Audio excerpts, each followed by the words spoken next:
Hello, friends. Welcome to Coding Garden. Welcome to a Friday stream where we will be working on Listed, an app that allows users to create lists of YouTube channels. So this is the app as we have it so far. I'll give you a quick demo. And first, we can take a quick stretch. Welcome in. Happy Friday. Greetings. Glad to see you. So, you can log in with YouTube. This takes you over to the Google OAuth. You can click your account, you get redirected back, and you can create lists. So let's create a new list. What kind of list should we create? Let's create a list of skateboarding channels. All my favorite skateboarding channels. You can set a visibility, and then you can search YouTube for channels. So like Thrasher Skateboarding, or Thrasher Magazine is a good one. There's also the Barracks. That one. There's Powell Peralta. Yeah. Yeah, we could do Element. No.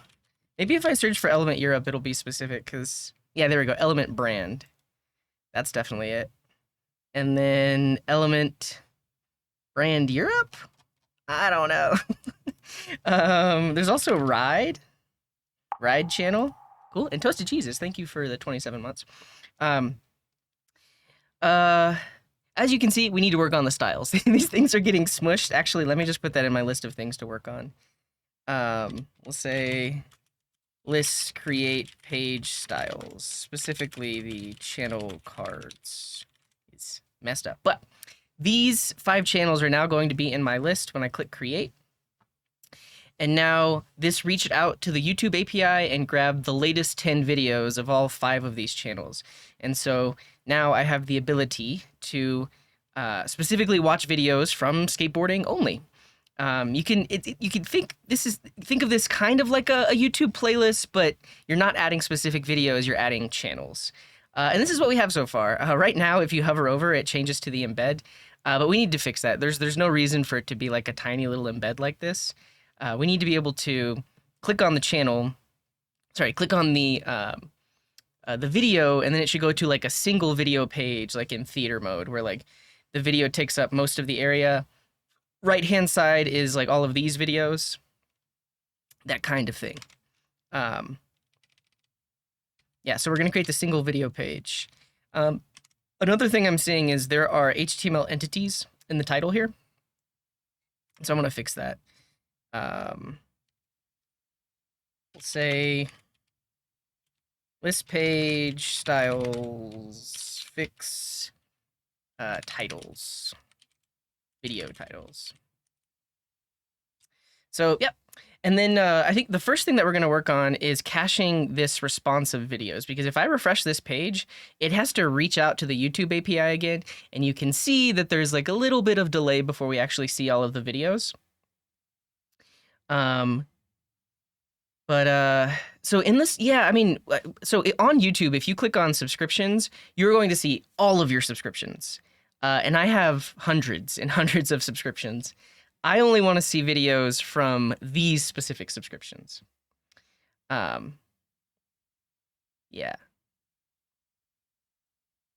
What's up, Madeline? Welcome in.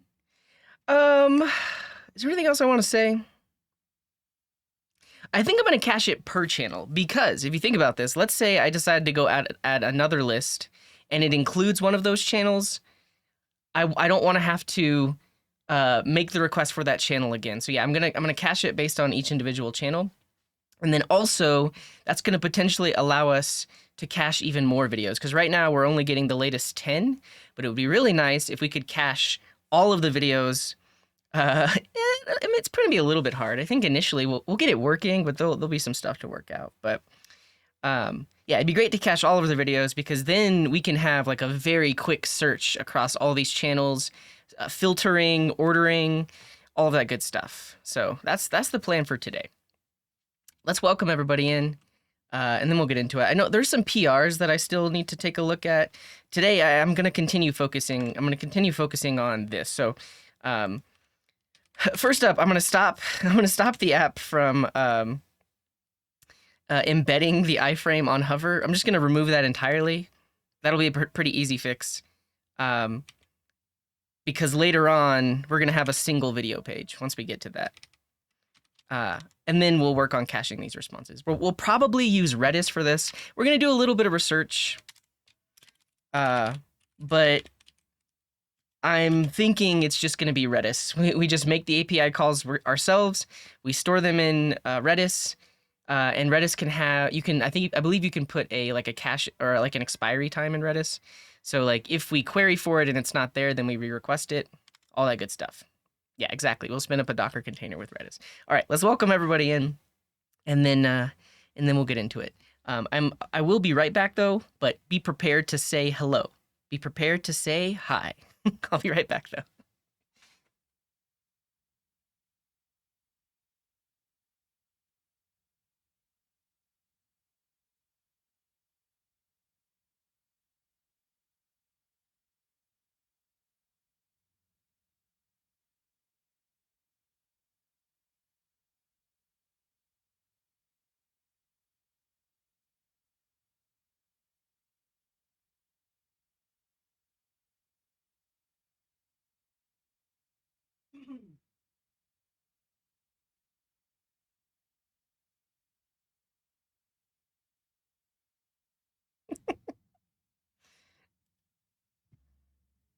Hello in advance. No receipts for you. All right, if you want to say hi to me, you can say hi, hello, hey, yo, cheers, greetings, hi, what's up, morning, afternoon, evening, howdy, good day, coding, hi-yo, bohio, or boga, hey. Say any one of these things, I will notice you. We'll get right into it. What's up, America 2050, who was the first to say hello 53 minutes ago. I was pretty late today. Apologies for that. But here we go. What's up, Zelino and Mark and Sequel Gordster and Pobplip and Origin and Alka and Art Pajan. And I'm a Seal and Veeb and No Friends and Pablo. What's up, Emma and Throguts and Demerka and Stas and Shirkum and Brilvio and Moshiko and Madeline and Wucha and Jim. And It's by Thriel and the Sheboss and Make It Pies. And Bullock Noak and Oscar and Dev Henrique. And what's up, Renji Online and Pranyan and Arpats and Shreyan and Loading the Dev. And UX Web. And Rollers. Hello, hello. What's up, Armorphus?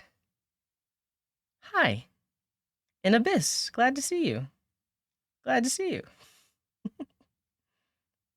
Yeah, so we also want to work on filtering. That's why I was talking about potentially caching all of the videos of a channel, because, yeah, if we cache all of their videos, including their details like view count and other various statistics that we can get, then we can literally allow the user to say order by popularity, and then it grabs the popular videos of all the channels intermixed. So, yeah, there's a lot of different filtering we want to be able to do as well. For sure. All right, let's get into it. Let's get right into it. Like I said, the first thing we're going to do is we're going to stop that on hover embed, because it's actually, we don't want that. We don't want that. So I'm just going to remove it. I think let's see, we created a YouTube video embed, which is fine. Like, we're just going to get rid of the hover functionality. I think it's okay for it to be a separate component, because I'm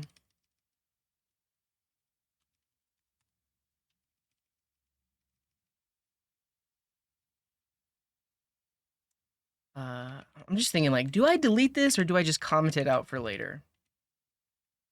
I'm just going to comment it out for later. Not that. What did I do? Oh, I forgot that I have Copilot on. This is going to be my first time using Copilot with Svelte. We'll see how it goes. No, we're not using Firebase. This is using a Postgres database with Prisma. Why was that even a thing? We weren't thinking. I was just like, at one point we had like 100 embeds all on the page. And thank you, the Sheboss. You're too kind. Thank you for the gifts. Yeah, exactly. Copilot. Remember this so that way we can use it later. Okay, all that should do is like, now there's no on hover. Great. Honestly, the other thing I kind of want to fix, these images are like super low resolution. We want to find a better image. So let's do that really quick before we start caching stuff. So we actually have our YouTube API thing over here, and this will go in and get videos. And when we grab the videos right now, if there is a max res URL, we use it. Otherwise, we use default. Is there anything else? Like, let's see, video.snippet.thumbnails.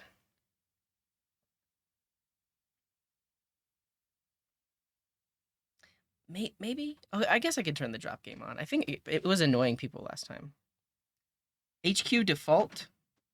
Let's grab all of these. So I would assume like okay. So if max res doesn't exist, then we want high. And then if high doesn't exist, we want medium. I'm guessing. And if medium doesn't exist, we want standard.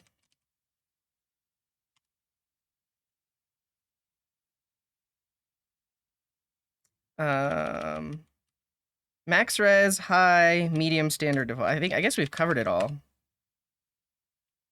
Let's see if that changes anything. Yeah, that's way better. That is way better. They were very blurry. Now this is looking a little bit more like YouTube. Standard and default, what's the difference? I don't know. I guess we could look at their docs to see if they tell us. I don't know if you can hear it every now and then. The wind is really bad outside. You can like hear it blowing through the window.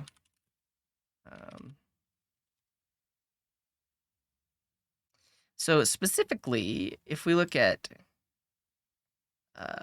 really we're getting a search response, and the search response is a video type.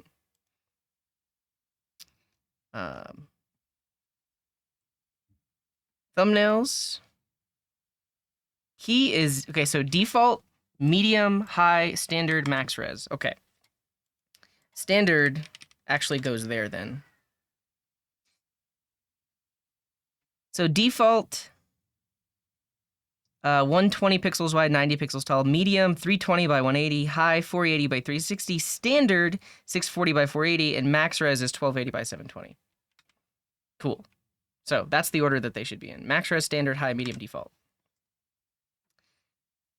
Glad we clarified that. I mean, honestly, I guess if we wanted to save the user some bandwidth, we could just, we shouldn't include max res, because it's pretty small. It's never going to be more than this big. Right? I mean, there, maybe, like if I don't know.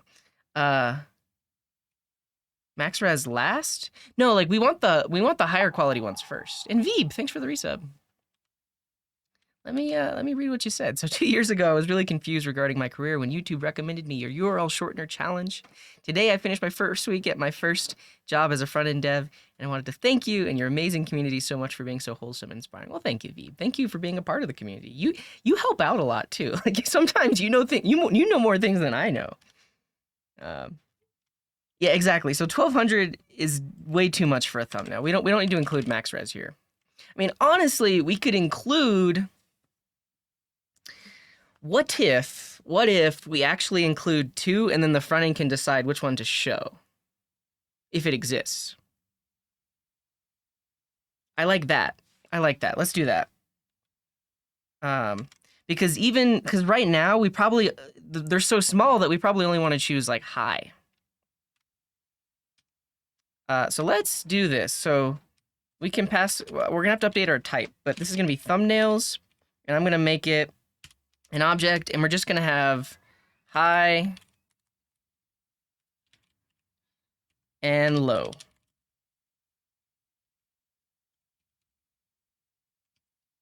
Yeah, so basically this whole chain could be undefined because of the YouTube API response.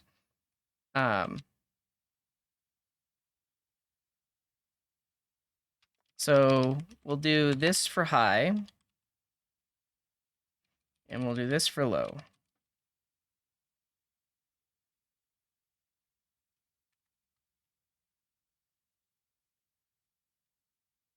And then we need to update our type. So the video API response, instead of thumbnail URL, yeah, the question mark is known as optional chaining. I'll show you an example in just a second. Nice. Copilot is helping. I will say Copilot is slow, but Copilot knew exactly what I wanted to do, which is nice. String or null, low, yeah, great. And then I think we do need to throw null in here if that doesn't exist.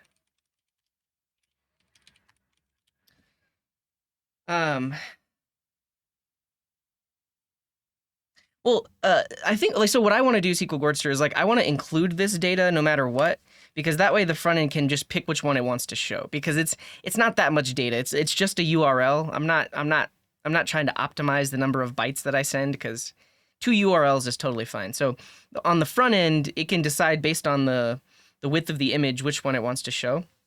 Honestly, we can use a source set for this. Let's actually do that. Yeah. So we updated our types and stuff, so now this is complaining. It's like, yo, that doesn't actually exist. And then we can do a source set. I don't know the syntax for it. Maybe we'll just look it up.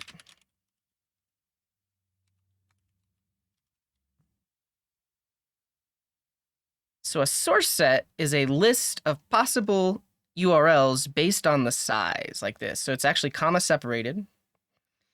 Yeah, so it's not the actual image, it's just the URL. Yeah.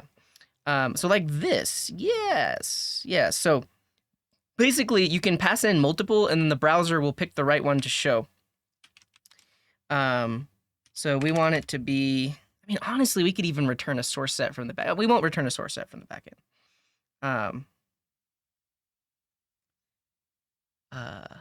What were you doing, Oscar? Oh, you have a bunch of code to I see. I can see it over here. I see. So you're using a picture with media sources. I feel like source set should do a similar thing. Let's get it going. So this will be a little string that will look like this, but not quite, because like right here we want video.thumbnails.low, and then we'll specify a width, and then videos.thumbnails.high.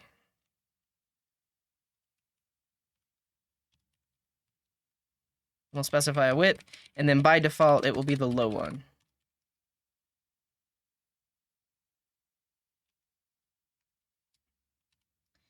Video.thumbnail.high. Okay, so but what are the widths? We can look back at the docs over here.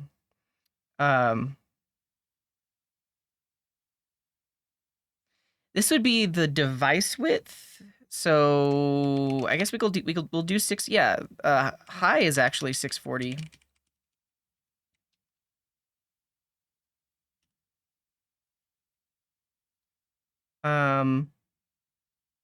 And then medium would be, wait.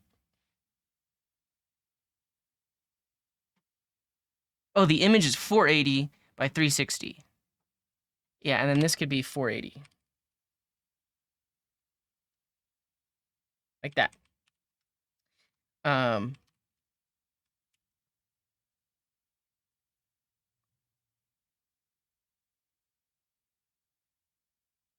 Is it working? How do I test it? Let's look at the network traffic. Can't access property replace error.message is undefined. Well, we'll look at that later. I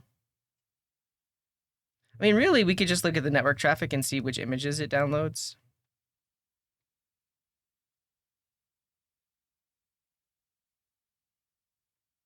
So it grabbed HQ default.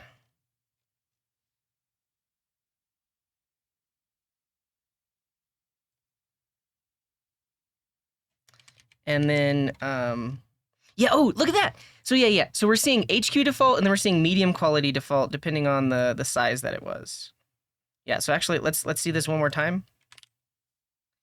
Oh,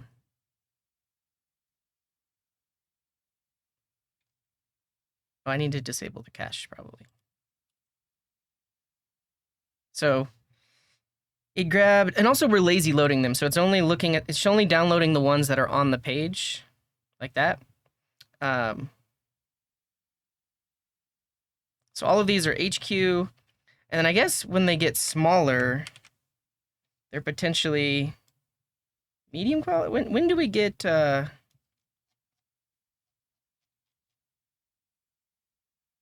Oh, there we go. So honestly, so it's using the big ones until we get to about that device size. So this value that we specify here is the size of the device. Probably, we could probably go like 600 on this one, and then like 800 on this one. So that way, yeah, so it's medium quality when it's small.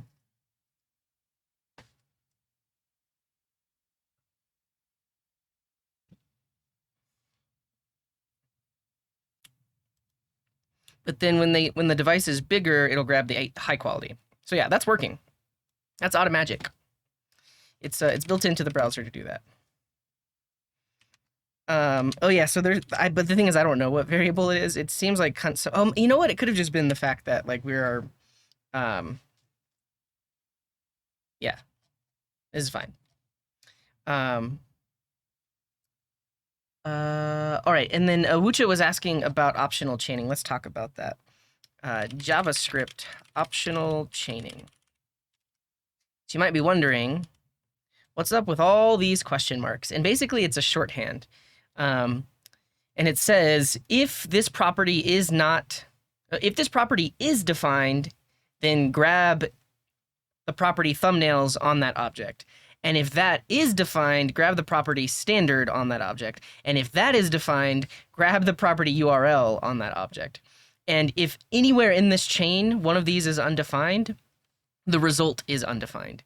So it's pretty nice because otherwise we would have to say something like this, like hi URL is, well, we'd have to say like, okay, yeah, so we default hi URL to like the empty string, and then we can say if video.snippet and video.snippet.thumbnails and video.snippet.thumbnails standard and video.snippet.thumbnails.standard.url. If all of those exist, then we can set hi URL to be this. Because it's possible that the YouTube API response returns one of these as undefined for whatever reason, which is why we have to write code like this. So if we didn't have optional chaining, I would essentially have to do this for every single one of these, which would be a pretty big pain. And really, we're defaulting this to undefined.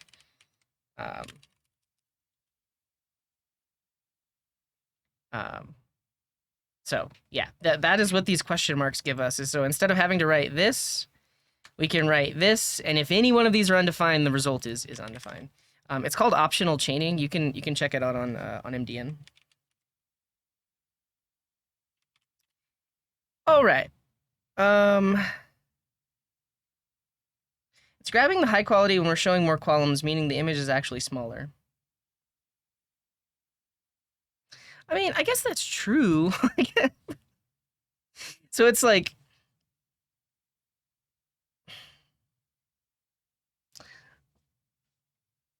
honestly,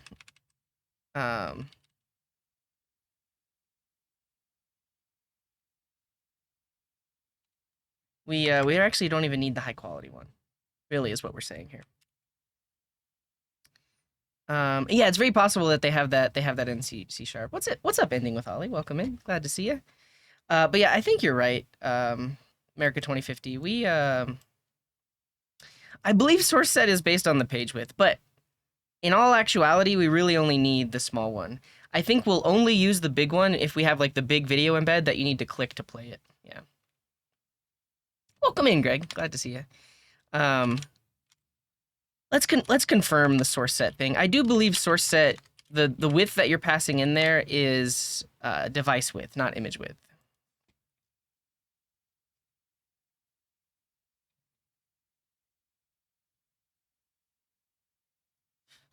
I see, so like 1x and 2x.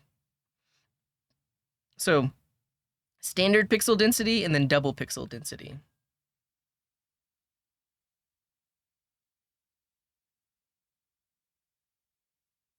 Yeah, so this is user agents renderer needs an image of width.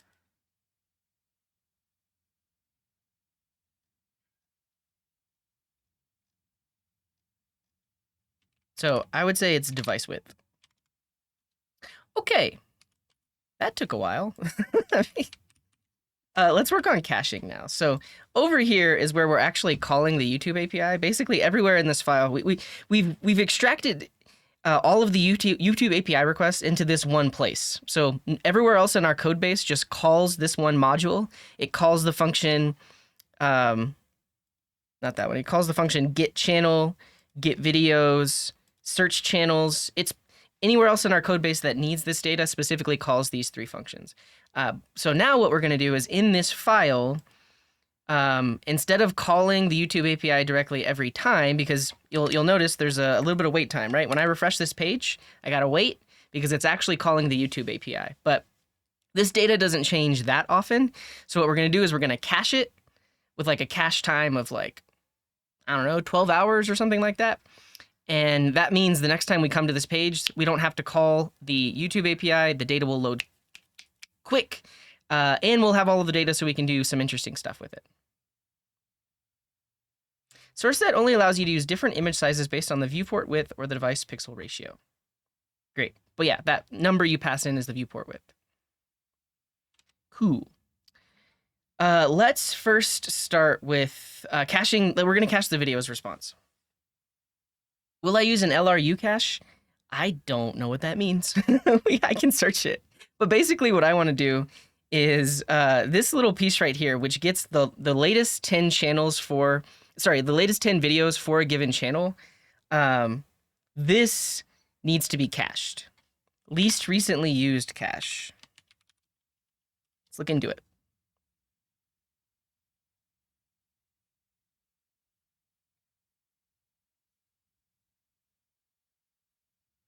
Organize the elements in order of use.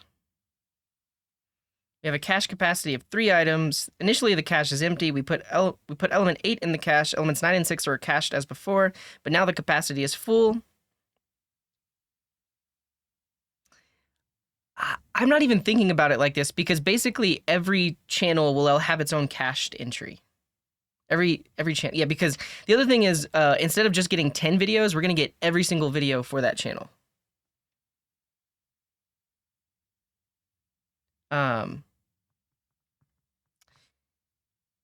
And then the thing is I probably want like a paginated response from my backend. There's going to be more, because right now it literally returns all 10 videos of every single channel. Hey, Mr. Dev King, thank you for the Prime. Appreciate you. But what I want to do is I just want to cache this in Redis.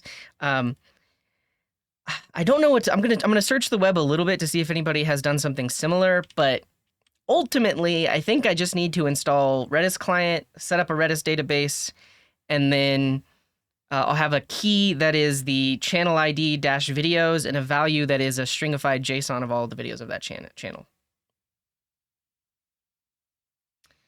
Cache size. Oh, I see what you're saying. So we only want to cache a certain number of channels. Yeah. There are channels with thousands of uploads. The unfortunate thing is that the YouTube API will only let you get up to 500 videos from any given channel, regardless of how many videos that they have. This thing literally won't return more than 500. Yeah, only 500, but still, like, so yeah, for the channels that have thousands, I think, yeah, I don't even know how I don't think there's a way to get all of the videos using the API, unless you're using like an undocumented API.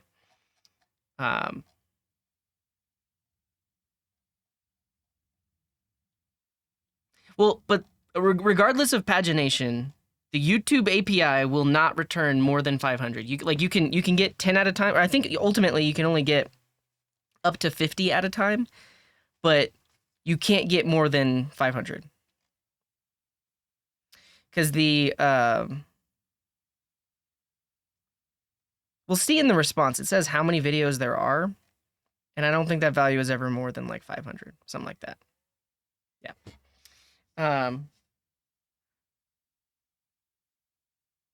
In a paginated scenario, cache the first page per API, then fetch other pages, call the actual API. Yeah, but the reason I want to cache all of the videos is because I want to be able to do some And the tin, the tie-in. Thank you for the resub. I want to be able to say sort all of these videos by number of views. And right now we can't do that. But let's just look it up. YouTube API caching.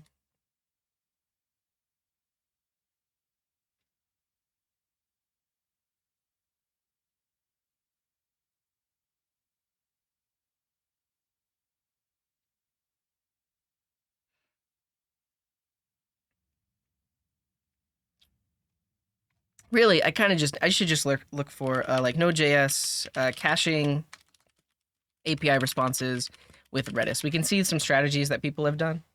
Yeah, I've seen that before, Avi, like transitioning between pages. I'm not going to worry about that right now, though. Yeah. How to cache REST API responses using Redis and Node.js. The main thing I'm looking for is just like a strategy of, people were mentioning like, I don't want to cache all the channels. I only want to cache like 1,000 of them or something like that. But I'm not building this to scale right now. Right now, I'm imagining just a few hundred users with maybe a few thousand channels, if that. Because it's a much bigger problem to solve if you have thousands and thousands of users and they're all trying to create lists of channels, and then you potentially need to be able to share that cache between all the different users. That's a scaling issue that I'm not gonna worry about right now. Let's see what they do here though. Retrieve some data with Axios. Sure.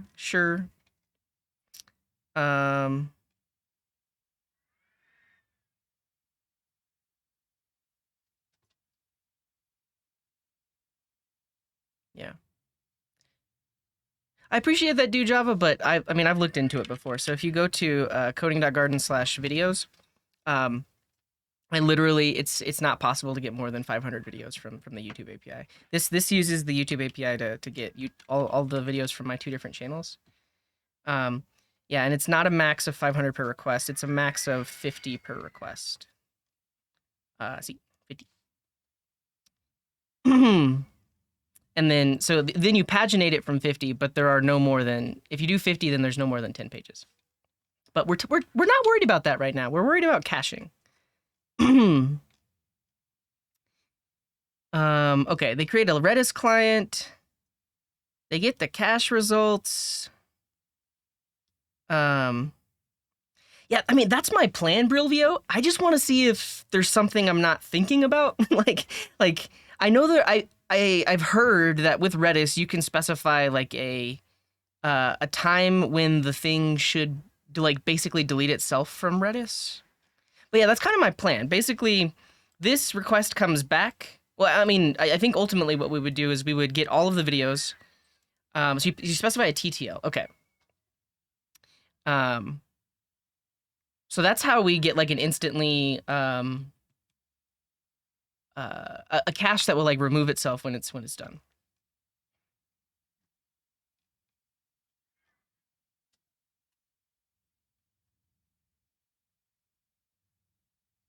Well, not when it's done, like at the specified time. Okay, I mean, is there anything else I'm not thinking about?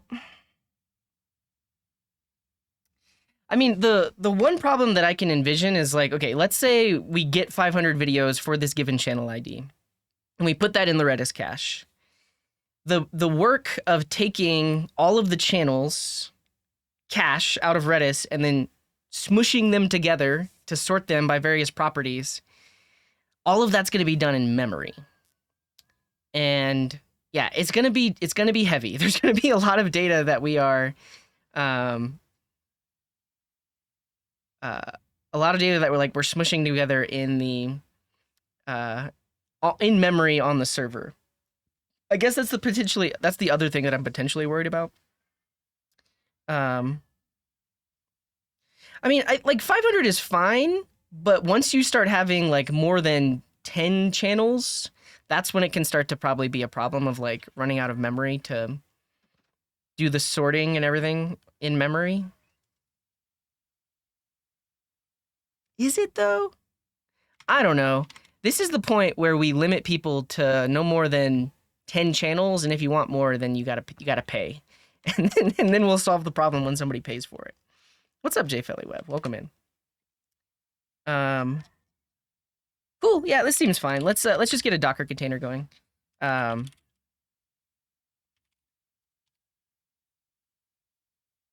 can handle the cache. My API potentially can't handle pulling back 10 cached responses that are each 500 objects, sorting them into an array. I mean, it could potentially handle one, but if multiple people are trying to all do it at the same time, maybe not. But I guess if we deploy this to serverless, then do we really have to worry about that? Yeah, I guess easy enough. You just spin it up. I do want to put it in my Docker Compose though. So let's look at what our options are. So the image name is Redis.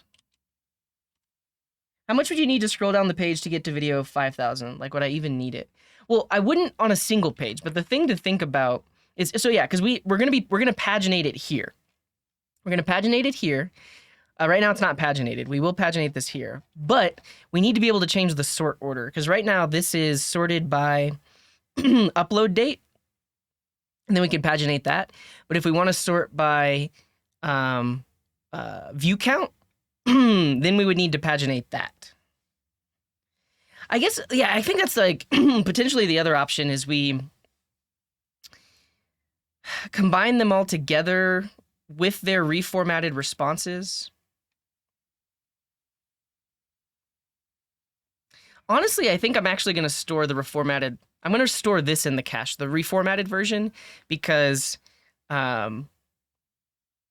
otherwise it's a bunch of extra data that we don't need. And Sir Subeko, thank you for the tier 1.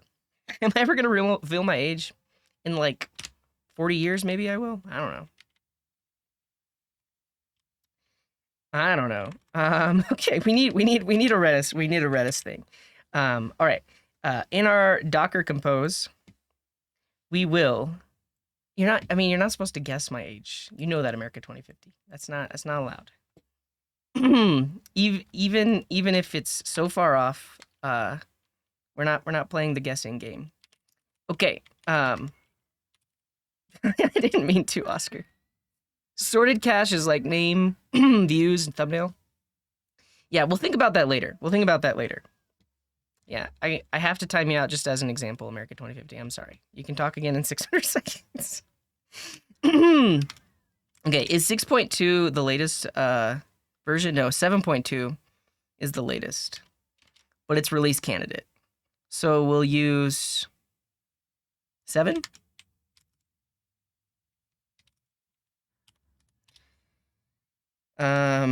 Sure.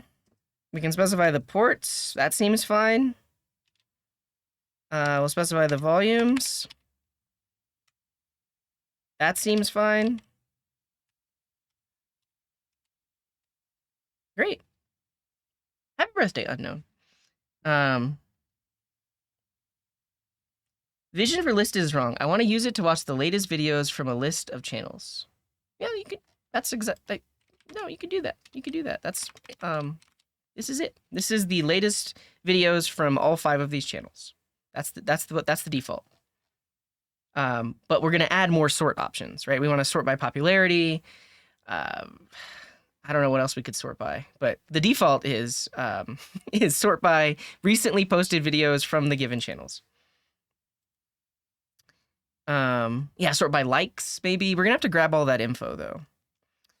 All right, we've got ourselves a Redis container. Oh, no worries, Shirkum. I guess I want to make sure that I'm being clear too, because there's a lot going on.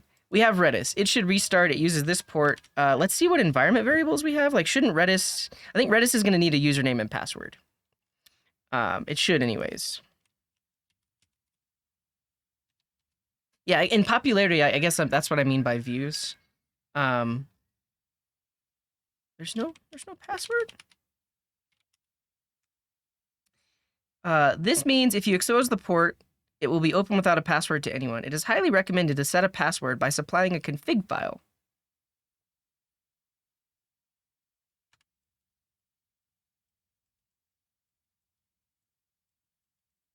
Isn't this like YouTube?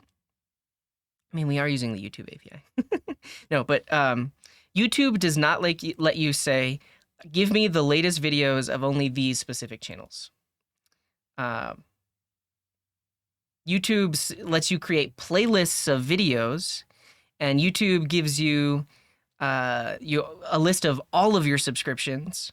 And then YouTube also has a discover feature by category, but there's no way to say, hey, YouTube, I only want to see videos from these 5 channels.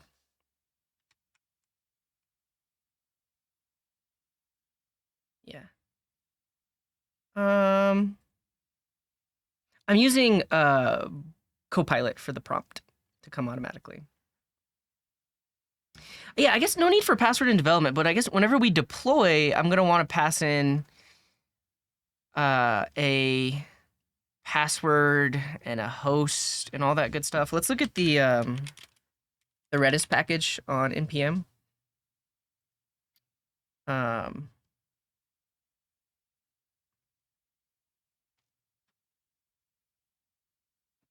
Create a client with a connection URL. I guess we could just say if Redis connection URL exists, use it. Otherwise, just create a client. Well, I think we have to specify the host, though. Where do we specify the host?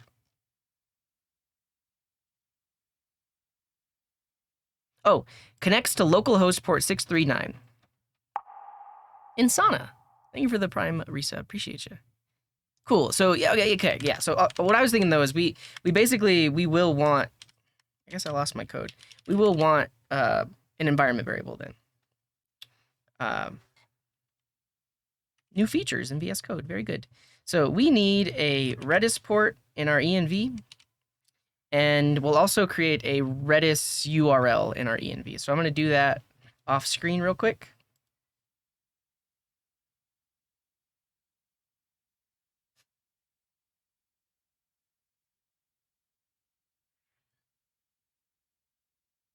I'll also say the wind is blowing really bad where I am.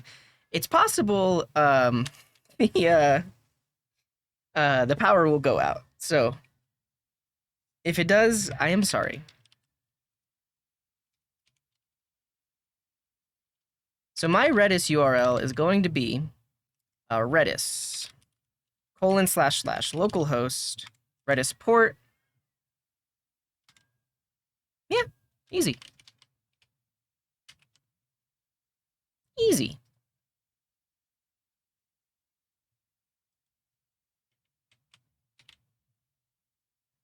Oh, thank you, RWX. Thanks for being here. Appreciate the compliment. Okay.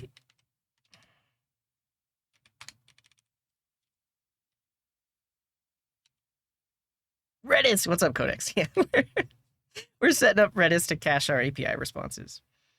Let me make sure I got the volume right, because Copilot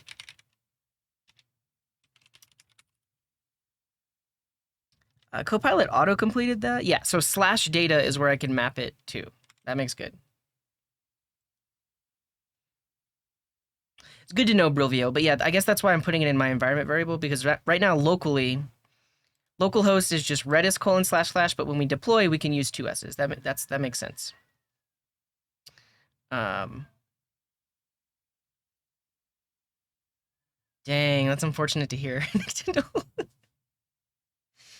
One of your dependencies would pin to a known broken version. And then, like, did it take you a while to detect that?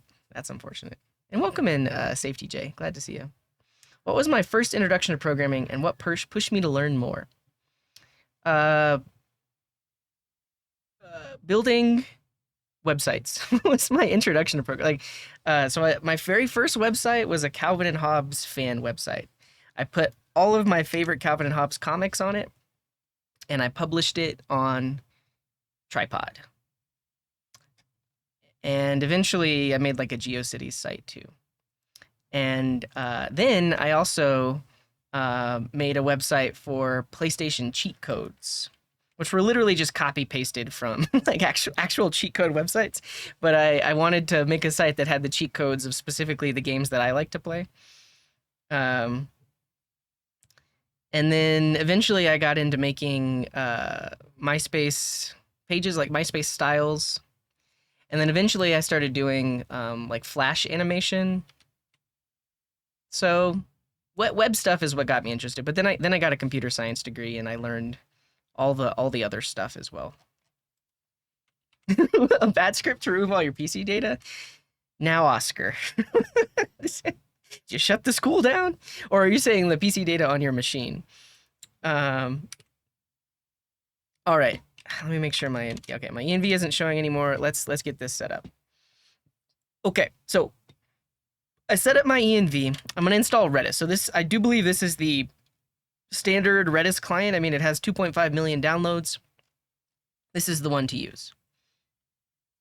Redis doesn't persist by default. I guess I didn't know that. Do I need this in development?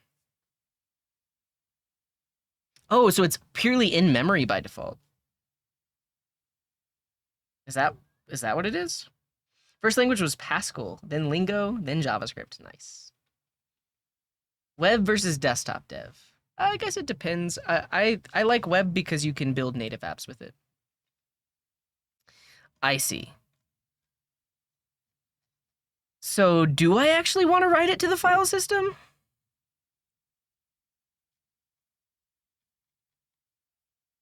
I don't think I do. I guess like every time we spin up the container, the cache will be gone and it'll have to recache everything. That's fine. I'm okay with that. Am I okay with that? I think I'm okay with that. I'm okay with that. Let's install Redis as a dependency. Yeah, booting with a cold cache, we'll do that. We'll do that. And then we need to create a client. We connect the client, and then we can use it. I'm okay with that. I'm okay with that. Now, I guess we'll put the client in a separate file. We may use it for other things. So I'm gonna call this redis.ts, and this is gonna export that. So we create the client, we connect it, and then we export that client.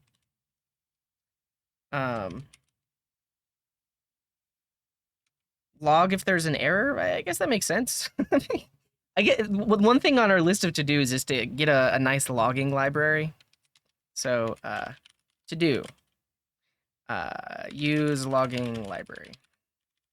But seems fine. All right, so we've got ourselves a Reddit client. Now we can use it over here. That's not what I want. That. Oh, let's rename this one to YouTube client. Oh, you're right. We need to pass the connection URL. Good call. Good call. But I'm gonna rename this to YT client because this is the YouTube client. Come on, VS Code. It's not that. It can't be that hard to rename that variable. What are you doing? What are you doing? The autocomplete is coming from GitHub Copilot. I'm trying to get used to Copilot. Honestly, right now it doesn't feel worth the trouble because it gets things wrong a lot. Also, like it doesn't default to TypeScript. Like GitHub Copilot will try to autocomplete things without thinking about the TypeScript types. And then it just like gets stuff wrong. And like it's faster if I just use the TypeScript type completion. But I'm gonna try to get used to it. It can't do it. It literally can't do it. That's okay. I think we use it in like 3 different places. I need more time with it. I do. I think the other issue is, so not only does it not pick the TypeScript types, it is not good at doing, I guess, like what I call sandwich code. I guess I'll reload the window. Because when I'm writing a function, I don't write function, parentheses, open curly brace, and then all of my code. I always have an open and closing curly brace, and then I start writing my code inside of it. And similar, like with a for loop and an if statement and everything else. But the way Copilot works is it's always top down. Like it's just like ChatGPT. It doesn't know the next thing that it's going to complete. So it's like really hard at, or it's not very good at knowing that it's like inside of a function. Yeah, it's how large language models work. They go forward without any idea of where they're headed. But I feel like it could be smarter. Like you could write some code on top of it to make sure that it generates code within curlies and stuff like that. I don't know. What are we doing? We're gonna manually rename this variable is what we're gonna do. That one, that one, that one, that one. Fine. YT client. I tried F2. It literally spun and it could not rename it. Okay. Oh, I restarted. It's fine. It's fine. I'm not worried. That's literally all I wanted to do. We need to pass in the connection variable. But in order to do that, we need to get the Redis URL from our environment variable. And that's actually going to need to go in our config here. Because the way we set up our project is anything we pull from the env, we specify here. And that way it gets validated when the app starts up. Yeah. And smiley face. Thank you for Prime. Thank you for the Prime. All right, so we want the Redis URL, which is a non-empty string that is a URL. Cool. So now that I've added this here in my Redis client file, I can pull that config in and use it. And Safety, thank you. You're too kind. You're new here, right, Safety J? Thanks for the Prime. Appreciate you. Okay. This should specify URL, and then here we want this to be config. From there, dot Redis URL, like that. Beautiful. So this should connect to the Redis thing that we spin up.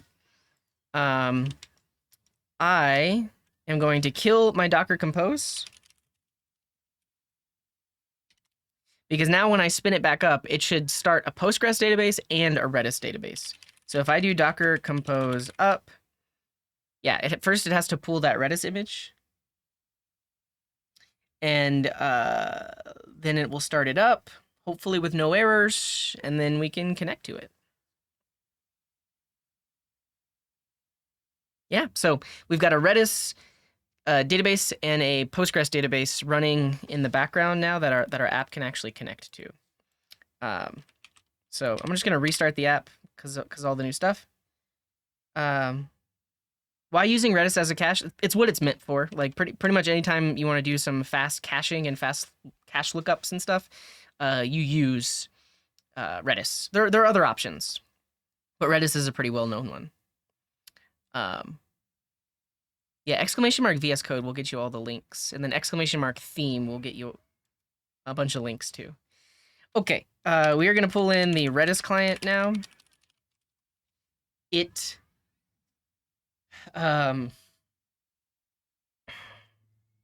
should already be connected, and then we can start storing stuff in there. So we need to now rewrite our codes. Yeah. So specifically get videos. Get videos, this little bit right here grabs the YouTube videos for every single channel in the list that gets passed in. But I think what we want to do is we actually want to grab these from the cache. So like all of this code right here, this is going to be the cacheable code that will look in the cache first. And if it has it in the cache, it's just going to return that. But if it doesn't have it in the cache, then it will need to make the API request. So I'm going to extract this into a function called like get channel videos. Where do I want? Here.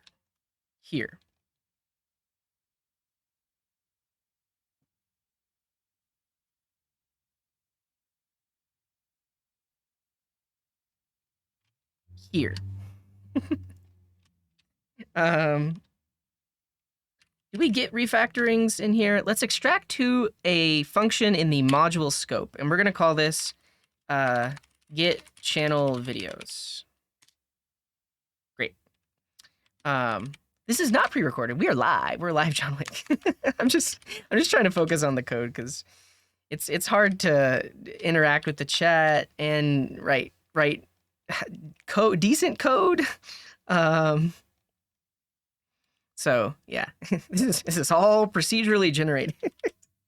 No, I'm live, and I appreciate you for being here.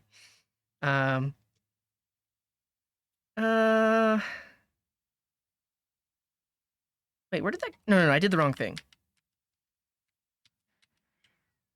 Okay, get channel videos. Where did it go? Where did they put it? And Beleknoak, thank you for the prime. Appreciate you.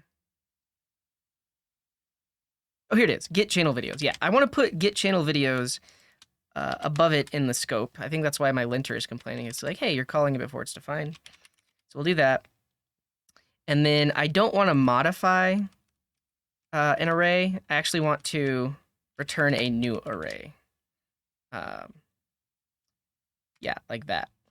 And then this whole thing will return videos like this.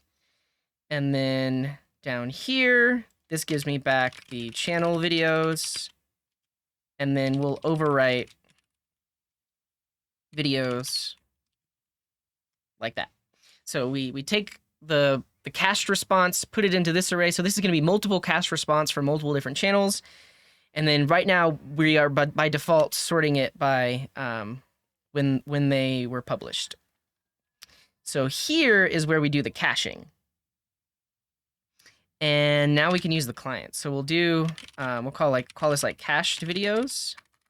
And this should be Redis client dot get.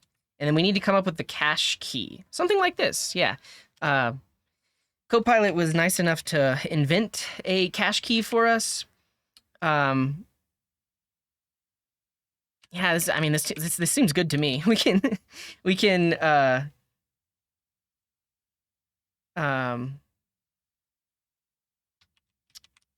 let's put it in a variable. We can think about what is the best name for this thing. But basically, this is what we're going to use to look up the videos in the cache, and it needs to be unique per channel. So I think that makes sense to me. And then this is a promise that will return string or null. I'll show you in a second. It's good for caching. It's good for caching. Did I reassign? Yeah. Are we arguing about my code? Concat does not overwrite. It returns a new array. Yeah, that's the main issue. YouTube videos. Channel ID. Channel ID. Sure. all of this is it's totally up to you. I mean, honestly, like we could literally just do channel ID dash channel, but I like this is fine. This is fine because it's very explicit about what it is. It is a list of videos for the given channel ID. Yeah. I think being super specific is good because then you don't have any cache conflicts. Yeah, it's just to make sure that we don't override two different things that mean something different. So this is unique enough, which is fine. Okay, so if the cached videos was a thing, we'll return them. We'll return json.parse with that because Redis is a key value store. It only stores strings. So when we put it into the cache, we are going to be caching a stringified thing. Not true? Tell me about it, Codex. Oh, you can actually, okay, so you can push into it. So can they actually, does it store JSON natively? The list at the stored key. Push multiple elements using a single command.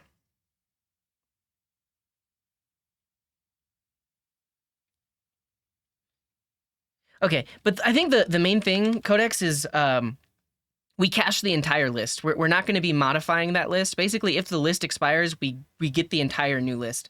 Now, you could optimize that. I think the reason I want to do that is because, like, if the titles change, if the metrics change, essentially we need to re-get all of these videos anyways.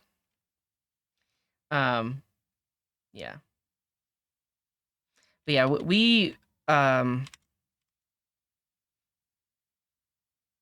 I see what you're saying, though. Like, we could basically iterate over these videos and push them into the cache at that key. Is that what you're saying? I've never seen that before. Not this. This.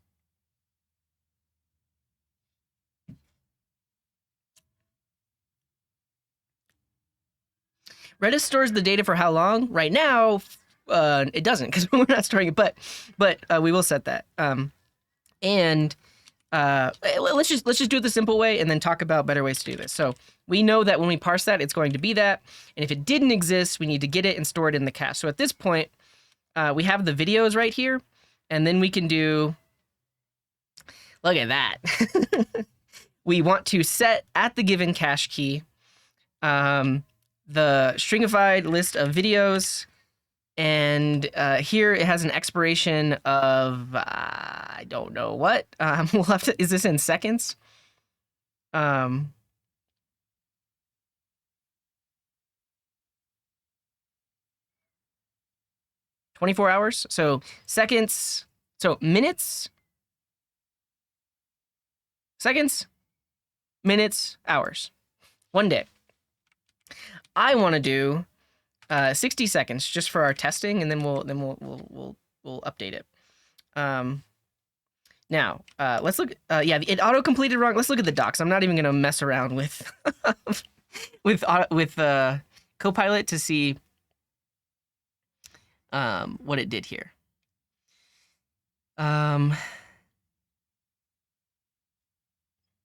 How do we specify the expiration? Because by default, here, this will actually work though. If we don't specify any expiration, it just stores it forever. So the first time we call this function, it won't exist in the cache. It won't be there. So that we'll make the API request. We'll put it in the cache, and then the next time we call this function, it will resolve from the cache. I forget what I paid for Copilot. If you saw the stream that I did on Tuesday, my whole mentality was I need to start to learn how to use these tools because they're only going to get better, and the people that know how to use them well are going to be able to move much faster. So, man, I love the cache. That's a funny thing to say, but I mean, cache is cool. Cache is cool. Okay. We need expiration.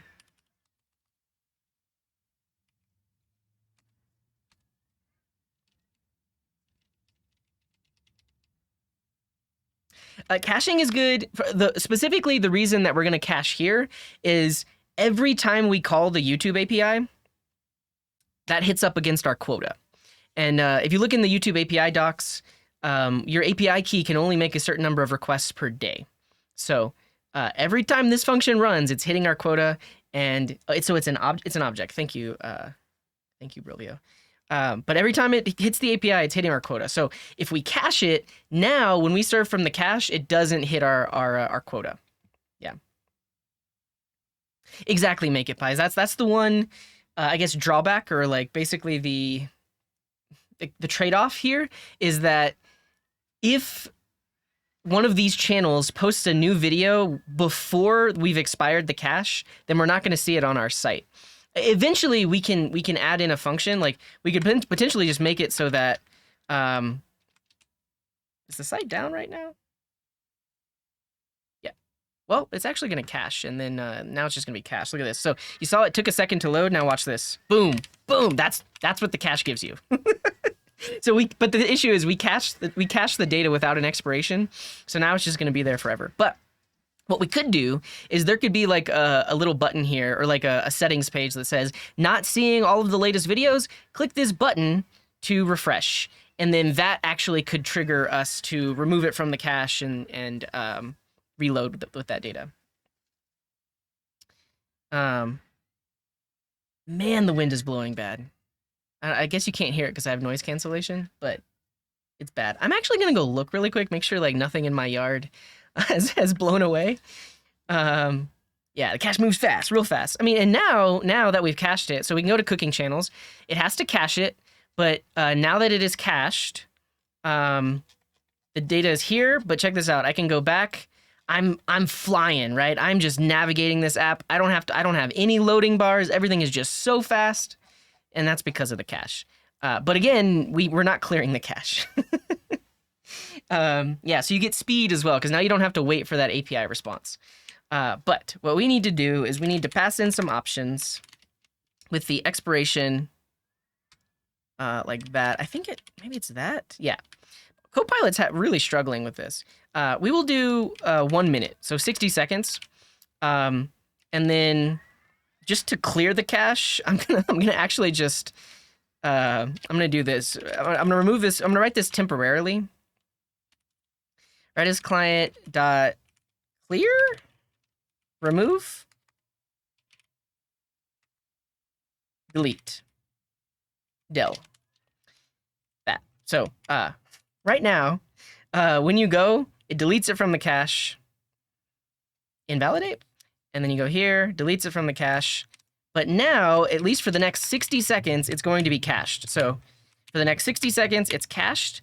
I am gonna go make sure that everything is okay because the wind is blowing so bad. But when I come back, I'll refresh this page and the cache should have been cleared. But I'll be back in like 60 seconds.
All right, I'm back.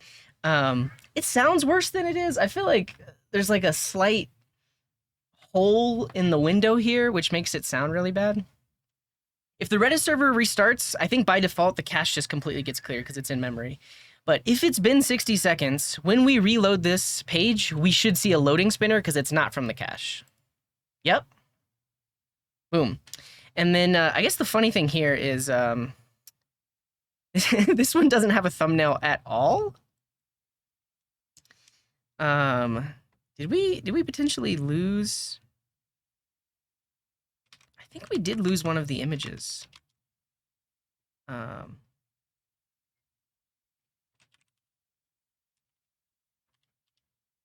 Hugo. Thanks for the focus.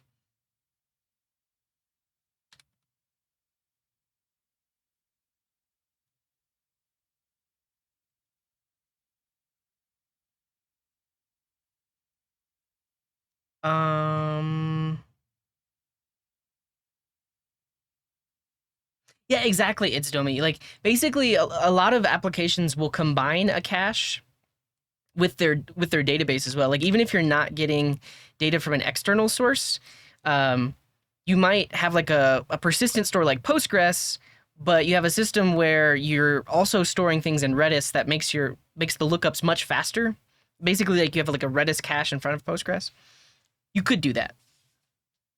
Yeah. So after 1 minute, this gets expired, which means that whenever we do this, it's not going to exist, and then we make the API request. Yeah.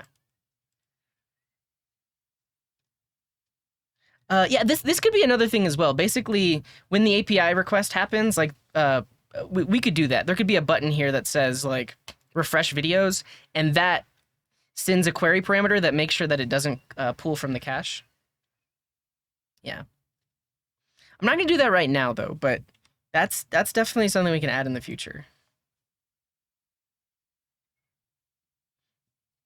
Oh, it's not a video, it's a live stream about to start. That's good to know. I didn't know he live streamed.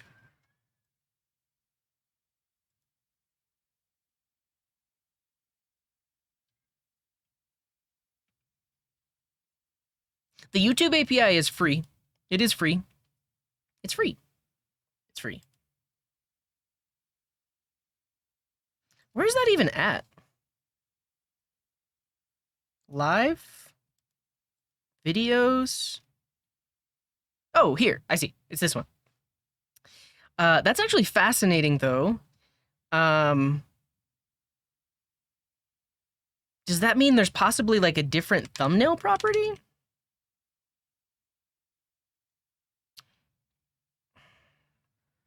I'm saying type video. I need to find the docs again of what those thumbnails are, because I think there's one other one that I'm missing. Yeah, so if we look at the video resource, and then we look at thumbnails, we have default, medium, high, standard, max res. We have default, medium, high, standard, and then max. I guess sometimes there's only a max res. Let's see. Let's see if that fixes it. No, it doesn't. Yeah, we kind of, honestly, I'm gonna do a little bit of debugging right now. Like, let's grab this video ID. And then we'll log it.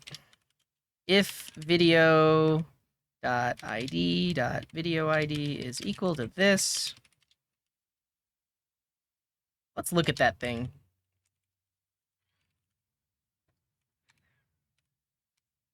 Yeah, like that.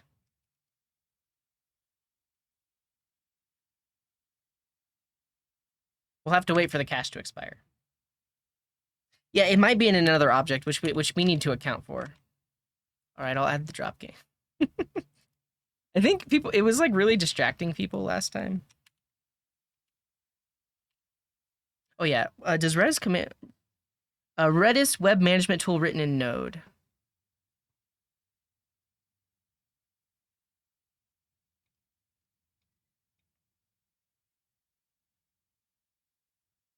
Cool.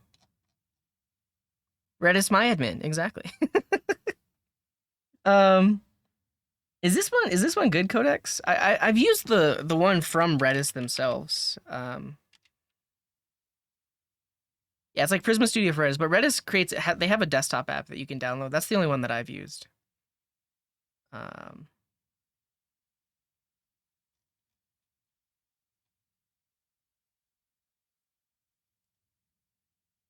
it Redis Insight? Yeah, this is the one that I've used. Is it Electron? Maybe. I'm actually gonna download this so we can look in the cache. Let me fill all this out.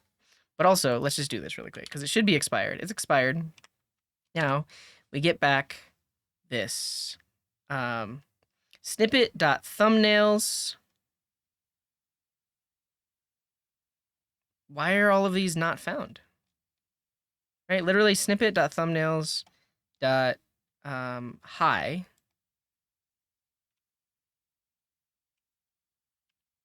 I'm gonna hide my screen because YouTube likes to leak my IP address if things don't load correctly.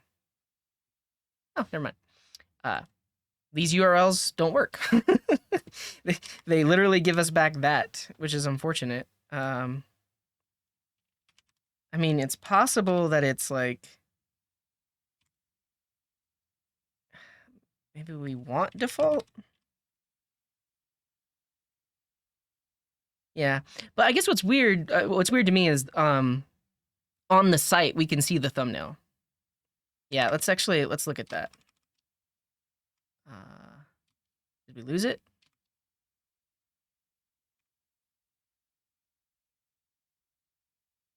Live broadcast content upcoming. Yeah.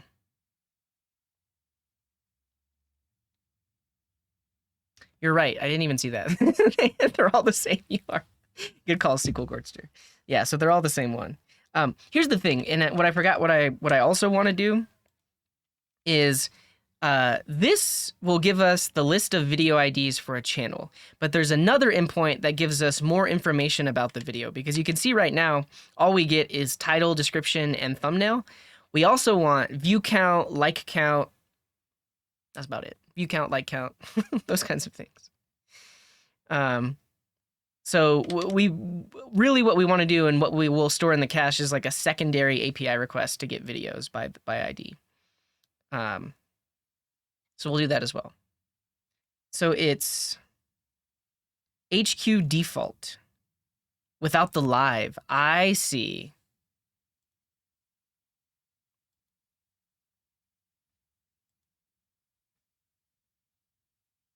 But I guess there's no way for us to check that. I guess on the front end, we could it's so bad. I mean, here's the thing. Like, do we fix it on the front end or do we fix it on the back end?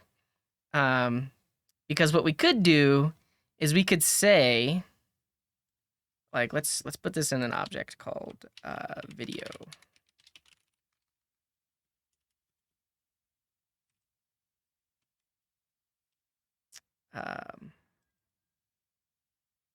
Video response.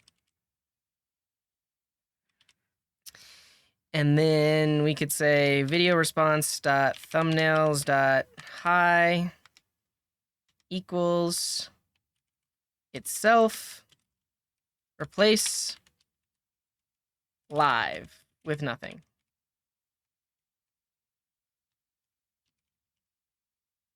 And the same thing for low.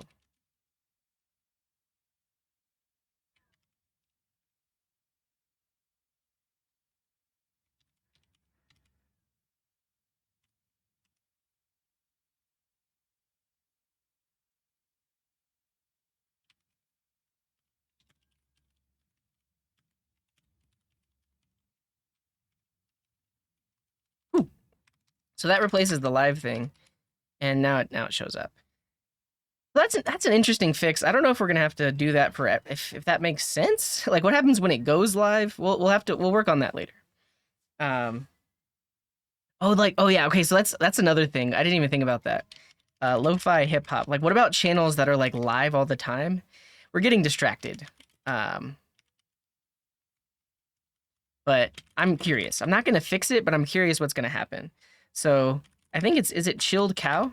All these edge cases, yeah, lo-fi girl.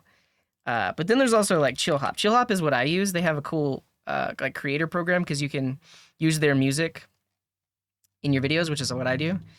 Let's see what happens with these two. Yeah, it seems fine. So these are the most recently uploaded videos. I guess that's the other issue, is if a channel is currently live, we also need to display it here because, like, for instance, Lo-Fi Girl, let's just see. They've been live since when?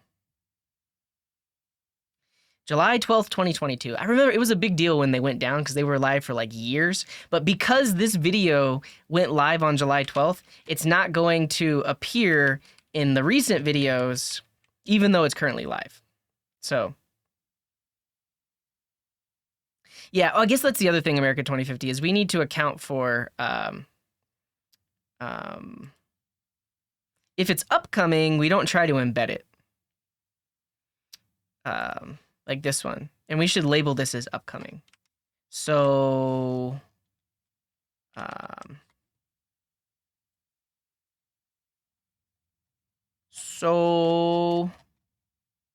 how do we detect if it's upcoming?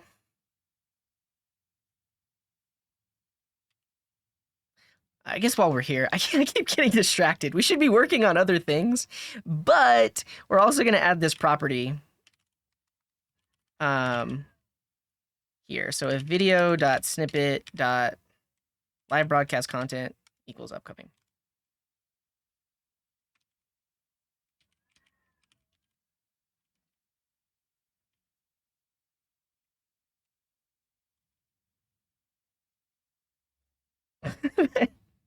Now we have that. And then on our type up here, we can say upcoming as a Boolean. Yeah. Cool. All right, let's not worry about that anymore. What were we actually doing? We need to get more video details. So I want to see length of the video. I want to see view count and then also like count. I need all of that info as well. So I have to call a separate API endpoint for that.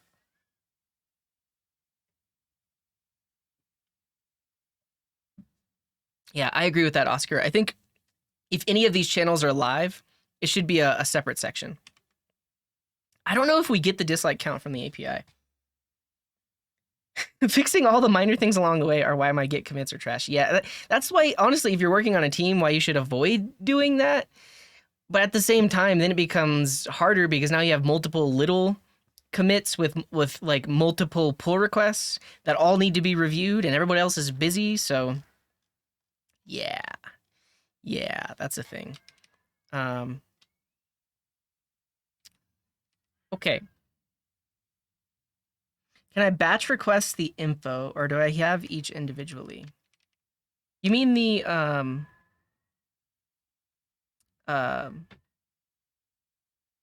list of videos from the API? List of info? Yeah, you batch request it. Yeah, I'll show you how to do that, how I'm going to do that in just a second. But we also need to do, and I want to grab all of the videos from each channel. So let's also do that really quick while we're here. So if data dot next page token is defined, then we need to grab some more videos. I think I'm gonna extract this again.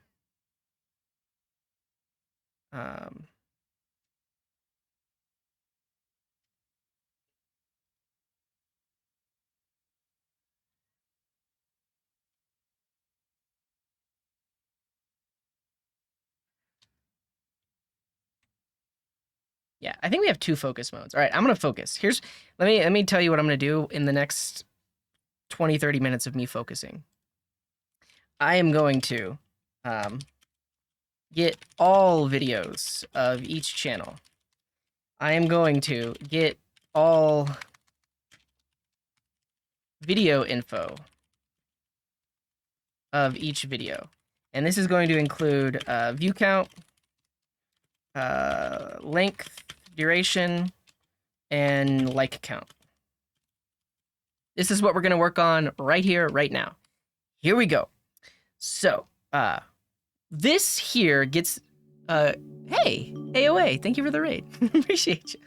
Welcome in, raiders. We just entered a focus mode. I'll tell you exactly what we're about to do. So, today we started doing some caching of our API responses. So, now, whenever you visit a page in our app that shows us what do you call it? Shows us the videos for a YouTube channel. It loads it from the cache. So for the next 60 seconds, this page loads instantly because it doesn't have to call the YouTube API. But if we go to a list that's not cached, then it calls the YouTube API, stores that in Redis, but now the next time I go to this page, it loads really quick because it doesn't have to call the YouTube API again. So this app that we're building lets us create lists of channels. So this is a list of a bunch of skateboarding channels. This is a list of a bunch of cooking channels. What we're going to do now is get more info about the video because by default, we don't have view count, we don't have likes, we don't have duration. So we have to call a separate API endpoint to get that info. So that's what we're going to do right now. We're in focus mode. Here we go. So this little bit of code grabs the first page of results. We need to grab every page of results until there are no more results.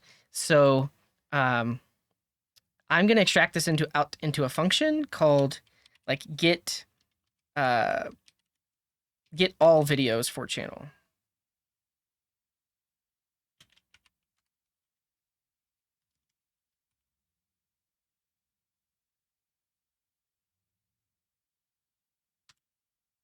Something like that. Get all videos. And then this takes in the channel ID. What's up, Lester? Welcome in. Which is a string. It does this. It returns the videos. But I'm going to show you why I've extracted it, because basically that code needs to be repeated for every page of videos. So yeah, so right now this just gets the first page, but this little bit of code right here, we need to keep doing this for every page. So after we get back the data, we can also pass in videos here, which is this, and it defaults to the empty array. This is actually how I'm gonna make this a recursive function that keeps calling itself until it has all of the videos, and then it returns them.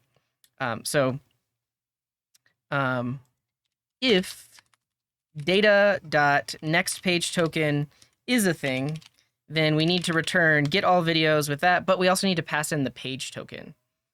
So we pass in data.nextPageToken, but we need to use that in the next request. And so page token is going to be a string that can be undefined. And here we can pass in the page token. So get all videos takes in initially just the channel ID. So the first time this function gets called here, there is no array of videos and there's no page token, so this should get the first page. But if the response did have a page token, it calls itself again, pushes more videos in, and then finally we get all of them. This is going to create an infinite loop. Yes, it is. And it shouldn't have a return type of any. What do you mean? This is the return type. Oh, am I missing an await? You're right. You're right. Thank you. Thank you. Thank you. Thank you. I need to await the next request. Do I? No, I don't. No, because this.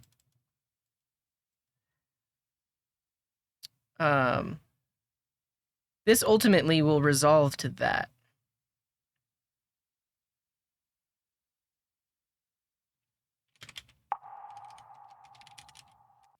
We're gonna define our return type and see what happens here. See if the code complains. I don't know why it could not infer this return type. But Backbee, thank you for the resub. Appreciate you. Oh yeah, I forgot that we're testing various things here. All right. Now, moment of truth. This is actually going to take a long time for the initial request. It's going to take a long time. It's going to use a lot of our quota, but let's just see it happen now. Oh, I guess it already did it. But check this out. Look at all these videos. Some really old videos too. These are like the oldest Babish Culinary Universe and You Suck at Cooking videos. Fascinating. And also Internet Shaquille.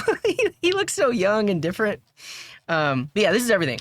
At this point, we should paginate, because that's everything. Time travel. But now if we go to like the skateboarding one, this is gonna take a while, right? Because it's grabbing every video that it can of all of these channels.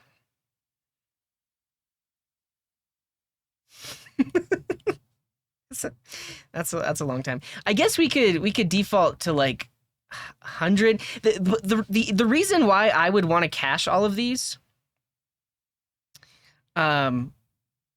yeah, 5 times 500, so it's literally 15 videos. But the reason I want to cache these is now that I have all of them, I could do different sorting. Well, I guess what I also forgot is not only do we want to grab all the videos, we also want to grab more details, which we haven't done yet.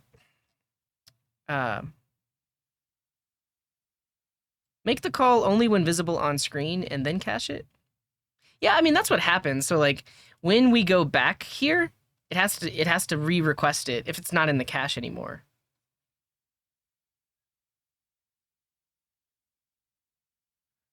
Yeah. Well, yeah, so pagination is a whole nother thing. We'll have to implement that, but then we could get the next page of results. But for right now, I think I still do think I want to cache all of the videos for every channel. Yeah, no, it does. Yeah, so check this out. So we need to see it happen, but yeah, now they share. So I'll say like only Babish, and this will have the Babish Culinary Universe channel, but the cache is shared because it's by channel ID. So if I go to the list that has all the cooking channels on it, it'll cache. But then when I go to the list that only has Babish, it's already in the cache. That's the other benefit here. So we'll add that, create it. See how quick that loaded? That's because it was already in the cache. It was already in the cache.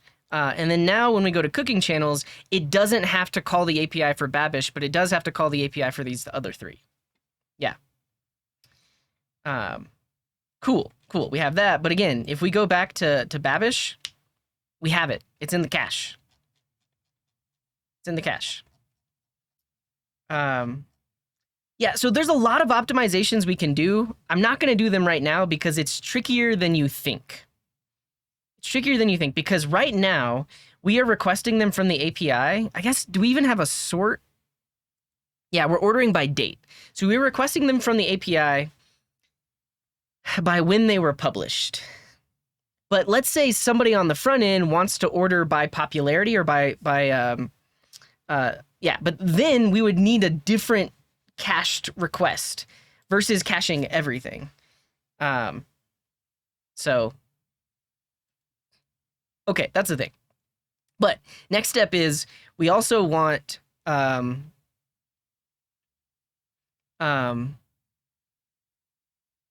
we also want the video details like statistics and likes and duration and stuff like that. And we don't get that with this API. This API just gives us back the search results, which just have top level info like title and thumbnail. If we want more info, we specifically have to call the videos endpoint. In videos, we can pass in ID, comma separated list. So we can pass in multiple IDs. So same thing. Basically, now we can say, we'll call this like video data. And this is going to be our YouTube client, videos.list. And we will pass in the parts that we want. We can see all the possible parts are this stuff. So we want things like content details, ID, live stream details, player, snippet, statistics. We'll have view count. Let's grab all of these and figure out what we actually want. So part is going to have all of this.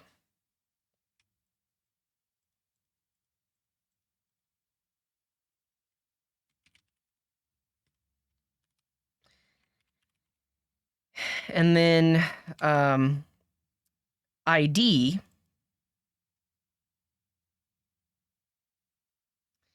can be a list of IDs. So the IDs here are going to be all the IDs from the previous request. So we can say data.items.map, and then we can grab item.id. Video ID, like that, or that.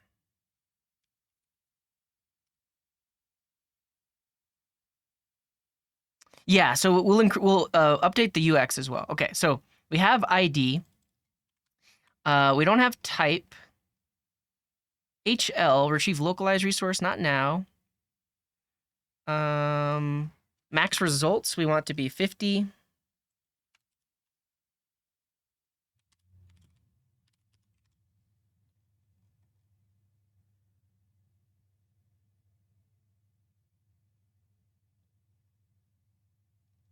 Cool. Yeah, the issue here is, I think we had this issue before where it actually thinks that this could be an array of, well, I guess we gotta filter it too.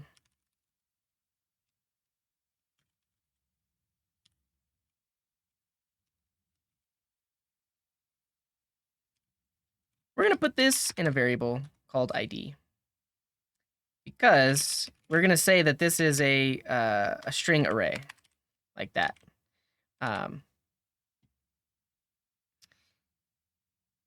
Is not assignable. Yeah, so we had this issue before. Like, basically, it doesn't, it can't infer the type that, so video ID is possibly a string, null, or undefined. So we're grabbing that, and then we're filtering it so that way we're only getting the actual values. But for whatever reason, the filter returns an array of string, null, or undefined. So we'll say, like, if I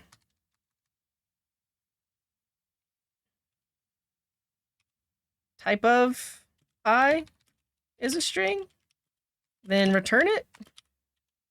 Otherwise, true? No, because the filter is using the data type of the previous. We've ran into this before. No, it's not that. So on the right-hand side, this empty array is okay because I've told it that it will be a string array. So it's not complaining about that. It's specifically complaining about this. What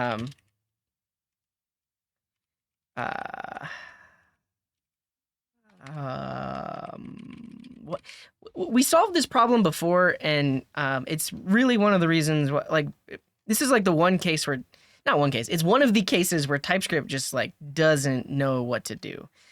We were handling this here. Yeah, we literally had to, instead of doing a map and a filter, we did a reduce where we explicitly have the check and then we push into an array that's a string array. This is just what we have to do for TypeScript to be happy.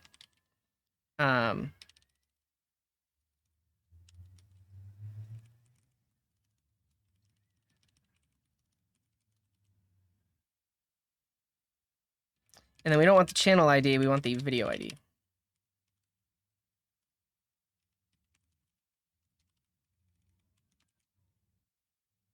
Yeah, so the filter doesn't work either because filter retains the type of the map, and the map is an array of string, null, or undefined.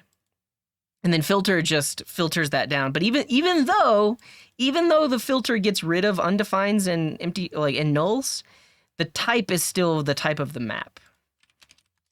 What is happening here? Oh, not item. Yeah, just this data.items. Yeah. Okay. So now we know for sure that it is an array of strings, and we can use that here. Yeah. Yeah. The question mark is optional chaining. So this should be an object, but it can also be undefined. And if it's undefined, then this is falsy, so it doesn't happen here.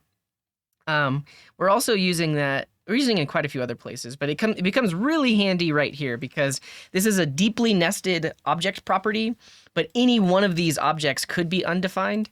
So this allows us to say, if any one of those in the chain is undefined, the whole thing is undefined. Otherwise, you have to have a whole bunch of if statements.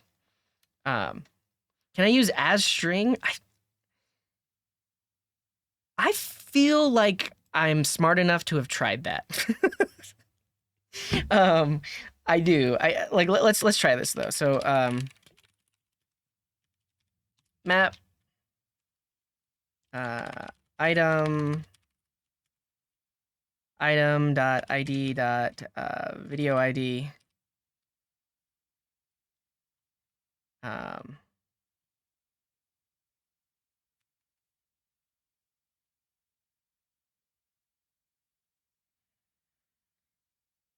I guess that works, but technically you still would need to do the filter here.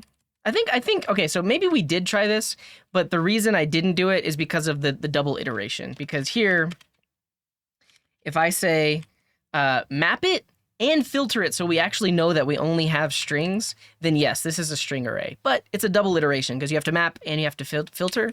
Whereas if you do a reduce, then it's a single iteration. So, yeah. Okay. Yeah, you could do filter boolean. That would have worked too. Okay. Here we go. We've got the actual The filter is because video ID could be undefined. Honestly, it shouldn't be, but the YouTube API response just really gives back junk data a lot of the time. So we're making sure that it actually exists. Okay, now that we have the real video data, we can use this here. And that's going to give us a lot more info.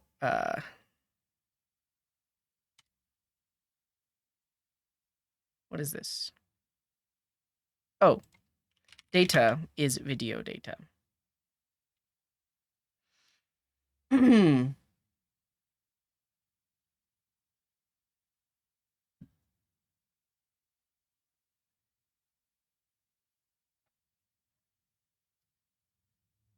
um,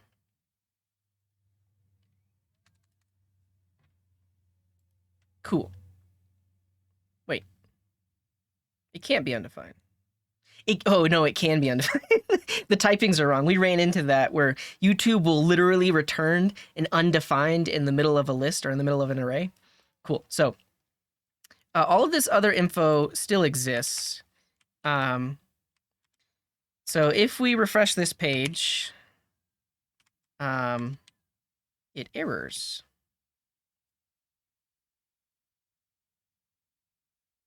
Not properly authorized to access video file or processing. So I don't want file details, and I don't want processing details, and I don't want recording details.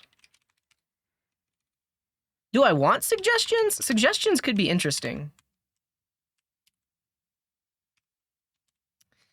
Not access to video file or processing information.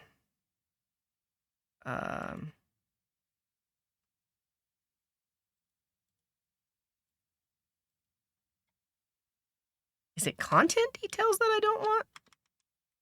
Do we have any descriptions of these? We don't.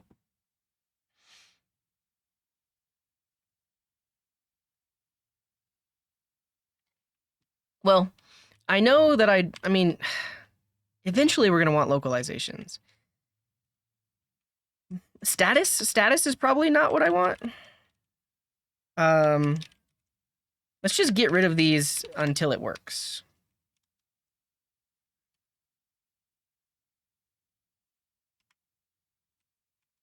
Yeah. Okay, so that worked. We got our info back, which is awesome. Let's see, can we get content details? We need to clear the cache. We're gonna do a 0-second cache just so that we're not using the cache at all. And then and we'll take a 60-second pause for the cache to expire. But the info looks the same, but now we also have view count and everything else. We just need to figure out what all of that is. Yeah, the thing is I never installed the Redis app. Expire 0 sounds like never. It might actually be that. Let's see. Is it never going to expire? Okay, that's probably the case. Let me install the Redis app so we can just go delete it.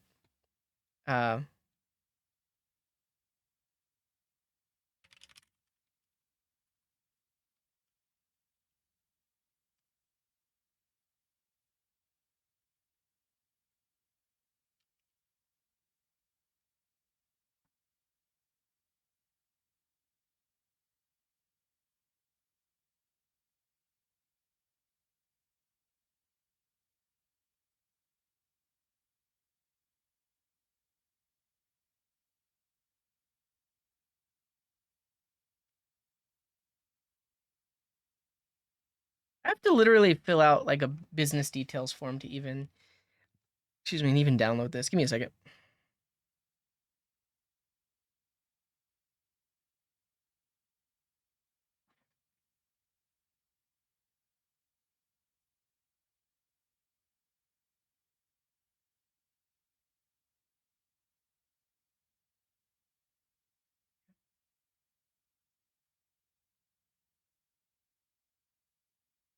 Yeah, I don't know, Brandon. So yeah, Brandon is asking about credits for cloud providers. I don't have any experience with that.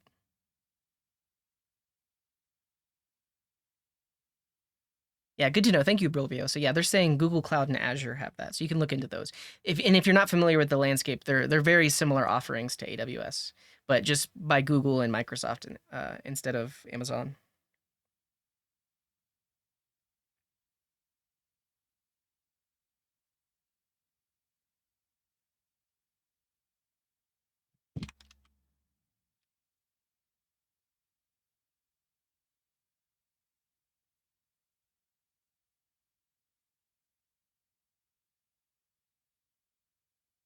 You're totally right. I could just kill the Redis container, but I wanna download this app because it's gonna let us look into uh, the Redis store, so we can actually see the cache stuff and manually delete it if we're changing the API responses.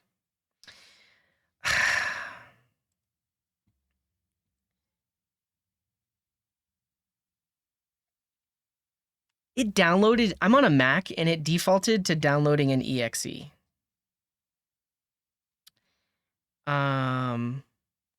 Can you not? Can you? I don't want to fill that form out again. Don't make me fill the form out again. Man.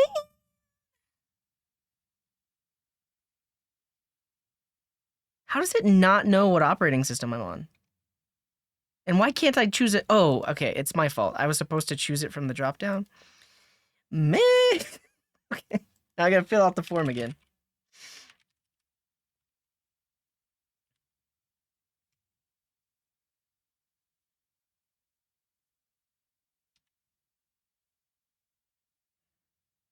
Bad UI. I mean, I guess I just glossed over the dropdown. I guess it's a bad UI. I'm used to things detecting my OS and then just choosing that download because it didn't auto select Mac from the dropdown.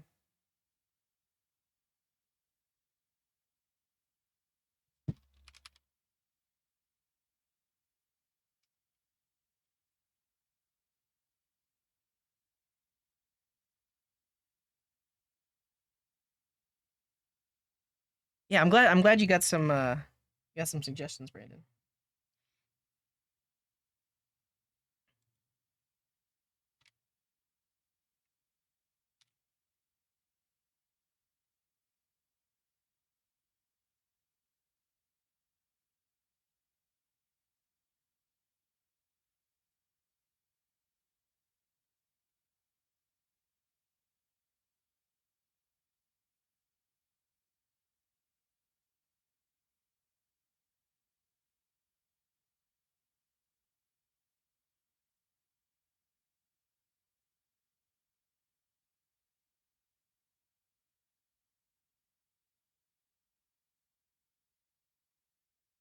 Next IRL stream might be next week. The Colorado Rockies. It's opening day. I'm not gonna go to the stadium, but I'm probably gonna walk around because there's like a bunch of fun stuff happening.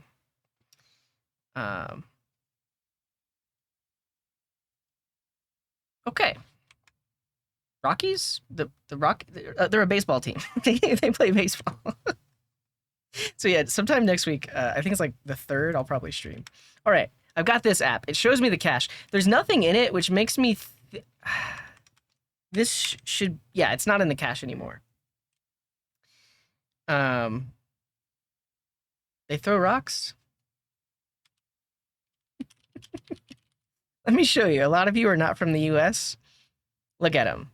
They're a baseball team. They play baseball. I mean, I don't watch sports. I have no idea. Undefined. What? Did I hit? Am I hitting my YouTube API quota?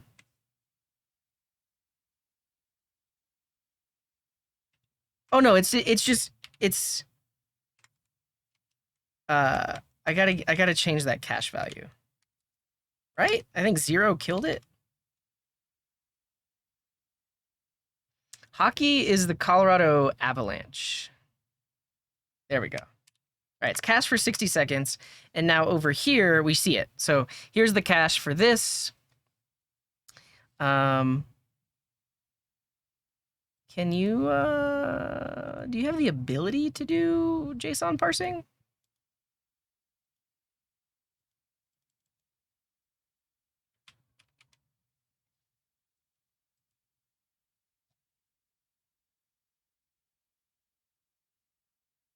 Initial load is too slow. I'm okay with it, just because of the features that it's going to give you. Give it time. There's more that we need to do. Because now we can have we need some other props here. We need view count. And so this is going to be video.snippet.statistics. Oh no, video.statistics, not video.snippet.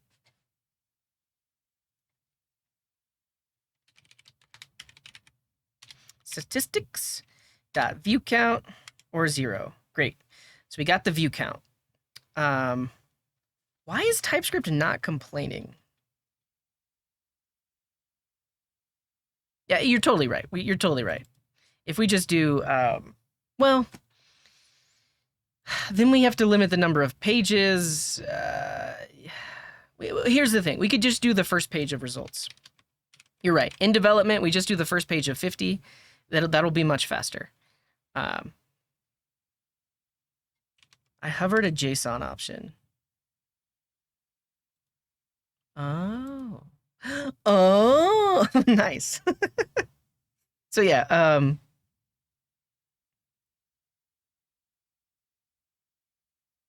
oh, I forgot. We're caching after reformatting the data, which makes sense. So we're not going to see the info that we actually care about here. And it should, I think it's, oh, you can see the countdown. Look at that. You can see when it's going to expire. Maybe? No, I don't know. But TypeScript should be yelling at me because that property wasn't on there, but like I defined videos as an array of that type.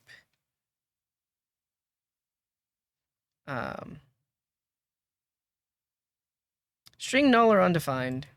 Did I not make it a number? What did this just... TypeScript is really struggling today. Can I zoom the res client? Command plus? Ooh, I can. Nice. Nice. Key doesn't exist. Cool, so it expired.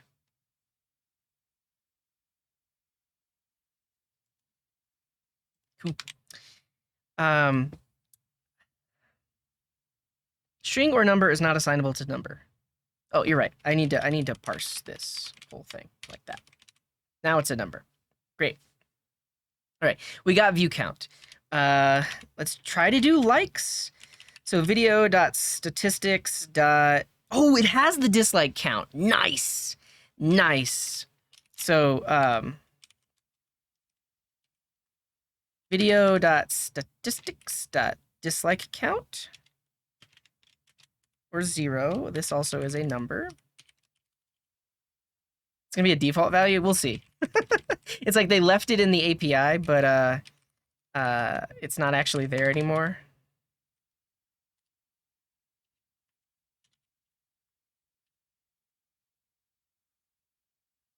I think we can use the dislikes. I don't know. Maybe it won't be there. Maybe it won't be there. That's okay. So we've got view count, dislikes, likes, dislikes. We also want duration. Oh, is that real? I need to know from TypeScript. Content details dot duration. Cool. Yeah. Good job. Good job.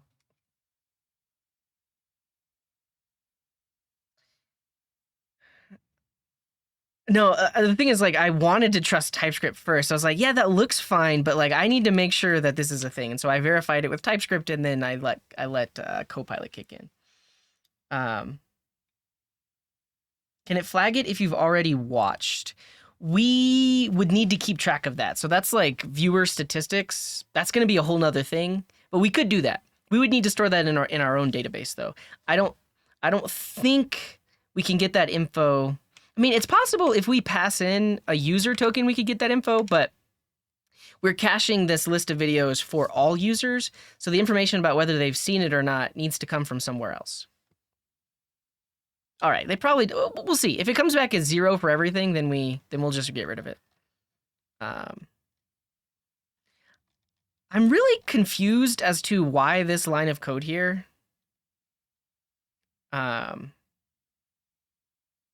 is not complain. I guess extra properties are okay.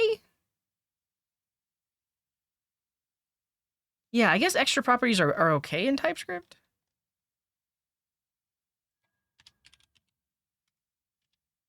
Um,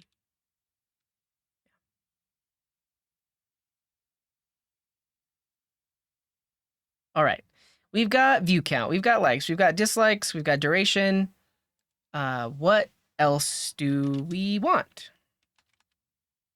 Why not a Zod object? Because I'm not validating it. It's coming back from the API, and then we're doing the work of like setting default values and stuff like that. So, yeah, I don't think this needs to use Zod. If this was like user provided info, then yeah, we would use Zod to validate it. Okay, is there anything else that we need? Age gating? Alcohol content restricted? Video game rating? Eventually, we might want some of this stuff. What does the player have? Ooh. Let's get that. Oh, and then we'll include live streaming details as well. Are we using content details?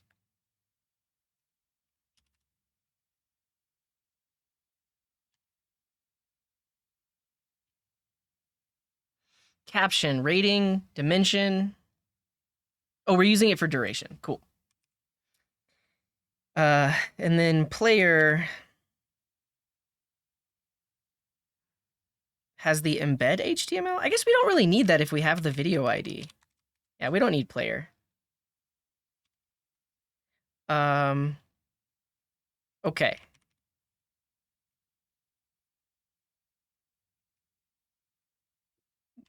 Let's get live stream details.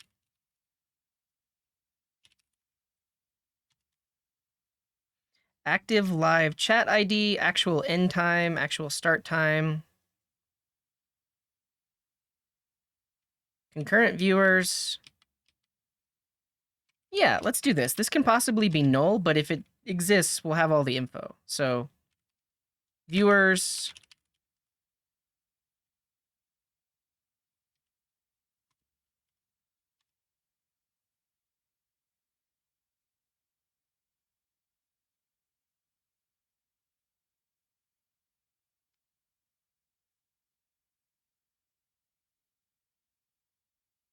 Yeah, we want this.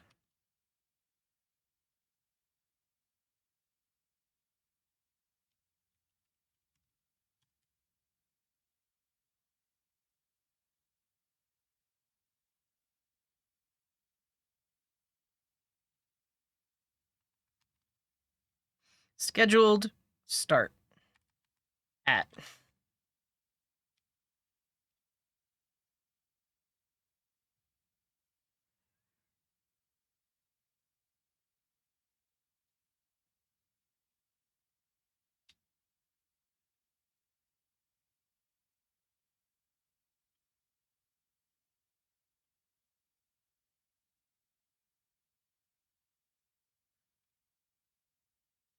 So we care about when it starts. We care about how many viewers there are.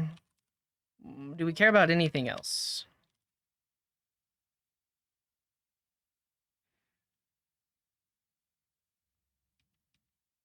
I guess the live chat ID would be fine.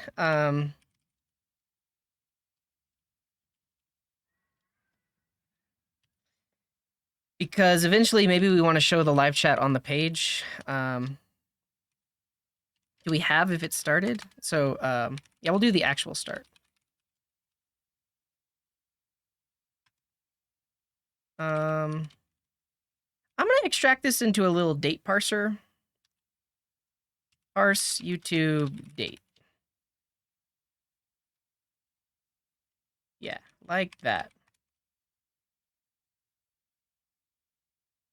Because then we can do the same thing with that, but let's put that in a little function.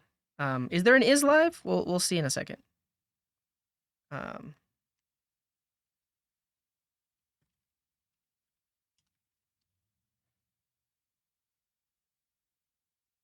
No, that's not what I want. I don't know. Date. I don't know the type yet.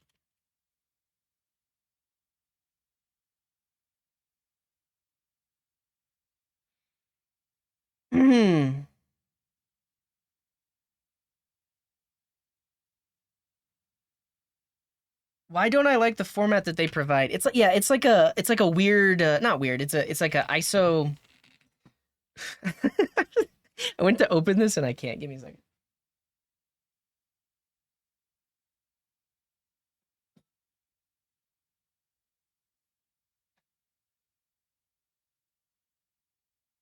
It is an ISO string, and I want it to be just a timestamp so that I can very easily sort it.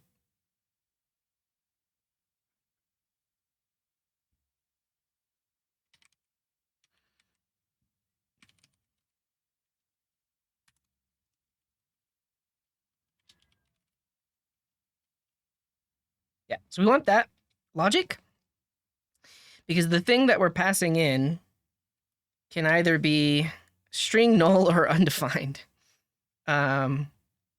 So we'll say this. This is a string null or undefined. Great. Because now I can do this.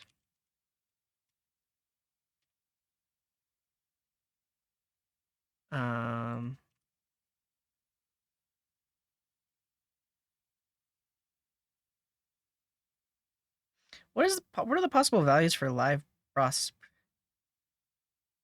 I guess if live streaming details are null, then,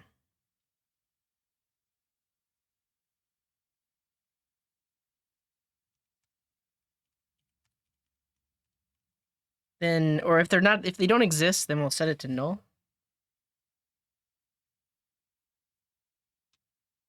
Current viewers is string null or undefined. We're gonna make that a number.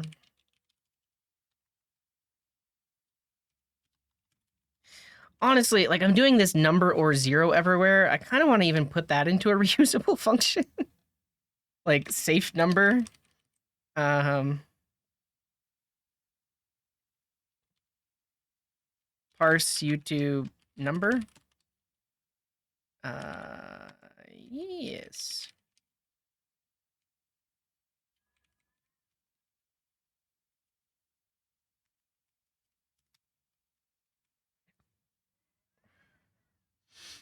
I guess you're right. Yeah, if we created a Zod validator, we could create I forget what they're called, like refine. We could do a refine that does these things. I'm okay with what we're doing here. Yeah, I'm okay.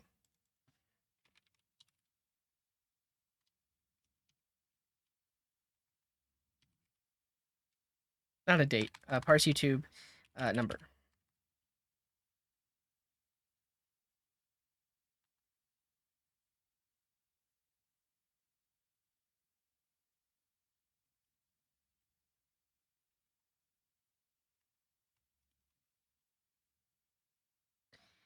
And then we need to add the live stream.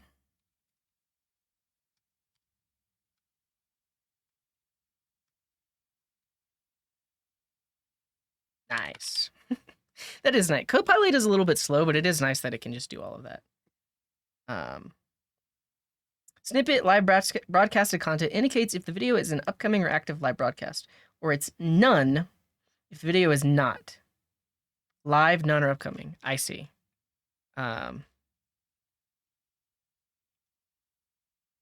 So we could put that in here.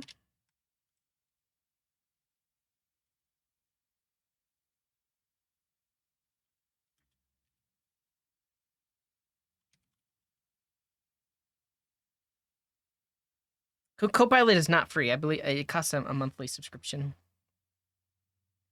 All right. Do we have everything? I think we do.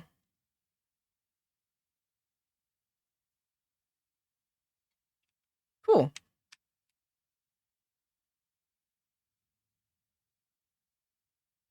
And we can see what's in the cache. We get published at, view count, likes. Yeah, dislikes is 0. Let's just go, yeah, if the dislikes are 0 for everything, we're not going to include dislikes. It's just extra. Yeah, it's 0 for everything. I'm going to assume that the API doesn't actually give it to us. Cool. So we're not even going to include dislikes.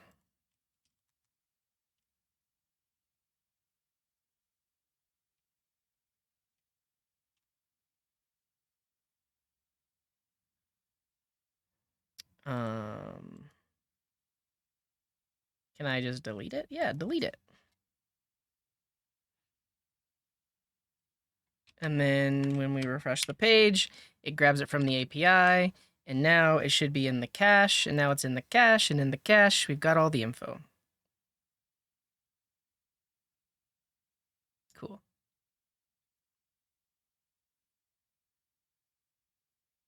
What if I put my own videos? Is there a way to say if it is yours?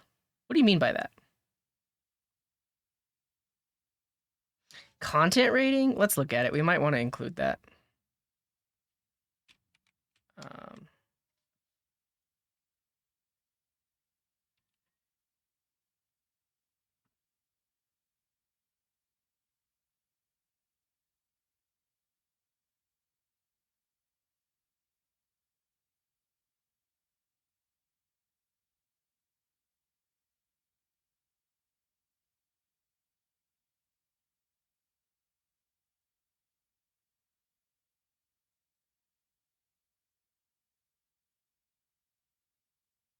Oh, I see. It has all the ratings from all these different countries. Fascinating. I'm not gonna include that for now. For now, we have the data. It's being cached. Let's use it in the UI. Yeah, let's use it in the UI.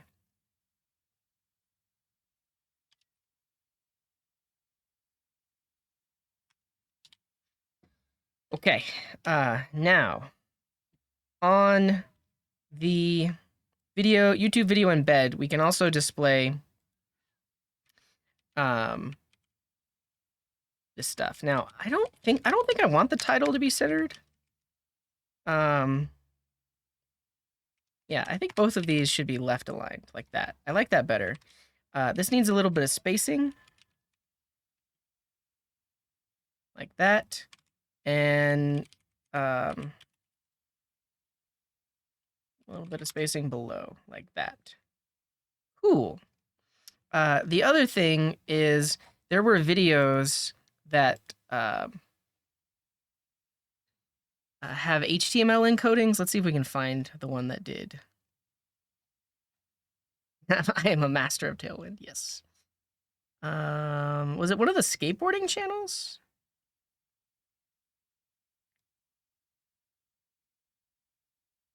I should create lists with smaller numbers for testing. I guess it seems like it's just getting it right now. Before there was like some weird HTML encodings in the name, like the @ sign and the hash. I don't know what we did, but it seems to be showing the right info now. Cool. All right. Also, now that we've locked down all of our stuff, let's increase the cache time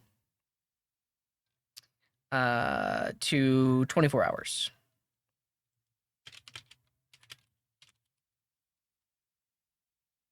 Cool. No, I didn't add HTML. No, I didn't. This needs a little bit of left margin too on the YouTube embed. I kind of want to put this all in a little div so I can give it some spacing. Yeah, so here's what we'll do. Margin top and bottom two on the container. And then also margin left too. Push it off. I guess technically we just want two margin all around. Yeah, like that. Yeah, we removed the dislike count. It was made private. So the only way to get that is if you're authenticated. So we won't have that for now. Okay. Let's get inspiration from YouTube itself. What do the little thumbnails look like on the videos page? So it has below the title, it has views, and then when it was published. So let's add that.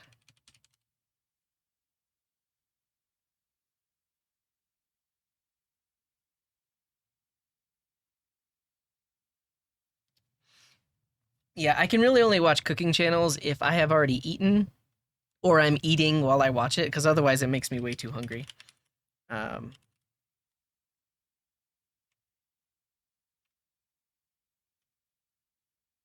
Cool. Now, this is going to be a big number, like that. We want to humanize this.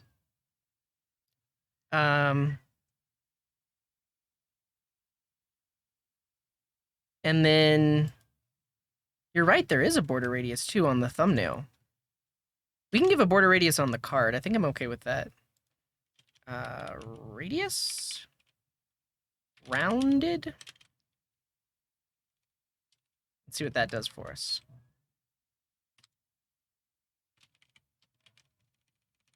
And then the thumbnail should maybe be rounded too.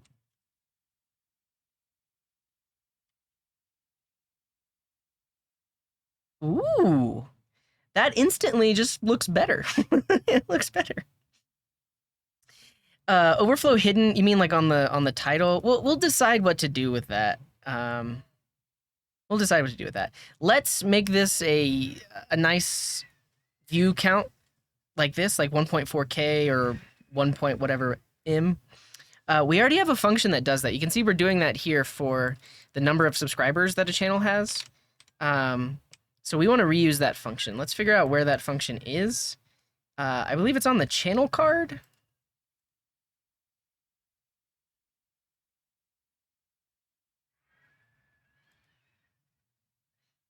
Subscriber formatter. Let's reuse this.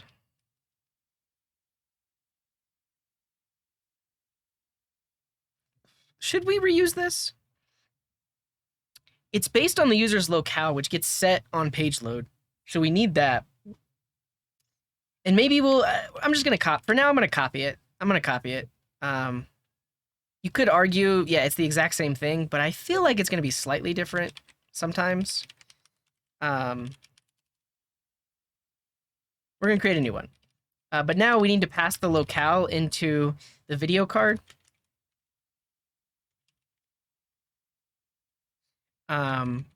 So that way we can use it, and then down here we'll pass this into it like that.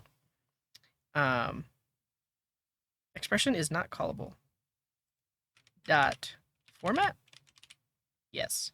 But now we need to pass the locale into the video. So on the video list page, data should have a data has locale, because that gets set on page render. So now we can say locale is data.locale. Cool. And there we go. So 431,000 views, 1 million views, 628,000 views, etc. Let's bold it. Let's bold the this little thing right here.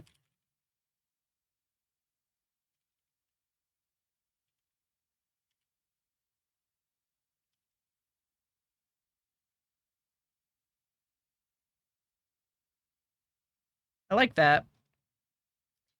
I kind of just want to put it above the title, so that way it's like consistent when you look across. I like that better. How does it format 1, 2, 3, 4? It will do 1.2K. It's possible to clip the titles, but I don't like that. Like the fact that like let's see what happens when we look at binging with Babish on YouTube. We look at their videos.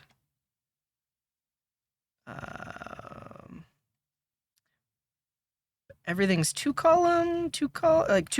rows, and then yeah, like this.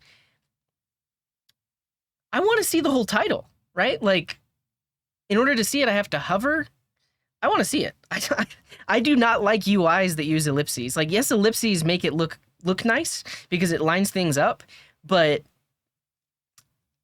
I want to see the whole thing. Like, I don't want to have to hover. I don't want to have to click to see the whole thing. Like, how do you handle that on mobile? This is especially bad in mobile apps where like they have a confined space to use for the UI, so they put ellipses on everything. In my opinion, it makes it unusable. So I'm not going to put ellipses. This is my protest to show everything. A long title breaking the whole, there's still a 100 character max on YouTube. So someone can't set a video title more than 100 characters. So they want you to click the video. Exactly. I want to read the whole thing and decide if I want to click on it. All right. What else do we get? When it was published. So let's do that. We can also use intel format here. The Twitter recommendation algorithm. We'll look into that eventually, because eventually, yeah, we want to add our own little like recommended bar and stuff. For now, just videos from the channels that you care about. Oh, they did publish. I remember that they talked about they were going to publish their. They did this today. Fascinating. Fascinating. Imagine designing this algorithm and being like, we have to make a blog post. I have to literally describe what I did in this algorithm. Are you kidding me? They probably got like the marketing team involved. You think a developer made this diagram? It's possible. It's possible. A marketer made this diagram, right? I don't know. Yeah, what's up, Pseudo? You're copying my topic? Yeah, honestly, I guess I'll just mention that really quick. I am teaching a live course on React. They ellipsized it? Yeah, I see that.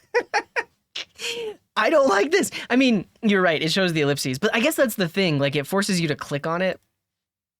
No, and I think like it is a user experience from two different directions, right? Like you don't want this thing to take up half of the chat window. So it makes sense. It makes sense, but I would argue basically when a viewer arrives, they should see it full, and then if they don't interact with it, it should collapse itself maybe automatically, or it should even, honestly, this should even disappear. Like you have the option to go and dismiss it, but all of that to say, I'm teaching a course, and if you want to learn React from me live, check it out, reactroots.com. It's going to be from April 10th through the 21st. Basically, it's 2 weeks. I have every day of lessons planned out. They're going to happen at a specific time. And then before class, you'll read some stuff. We'll have 2 hours of class. And then after class, you'll work on exercises. And then there are also 2 specific days where you will work on projects. And I'll be in Discord answering your questions, helping you out on those projects. So if you know how to build websites with HTML, CSS, and JavaScript, and you want to learn how to use React and TypeScript, this is the course for you. Check it out. Check it out. It's gonna be a good time. And also, if you don't want to buy a ticket, you'll be able to watch it for free on Twitch. But the paid ticket gets you access to a private Discord, access to the exercises, and then access to me on the project days and stuff like that. So if you go here, there's a video you can watch. There's info about getting tickets. Yeah, check it out. There are still, I think, 17 seats left. There's a max of 30. So I'm limiting the number of people that can buy a ticket. So that way, I'm treating it like a classroom. Those 30 people that buy a ticket, they have my full attention for those 2 weeks for me to help them and to learn about React and stuff like that. So definitely check it out. Share it with somebody you know. If this course isn't for you and you know somebody it might be for, sharing it would help me out as well. And if that ticket price is a little too steep for you, check out on Twitter. I posted this. So there's a form that you can fill out. Yeah, the cost is $150 US, but there are discount codes. So if you look at the site, there's several discount codes. And I think there are like 2 early bird discount codes left because there's only gonna be a max of 10. But if you check out this tweet, there's a form you can fill out if you would like to be considered for a grant, because there's a few people that are going to pay for people's tickets. So you fill out this form, you'll be considered for it. And yeah.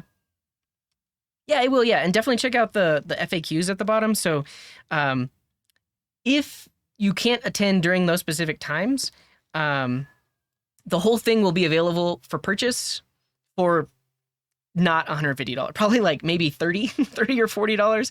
I haven't decided on a price yet, but yeah, you'll be able to buy the VODs and all the exercises and slides and basically all of the materials and content that happen during the course. You'll be able to purchase it afterwards for much cheaper to watch it on your own time and do stuff on your own time. So yeah, cool. So that was me advertising that, and check it out. Check it out.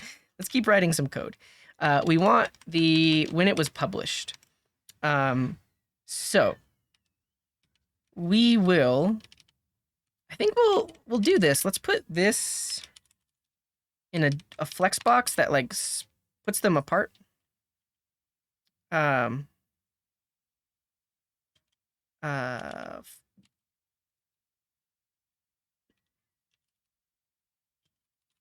Justify between. Because if we put another thing, yeah, it's on the right-hand side. So on the right-hand side, we're going to put when it was published.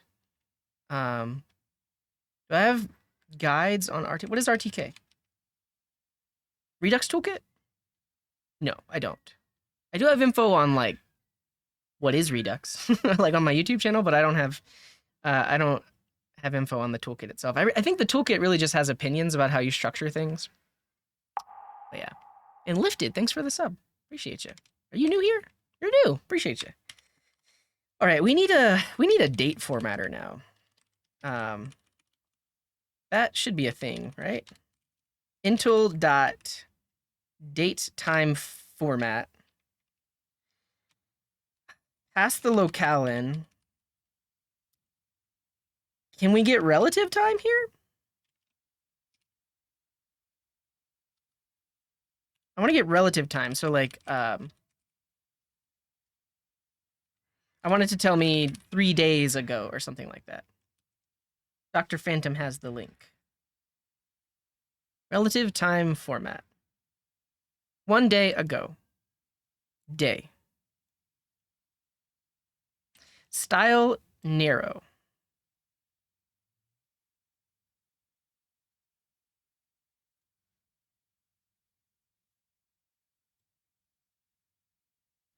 I guess I have to determine the number of days ago is the thing. Pasado mañana, 2 days ago. Wait, what? Day before yesterday? Was that pasado mañana? The day after? Oh, the day after tomorrow. I see. Okay. In 2 days. We'll do auto.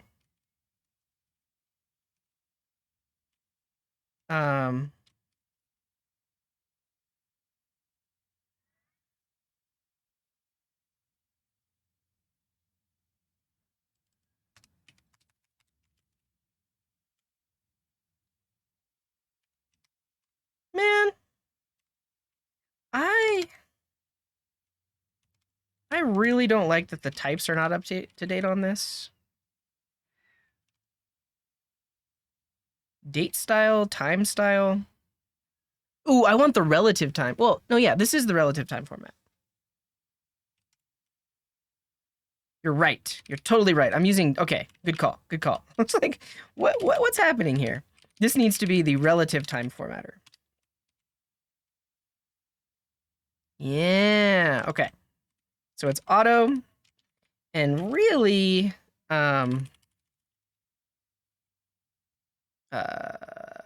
this is a number timestamp.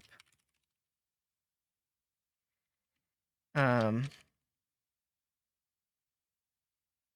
want to do something like this. Format date. Time formatter is this. Because this will return time formatter.format with, I mean, if I don't pass in like day or quarter, will it just pick the right one? Let's see. Let's see if it just picks the right one. No, it wants some. It wants a specific.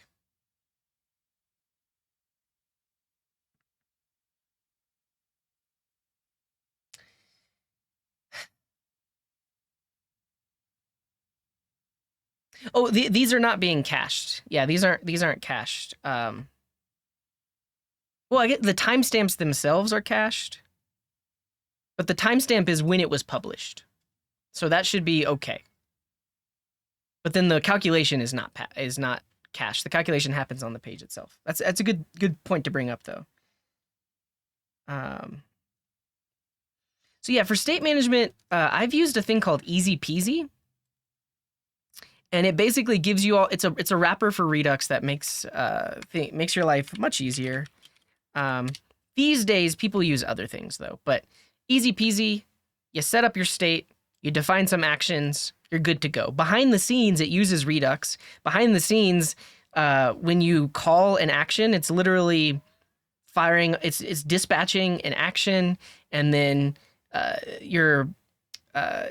when you're modifying the state here, basically like you don't have to have a reducer. Easy peasy is really cool. Though the thing that a lot of people like to use instead is Zustand, which gives you little functions. So like you create a store, it has some state, you have various functions that can modify that state, and then you can use them in your components. And then the other one that a lot of people use is Jotai. But I have not used Jotai or Zustand. Jotai seems much more granular. Like it doesn't. Maybe you can use Jotai for like bigger things, but it seems that people would potentially use Zustand to set up a bigger Redux-like thing. Yeah. So why Zustand over Redux? It's simpler. That said, if you're like looking for a job, you probably need to know Redux because most places use Redux that haven't adopted something like Jotai or Zustand. Yeah, I think that's why. Okay, so so back to the code that we're writing right now. This is the reason I'm wrapping it in a function, because we have the time it was published. Now we need to calculate how many days ago it was. And if it was greater than 365, then we can, I guess, do years. But if it was less than 30, we do days. And if it's more than 30, we do months. And if it's more than 365, we do years. I can write that function.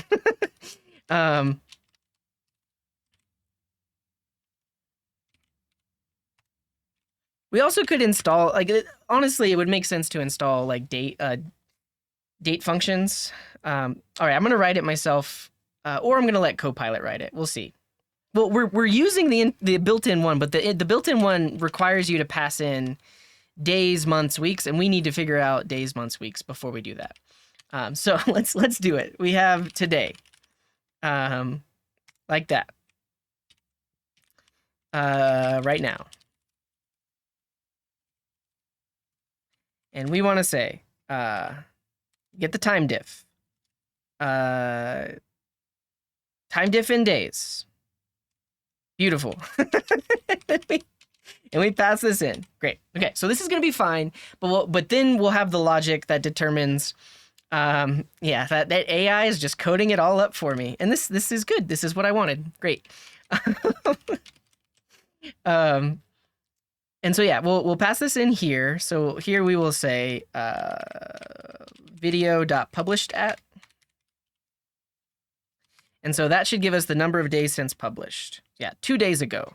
We don't want the word views. And we won't make it bold.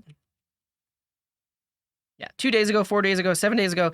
But if we get to these really old videos, 184 days ago, we don't want it to show days all the time. So now this is where we add custom logic. So we'll say if time diff in days is less than 30, then that.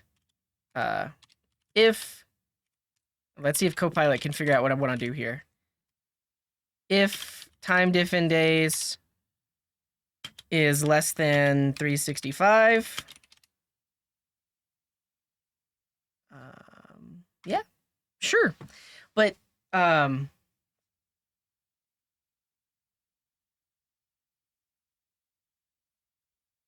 is this right though? This is like a rough calculation of months, like 30. um, can I not? Can I not pass in? Can I not pass in the time diff, and it determines the number of months itself?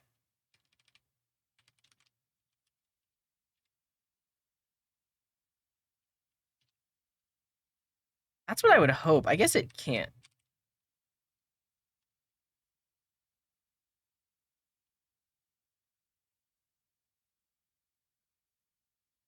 Let's see. A million days ago. All right, so I do have to do the rough calculation here.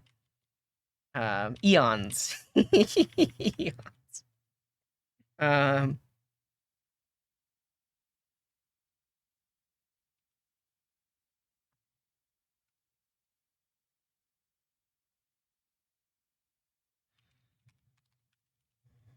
all right, this should do it.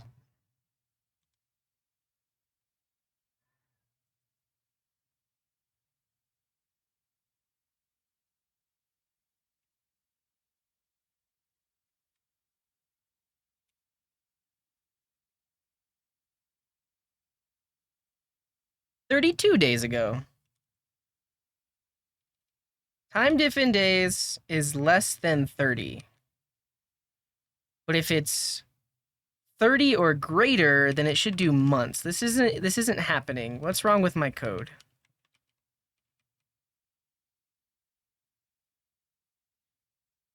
It's a number, right?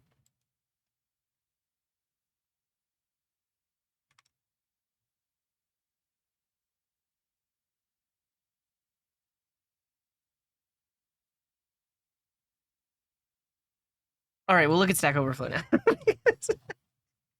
Like I wanted to figure it out. Well,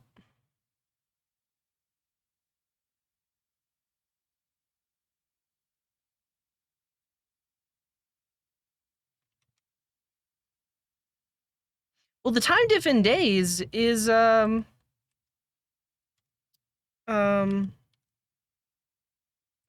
32. Let's see how they're doing it here though.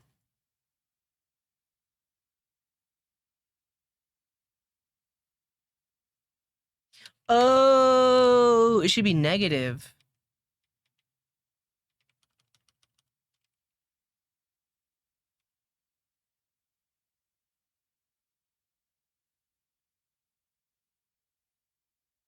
Tomorrow, in 3 days.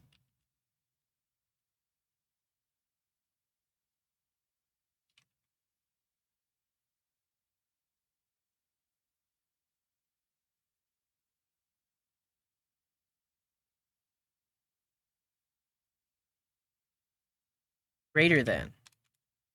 It's just greater than is all it is.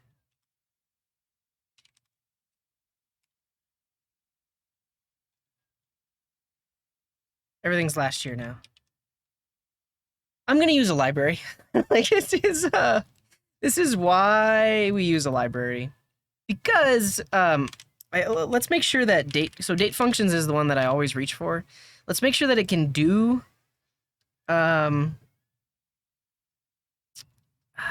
locale specific.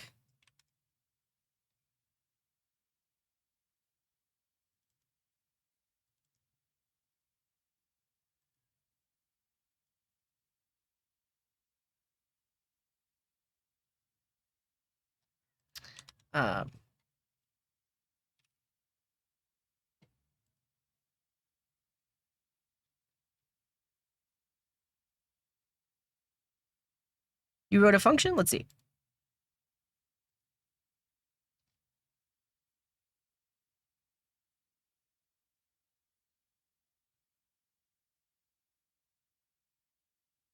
Nice. And then this tells you what unit to use. Cool. do now minus time diff.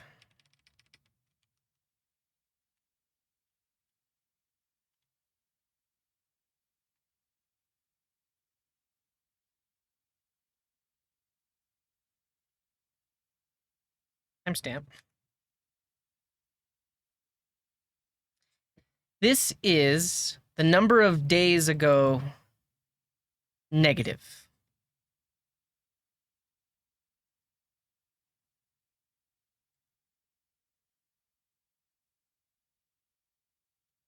And then now minus timestamp is positive? Oh, you're right, because this is always going to be in the past. Okay. I mean, this is right though, in that it's saying, no,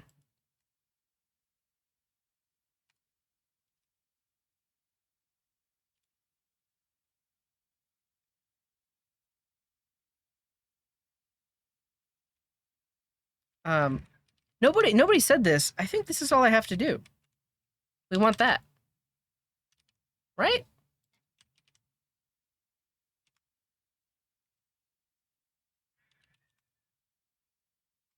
No, I'm just gonna use a library. Like, it was fun to try and figure out, but I honestly, this is one of my main complaints about the Intel API. Some things super easy. Other things, they don't exactly do what we normally want them to do. Like, it requires a bunch of extra logic. How does this work?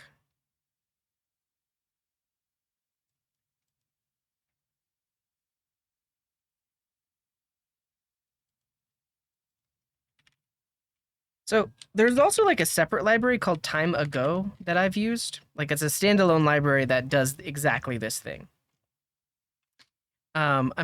I want to see if date functions has it. Well, that's the other thing, is like I don't want to copy paste this code. At this point, I want to use a library.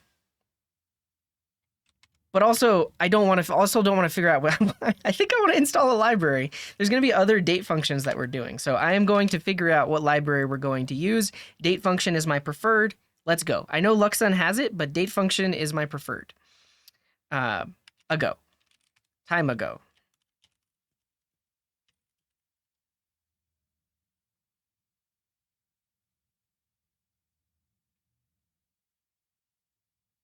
A tiny time ago component. I just want to see their source code so I can see what function inside of date functions they're using. Because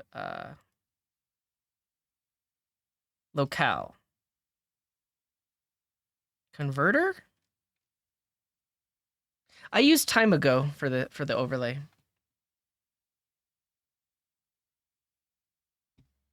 Format distance. Great.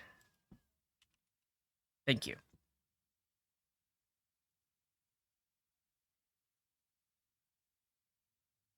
Great.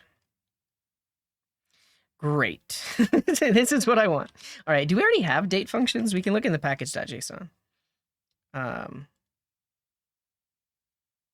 Yeah, but what's nice about date functions, it's very easily tree shakeable. You can literally import individual little functions, and that's all that gets added to your bundle. Day.js might be similar. Time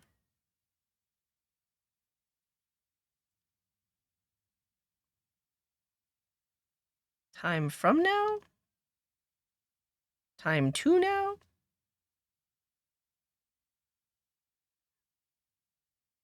Requires the relative time plugin to work. Yeah, so you need a plugin. This is great because I literally just will import that one function. Did we already add date functions? We didn't. Day.js looks better, but requires more dependencies. This is a single dependency. And we're good to go. So now that we have date functions, we can pull in this more packages. It's fine. Like, there's other scenarios where we would use this.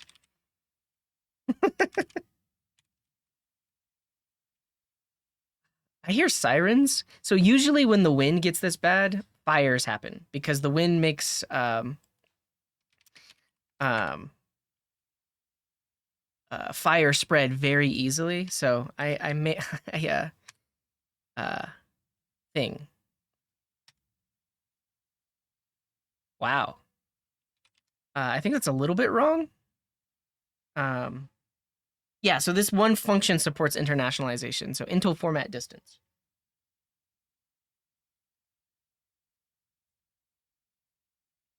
Okay. I think it got this wrong though. I can literally just return this.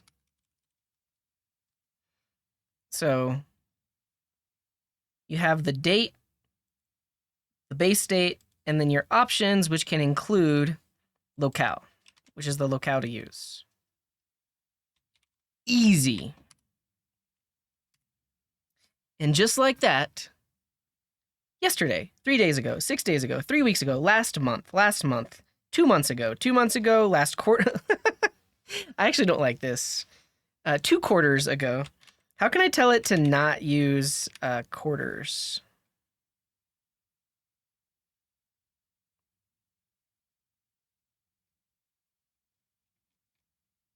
I don't like quarters. Unit.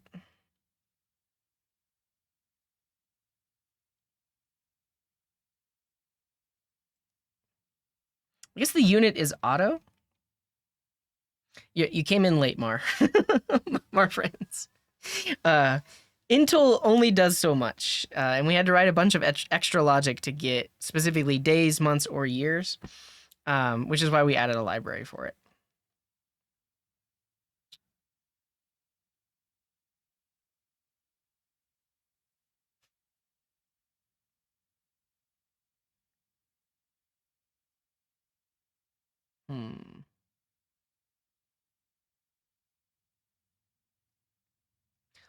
Who measures anything in quarter? Like, but you can't.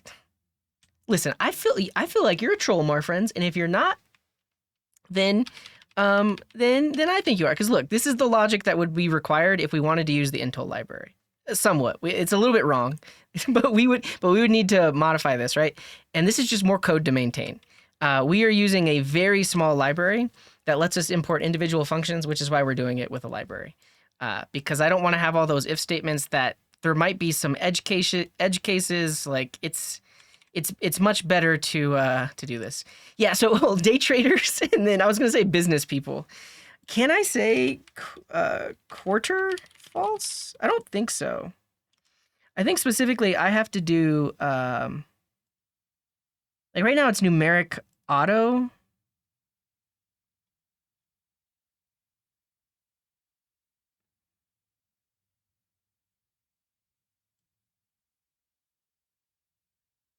What if I do numeric always?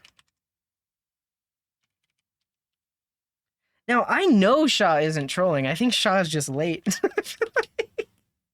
It's actually no, it's hilarious though because every time we try to do something like this, so formatting dates, formatting numbers, my power I think might almost went out. Every time we do this, so people are like, yeah, just use the Intel API, use the Intel API. Sometimes the API, like, and this is my one complaint of it, is like there are certain things that just require more logic. Yeah.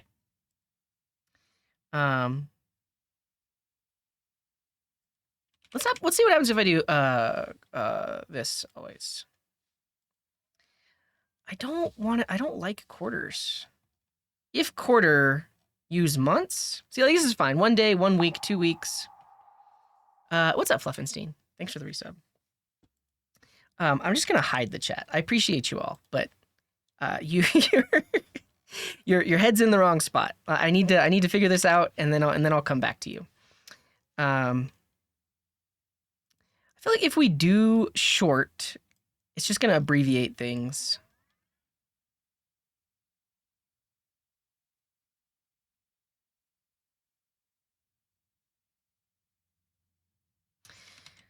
Honestly, I feel like what we could do is If the response has quarter in it, just do it again, but tell it to use months instead. That's how I'm going to solve it, because it doesn't look like, at least in their API docs, it doesn't look like there is an option for it. So we will just say, if result includes quarter, then we will do this. Is it unit? Months, like that.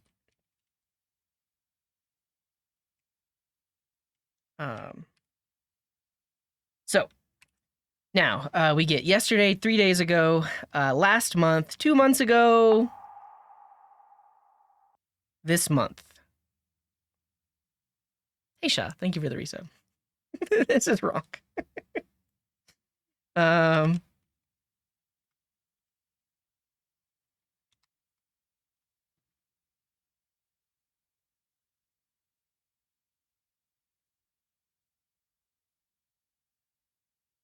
Year, quarter, month, week, day. Did I specify unit?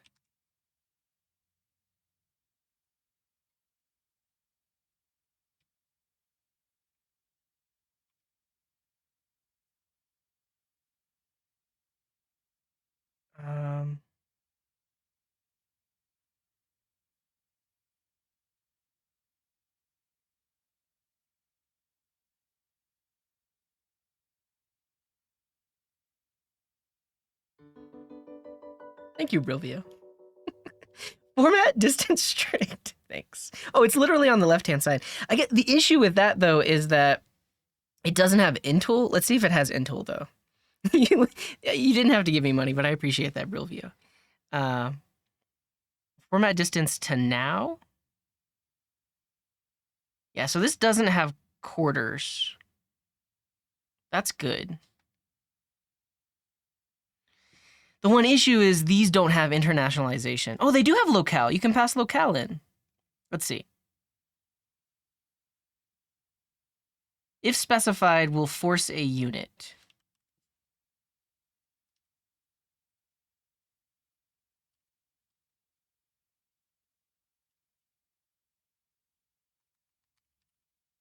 Not script, strict.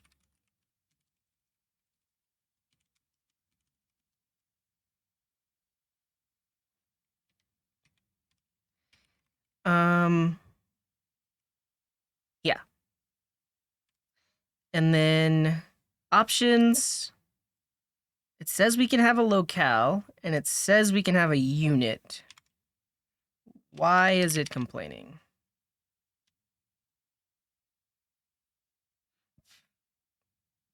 It's a locale object. Do I have to create a locale object now?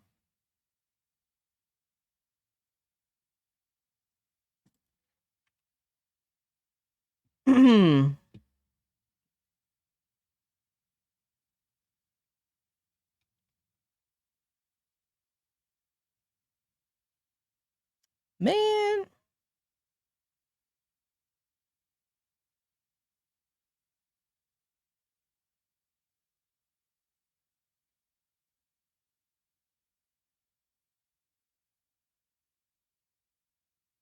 Code. Locale. Nice. Nice. And then unit. Month. Wait, was it month on the other one too? Did I get that wrong? Because I was putting months. No, it should have just been month. Okay, if this works, great, but I'm going to try it with the other function too, so I don't have to import two functions.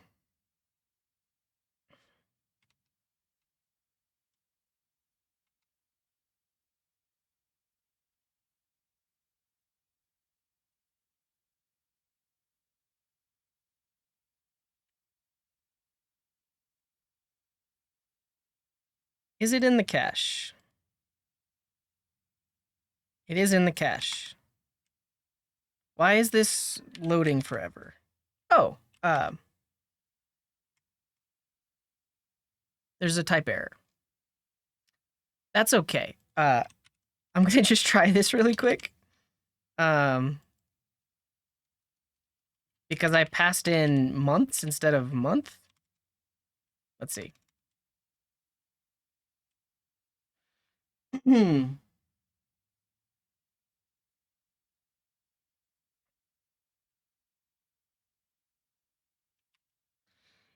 Yesterday, 3 days ago, last month, 2 months ago, 3 months ago, 4 months ago, 5 months ago. Beautiful. That's what we want to see. So what we'll do now is we'll update our API to give us more data instead of just the first 50 videos. And that way, we'll have a ton of videos that are like years ago too, because we want to see that. So I'll clear it from my cache.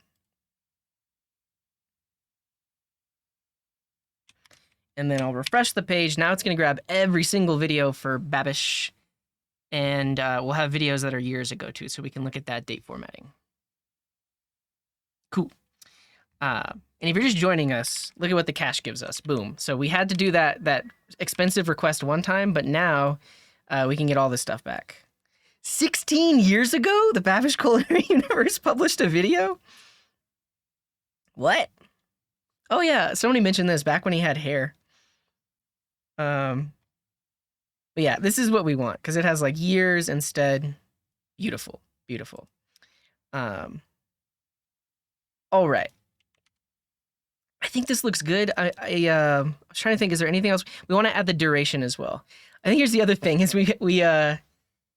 does Day.js have a duration formatter? Because if we look at the data that we get back from the YouTube API, it's using a duration string like this. So PT 7 minutes, 18 seconds, right? And we need to take this and convert it into like a timestamp of like minutes, seconds, or like hours, minutes, seconds. We could parse it ourselves, but again, is there a library that does it?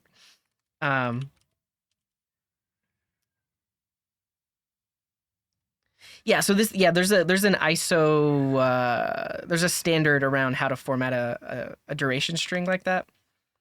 Does this have anything for it? Format duration. The duration to format.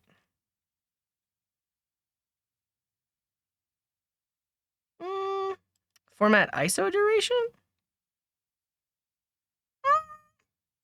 Interval. Oh, is it called an interval? No. All right, I'm going to show the chat now, but I'm going to need you to behave, chat. If you don't behave, I'm going to hide you again. And here's the mindset that you all need to be in. I have made certain decisions about the things that we're using and how we're going to use them. If you have constructive comments and thoughts on what we're currently doing, great. If your comment is to just do something else, hold on to that until I've struggled for like a while and I haven't figured it out with the current way. All right? Everybody got it? Everybody know what they're gonna do? Welcome back, everybody. There's a duration functions package. Moment.duration. Yeah, you could use moment.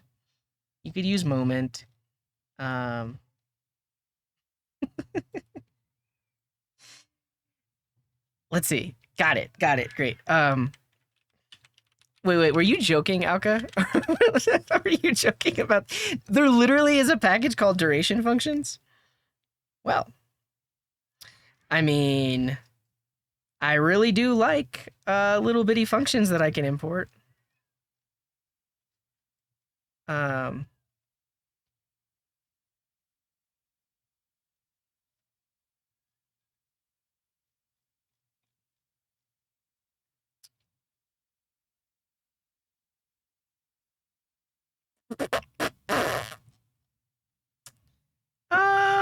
This is like a very small library.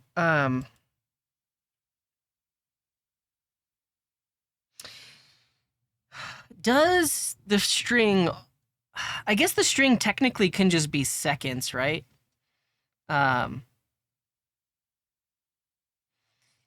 let's look at their source and just copy their regular expression.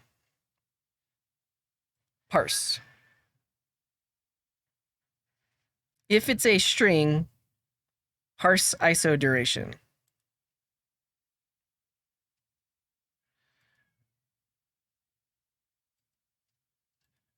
Parse units ISO duration.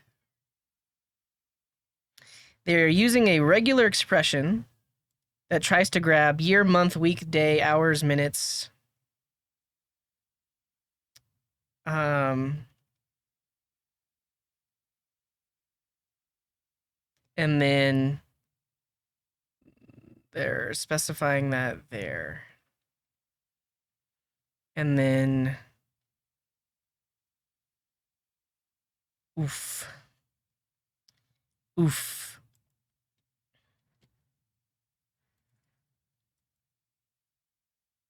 Oh yeah, I found it. This seems like a lot. Does it have to be this hard? So we did, yeah. So my opening screen overlay, that timer that's down there, we parse a very similar format. It's not the standardized format though.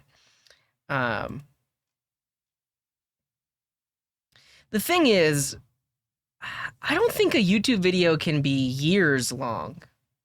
I think it can be up to like 24 hours. So we really only have to care about hours, minutes, and seconds. And thank you, SafetyJ. Hours, minutes, seconds. It's really all we care about.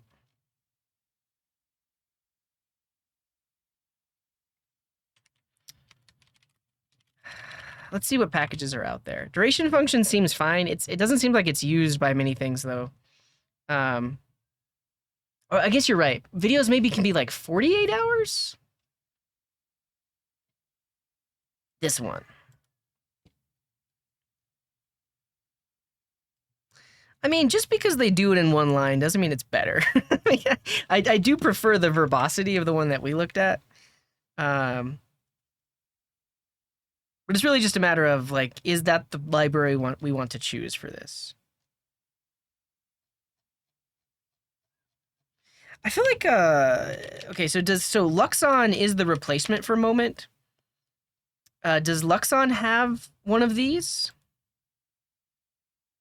Because if it does, then we could use Luxon instead of date functions. I'm okay with making that concession.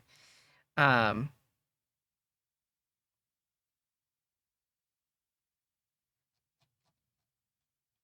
Luxon is the replacement for Moment that like is smaller and like doesn't modify the date prototype and stuff like that.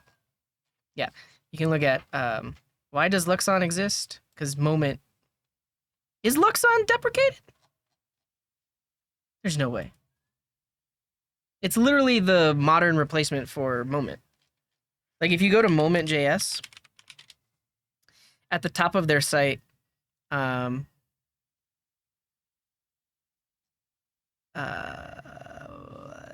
mean, they link to Luxon here, but I guess maybe they wouldn't tell you don't use this library. Let's see if we can find it. Luxon format duration string.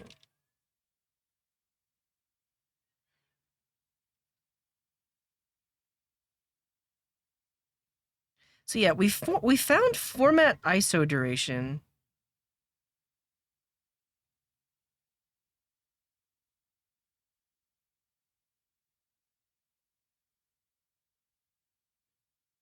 Oh, is it parse?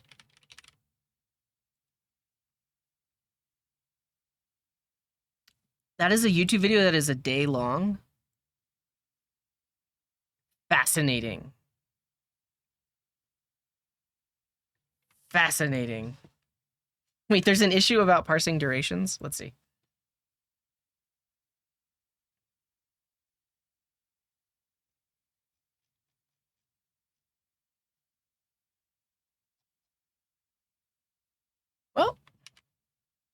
Well, let's look at parse really quick.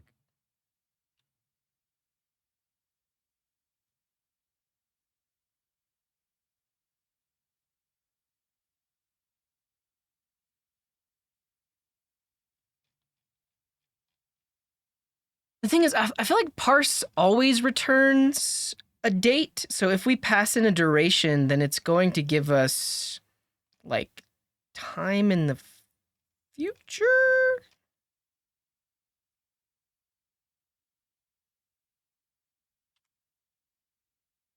It hasn't been added yet. So this could be an ISO date string. 8601 is the date format, I believe, not the duration format. Right?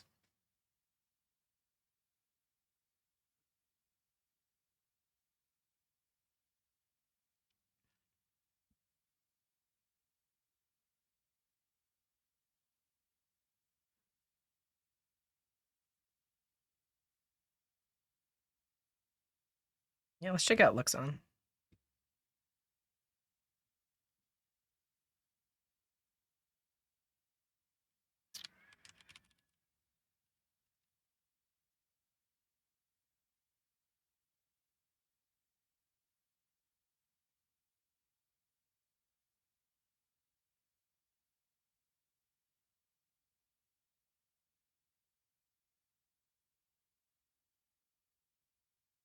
Yeah, so they can create it, but they can't parse it.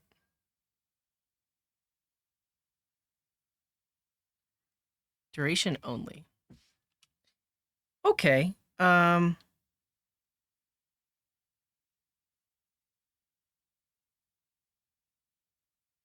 Setting the locale.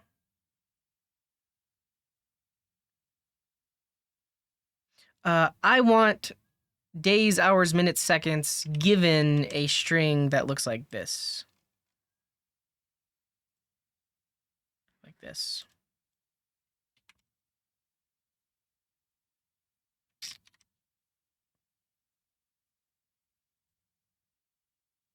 I really wish there were a way to search their docs. Is there not a way to search their docs?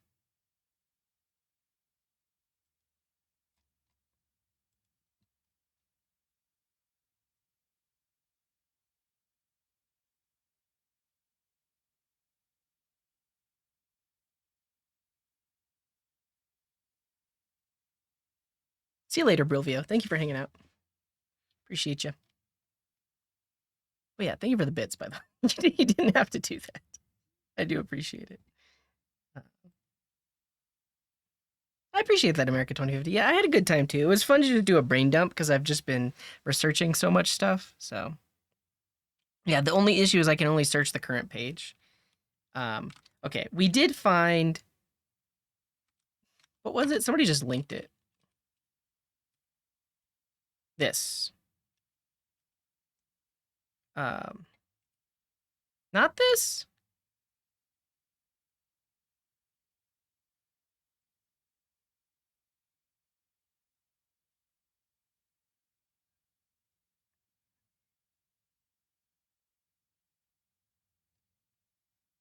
Hmm.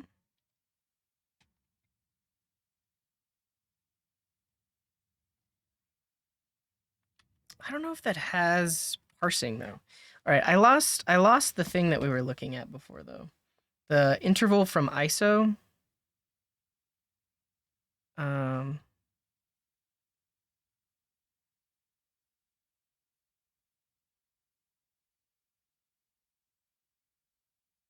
all of these are parsable. It does not have the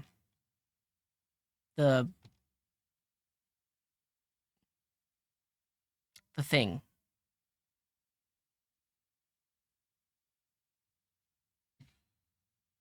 All right, let's just try it. We're gonna install Luxon. We're gonna try to use this function from ISO, and that gives us back an interval. Does an interval have like hours, minutes, seconds? But yeah, let's install Luxon, and then we'll rip out date functions if this works. Yeah, the temporal API. Like I said earlier, though, like some of these things, like the Intel API is only so good. And then you pull date time in and use it specifically. Okay. Let's try it.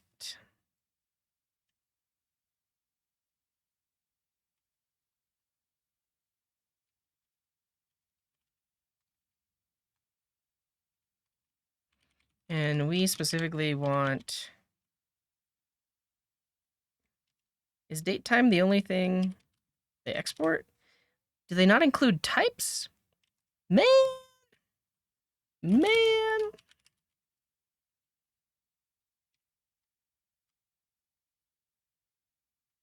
Okay. What do you got, Luxon?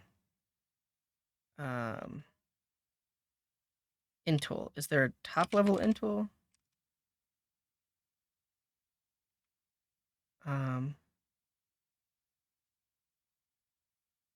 From ISO. What is from ISO on? Is it on the datetime object? Let's see. Wait.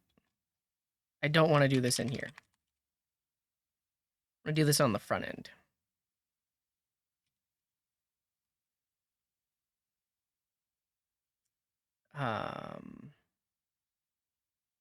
For now, we'll just put this down here, but in a second, we'll overlay it on top of the image. But I want to do datetime dot from ISO, and then pass in video dot duration.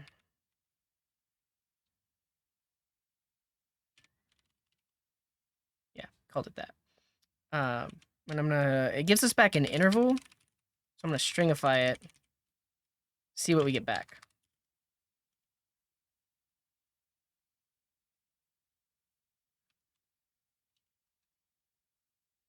Yeah, it's pretty crazy, huh? I'm still like, this is there are null. It gives us back null. So can it not parse the duration string?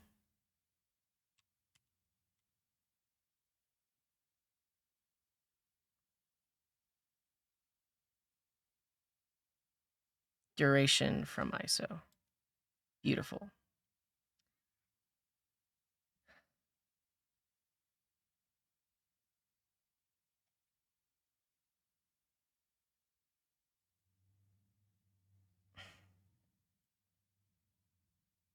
Duration from ISO. Locale, matrix. Oh yeah, no, it works. I think I want to pull in duration instead of date time. And then that gives us back an object with years, months, weeks, days, etc. Great. It just gives us back the string.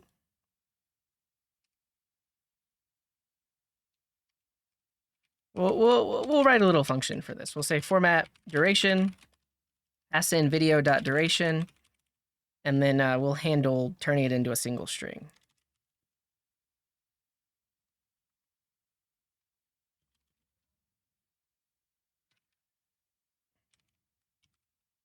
To object? Do I need that?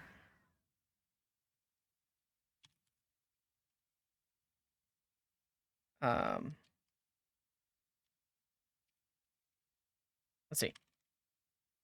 Yeah. Minutes, seconds, minutes, seconds, minutes, seconds. Beautiful. Now we can just... I mean, they probably... Here's ideally, they have a way to say... Just turn it into a string? To human? Let's try to string. That would be really nice if it just like automatically colon separates it and it's like done.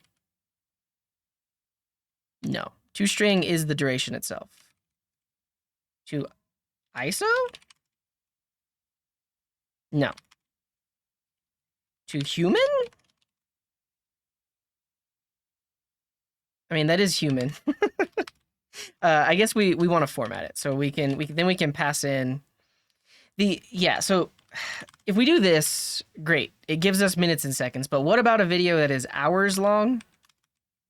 And if we pass this in, like hours, minutes, days, hours, minutes, seconds, are we gonna get a bunch of we get a bunch of leading zeros. So this is why I think we need a we need a manual a manual process. So the duration object is that, and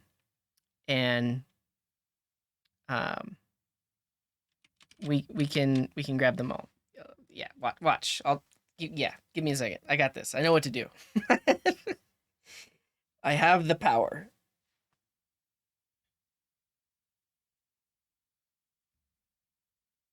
Splitting and filtering would be hard because if there's 1 hour but 0 minutes, we still want to show the 0. I guess we're gonna have to handle that right now.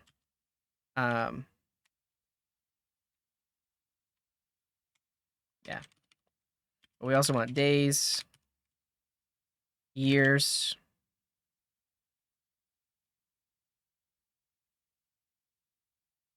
Two human short?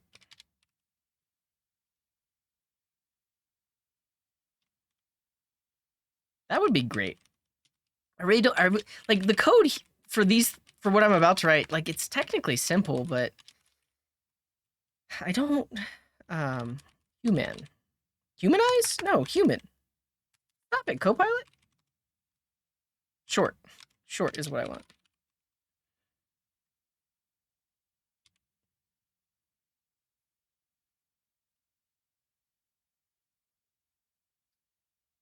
Duration to human.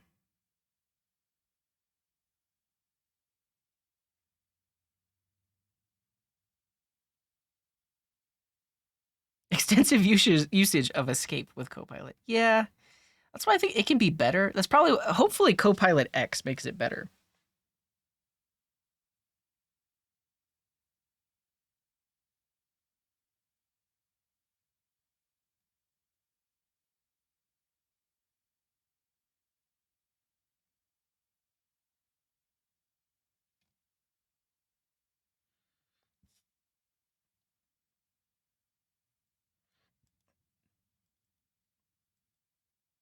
Unit display short does this instead of hour.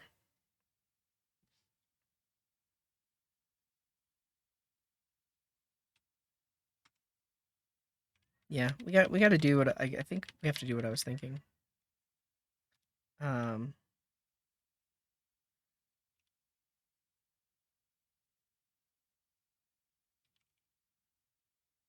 Is this how it would go? Years, days, hours, minutes, seconds? There's no months. And then I kind of want to filter from the beginning. So like, what's a month? At least 28 days? So like, I want to remove from the array everything that's 0, and then I want to stop when something is not 0. I can say, well, parts at 0 is not a thing. Say parts dot shift, which should remove the first value in the array. And then we just return parts dot join on the empty string, or on a colon. Oh, but then we need to pad them.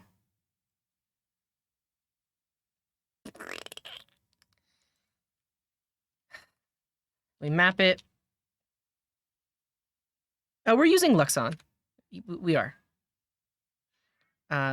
Which is the new version of Moment.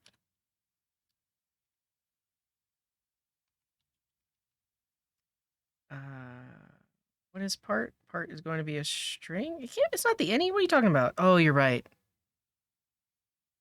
You're not right. That's string or undefined. Why is this giving me the any type back?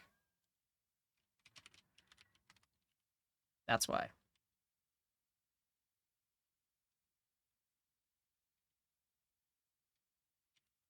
This is why. All right, to object. Now years is number undefined. Great. So now we do toString.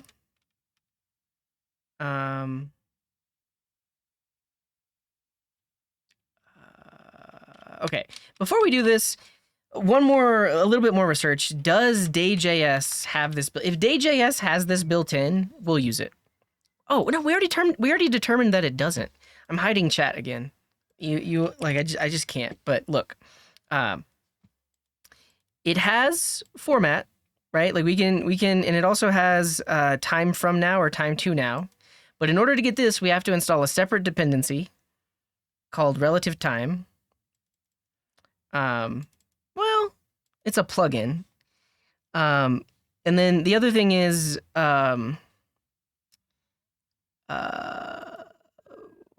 does format support duration strings?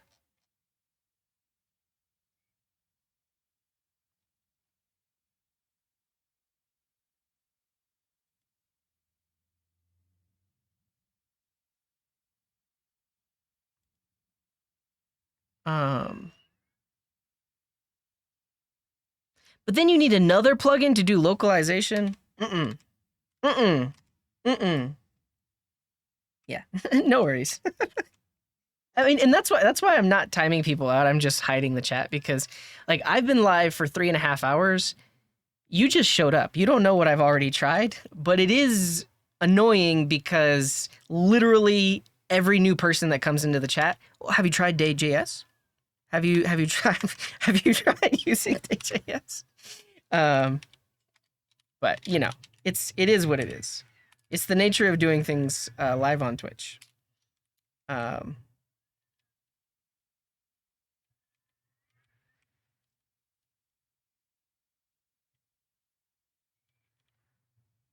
Wait, if it's 0, yeah, then we don't want it. Honestly, I think this is gonna do it. Yeah, this does it. See. Now what we need to try is a video that is multiple hours. I mean, I guess we can look at Coding Garden, right? So if I create a list that is the Coding Garden universe, all Coding Garden videos, I just have 2 channels. I have my main channel, and then I have the VOD archive channel. But I could create a list with these 2. Now it's going to combine the videos of both. Unique constraint failed on field's origin ID. Something's wrong with my database, so I'm gonna fix it.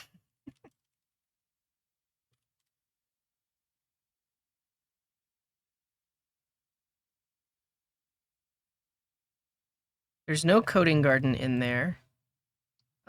List item. There's no coding garden in there. YouTube meta? Yeah, there is. So basically, like, we wiped our database, but I didn't delete various things.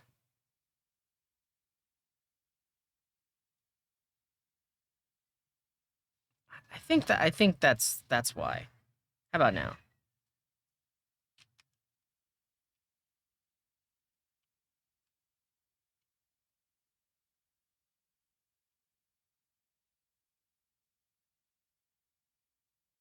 Created it twice.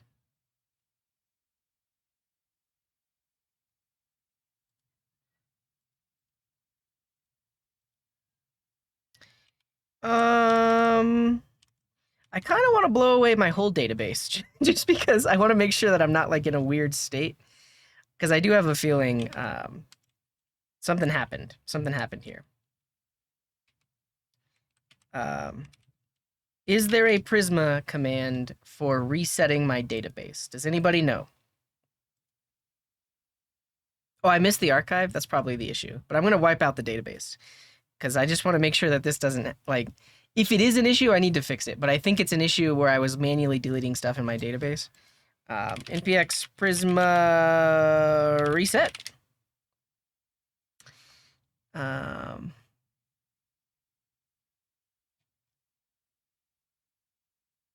DB push.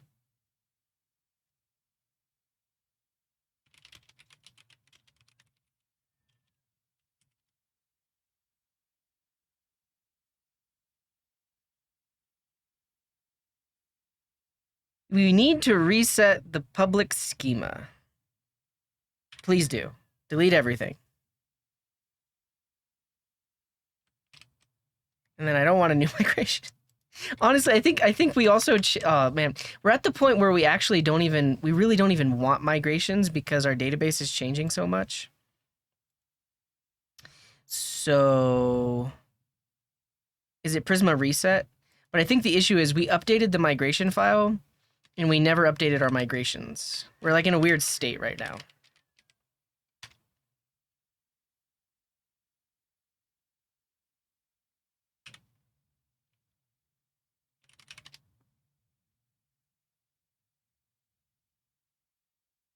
Cool. All right, we're back. We should have a fresh database. And we do. We're not logged in. We can now log in.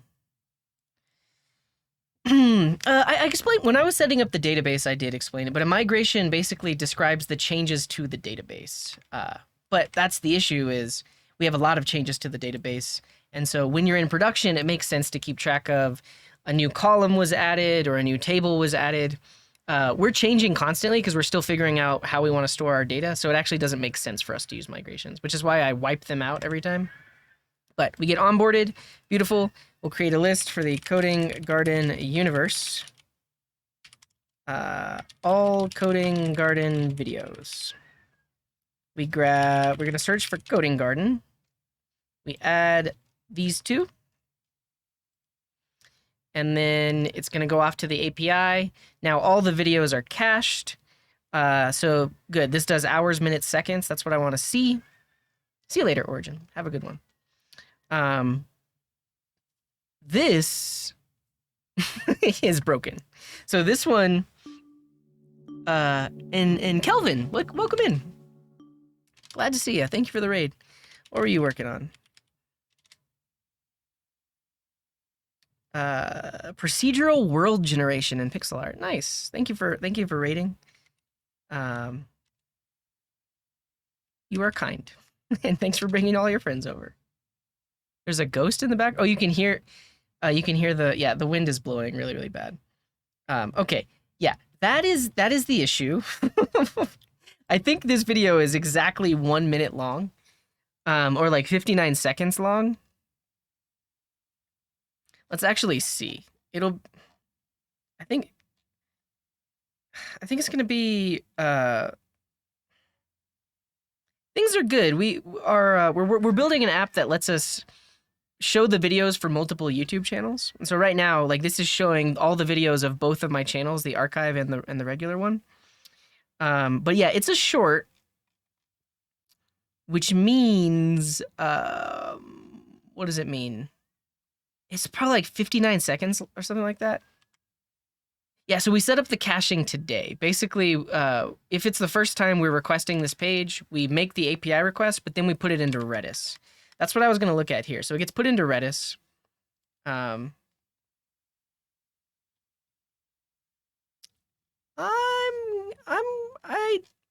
forgot. Like we reset our database, but we didn't reset the cache. Here we go. This is the Coding Garden one. Honestly, can I like Command F? I can't Command F. We're just gonna scroll till we find it. It is right after Clash of Code, Next.js Part 4, Beta Part 4.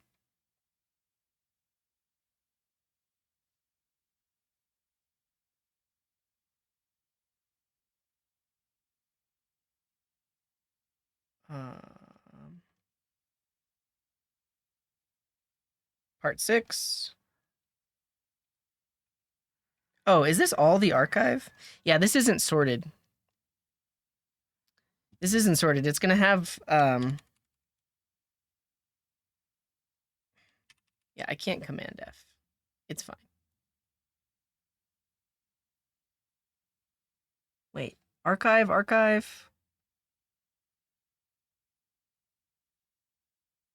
Oh, I forgot. We're storing it separately. So this is only the Coding Garden archive. And then one of these is only coding garden. Yeah, okay, so they're stored separately. I totally forgot about that. Okay, so I just want to find the short so I can see what the data looks like.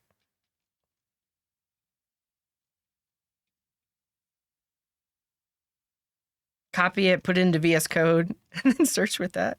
Look, it's going to be right here. And the duration is PT 1 minute. Um,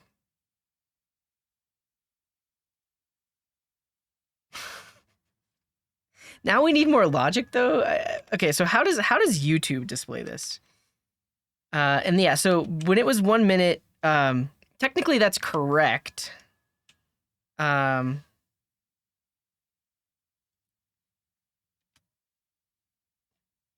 But there's more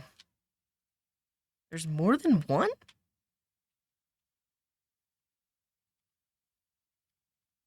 Let's see.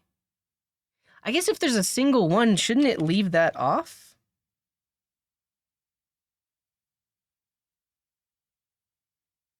Oh. Undefined is also another possible thing.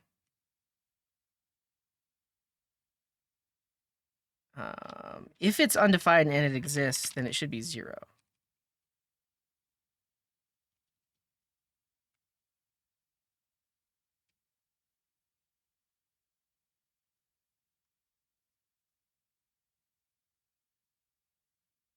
Yeah, like that. So 1 minute, 0 seconds. That was the issue. The seconds were 0, so it actually came back as undefined, and we need to default it to 0. Okay, we fixed it. that was the issue.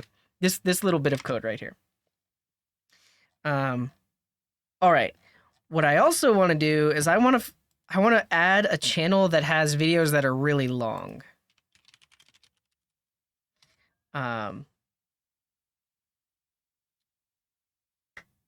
Can you, Alka, if you're still here, can you link that like that year-long video?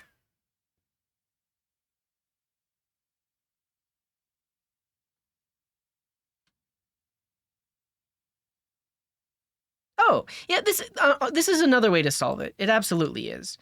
I'm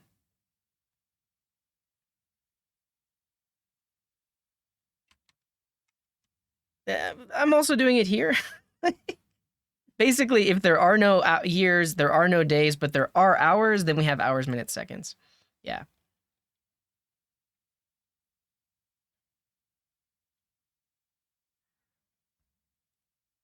The WAN shows, they're not days long, are they?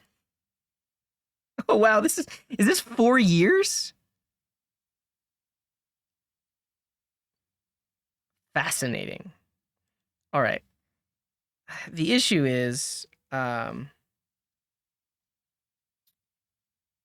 have a whole lot of other videos, or 4 days. 4 days, okay. They have a whole lot of other videos that are not that. So I don't have an easy way of checking that one video. And they have a ton of videos. Why do they have so many videos? I'm just gonna assume it works. I'm gonna assume it works. I'm gonna close all these extra tabs because I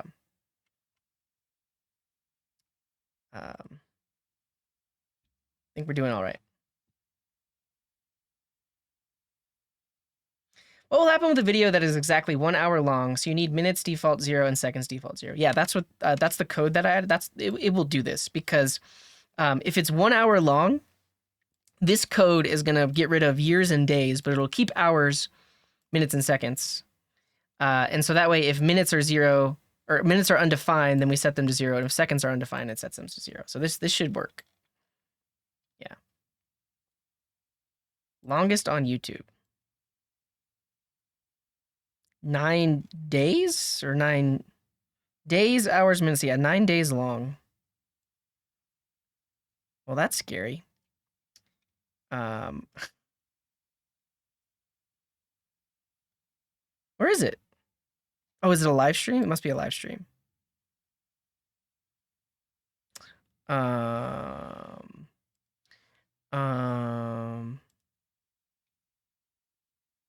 oh, Oh, it was the fourth one. Okay.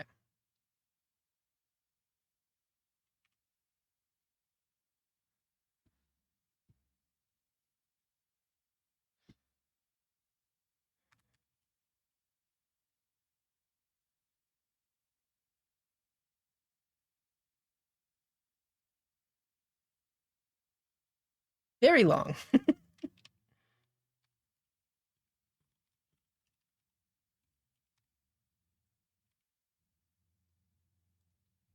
Here we go.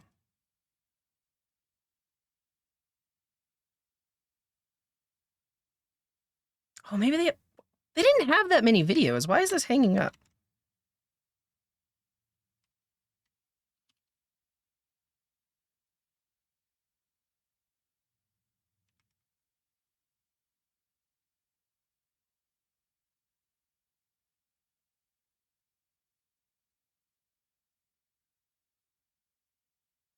Yeah, the videos are here. Why is this spinning? Probably because there's an error in the console.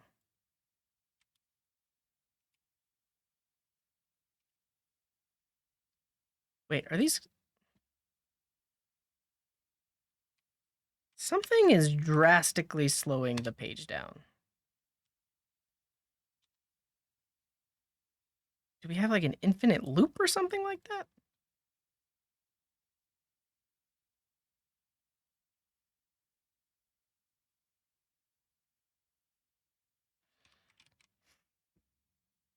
Is this an infinite loop? um...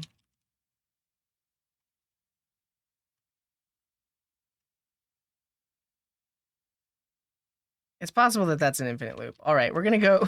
we're gonna go to the solution that was provided earlier, which I think is a better. It is a better solution. There's no while loop.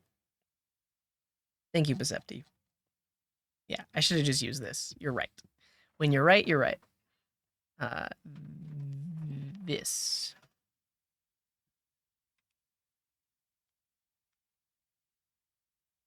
Yeah, this is it's a bit of a mess.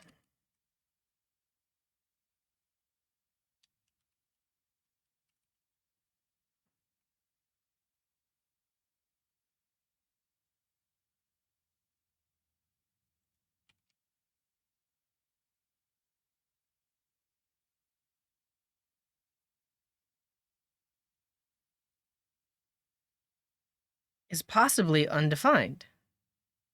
Yeah, that's why I'm comparing it to 0. 0 is not.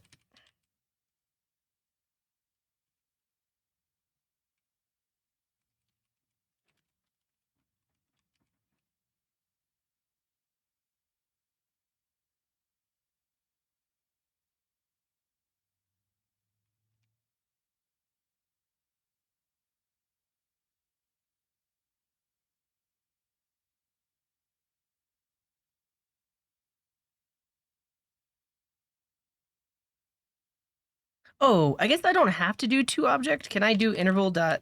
I can do that. Okay, yeah, I actually don't even need the obj.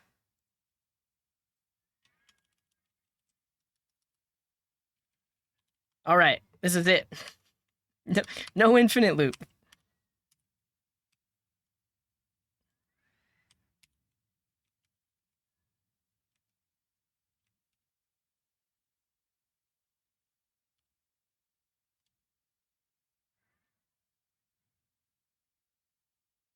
Is that the right port? Nice. So there was an infinite loop, but we can see right here, 9 days, 7 hours, 36 minutes, 40 seconds. Beautiful. Beautiful. Yeah, so we don't have the same problem as before because their built-in format function is smart enough to say, oh, if minutes or seconds don't exist, just set them to 0. Great. All right. At this point, we can now remove date functions. Well, we can remove it, but we have to figure out how to use Luxon to format distance to replace like 2 weeks ago. So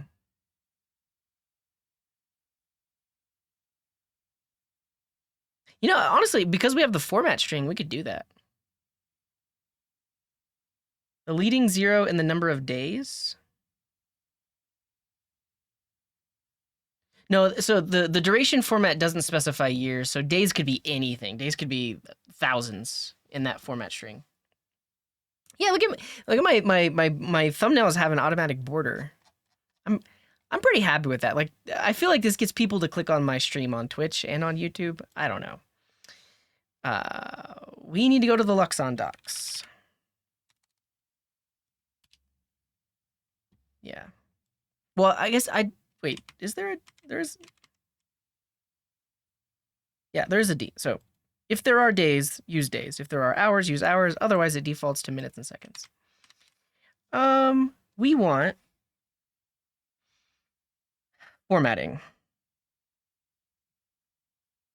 Oh, thank you, Malareth. I appreciate that. I guess I'm talking about people that have never seen me before. I don't know.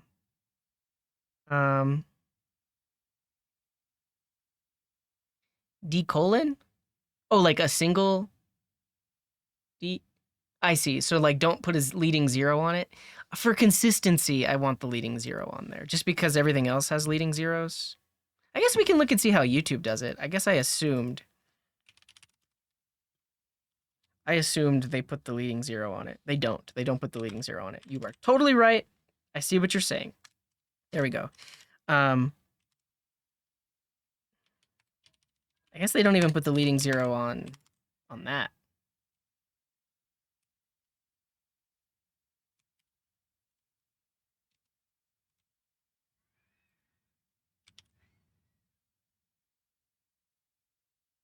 Oh, I will have to fix this function now. I want time ago.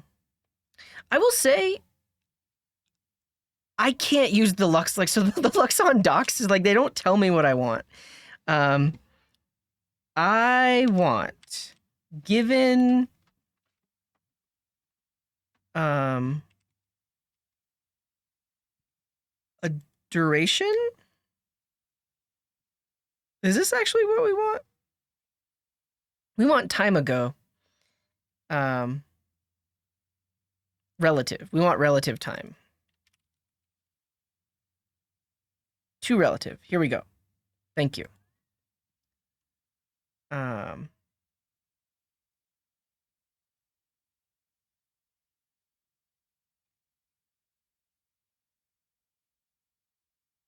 then, yeah, we can pass in locale too. Okay. So we need to bring in date time. And instead we'll use date time. And then we can just return this.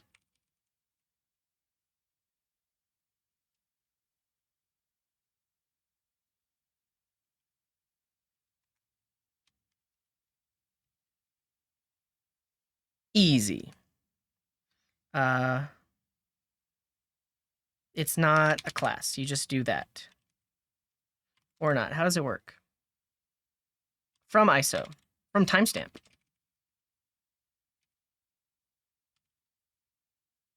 From milliseconds. Timestamp.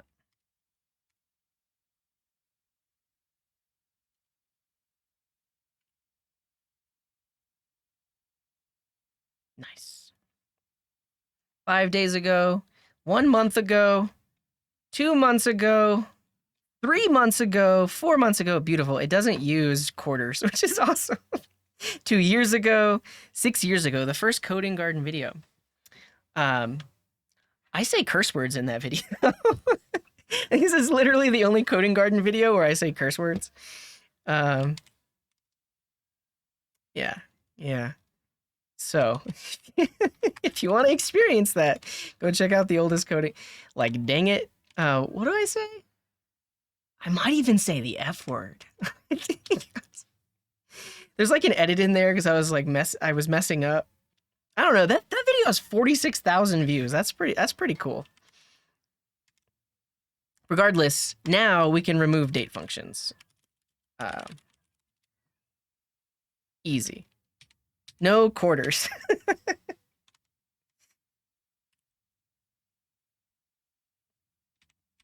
Oh, buddy. Oh, buddy.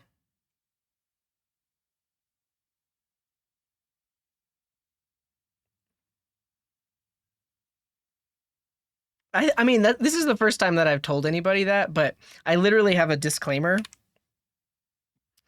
Um, in the video description.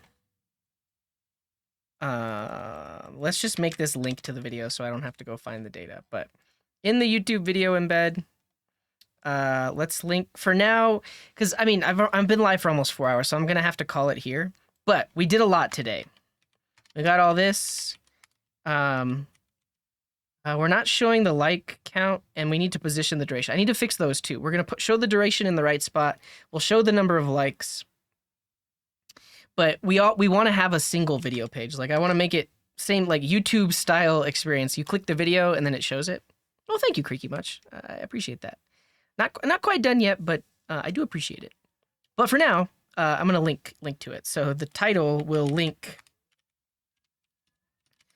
to the video, just so I can very easily get it. But this is https://youtube.com/watch and I forget how this works. Watch v equals and then video.id. Video ID. Great. So now these link. I can click it. Takes me to YouTube. And all I wanted to show you is, warning, this video is unedited and contains some profanity. Yeah. I'm not going to make it a modal, no, but it'll just be a YouTube-like experience. Like you click it, it takes you to a page where it's the main thing, but then on the right-hand side, you'll see suggested videos, or at least like the other videos in this list. So that's a thing. All right, let's position this duration on top of the image. So we've got our image here. We'll put it in a wrapper. Yeah, you're welcome, JFellyWeb. Appreciate you. We'll throw that there. We want to make this position relative. And then this will be position fixed.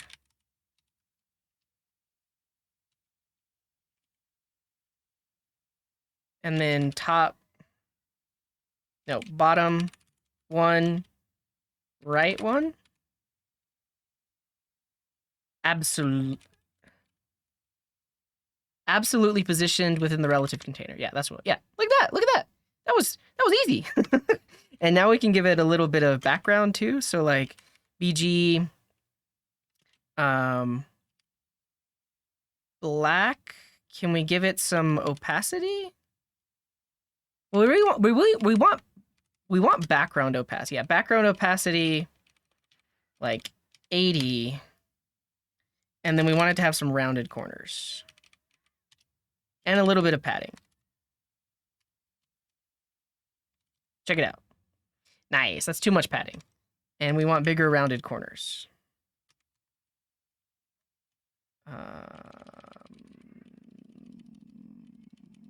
Padding 1. Would you look at that? It looks like I know what I'm doing. It looks like we're on YouTube right now. Look at that. Loading lazy will not work without a fixed width and height. You want to bet? You want to bet? I've seen it in action. So let's actually do this real quick. Cooking channels. All my favorite cooking channels. Appreciate that, Raphael. Maddie Matheson. I'm sorry I'm sorry I said want to bet. We were testing it earlier because we're showing two different images depending on device width. But we showed in the dev console that if it's not in view, then it doesn't actually load the images. Babish. That's good enough for now. Create the list. Oh, I forgot we cached them earlier. See how fast that is? We cached the two separate channels, and now all it had to do was just combine the two together. Yeah, like this does not look good. So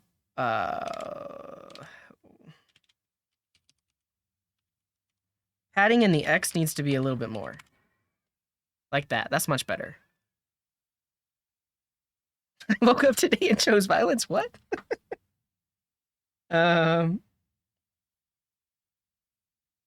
More transparency?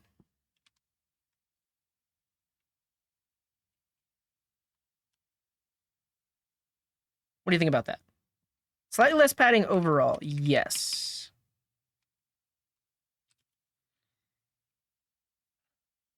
Can I get a fraction?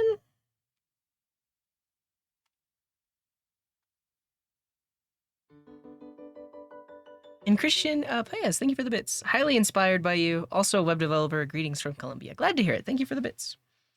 Possibly, yeah, you might be right. I'll have to try this in Chrome, but I can show you in the network tab. I agree. The border radius should be reduced as well. But here we go. No cache. Look at that. It only loaded 2 images.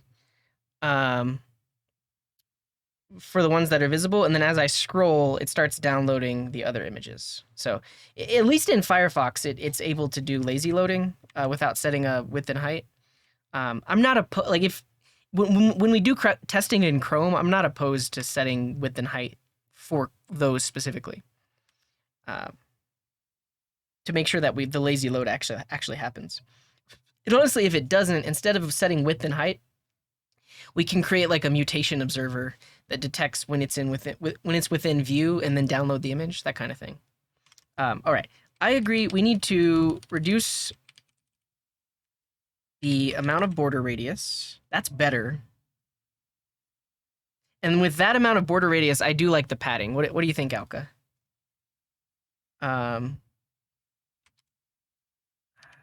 So more in the X. And Creaky, thank you for the bits. Who says, keep up the great work. Appreciate you. This looks good to me. That's nice. It's happening, everybody. It's happening. It's like this is actually YouTube. Okay. All right. What else? We want to show number of likes. Where do we show likes? I feel like likes would look good on maybe they would look good on the image. Like we show them on the left-hand side of the image. It's better than YouTube.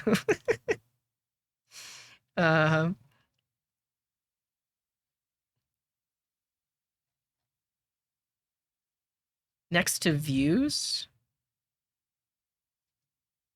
Oh, we're gonna get rid of the red links. Yeah. I just had that so it was easy to click on them. Honestly, I'll get rid of it right now.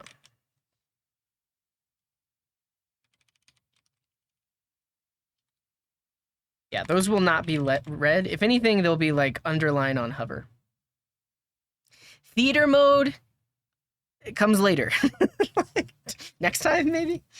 And hello, Eve Sweet. Glad to see you. We probably also want like a little spacing around the title.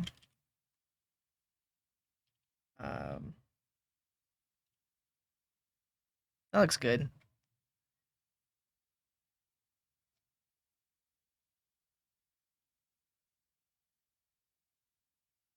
Yeah, and then like the color of like the views and the time ago is like slightly different than the link. I like that idea. Yeah, let's see how YouTube does it. Yeah, it's like slightly less white than the text itself. Let's do it. So these two. Text, white.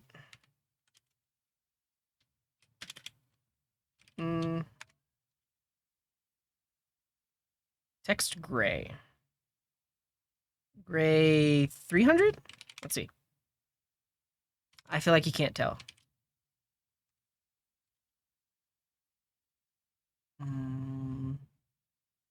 500? Ooh. Is it accessible though? I can see it. Can someone who's colorblind, can they see it? I like how it, I like I like it though. I do like it. We'll try, um, oh, you're totally right. Cause, light mode is gonna, okay, shield your eyes. I'm gonna turn light mode on. Yeah. So for light mode, um, we need to change that. Okay. I think that's honestly, I think that's easy. Yeah, we just say dark, do that, and then light.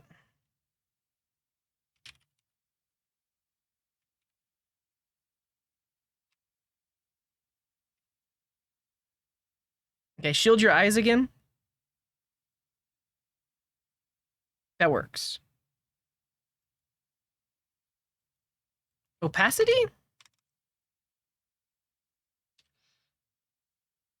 I don't know. I like the different color. Shield your eyes, shield your eyes. Seems fine. Seems fine. Let me show the number of likes on the video thumbnail, and then we'll call it a day.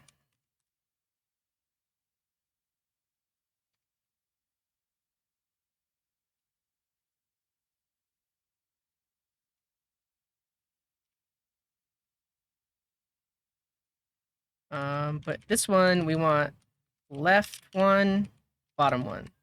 Same thing, and then we're just gonna say video.likes, likes. For now, we'll show a look. Hey, look at that, Copilot new.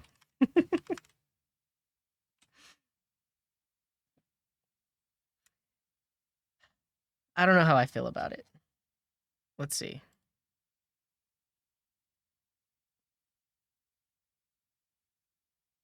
We want to format the numbers if that are too big.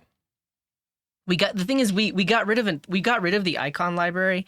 I'm not going to try to find an icon library today, but we should be able to use not format duration. View count formatter? Well, we'll rename it because this should work for likes as well. Like that, like 20K likes, 35K likes, etc.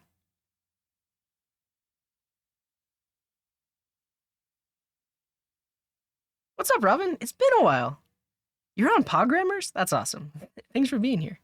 Appreciate you. We're making an app. I'm just gonna literally put the word likes in italics. Also, look at me, Robin. I'm using Tailwind. Look at all this Tailwind.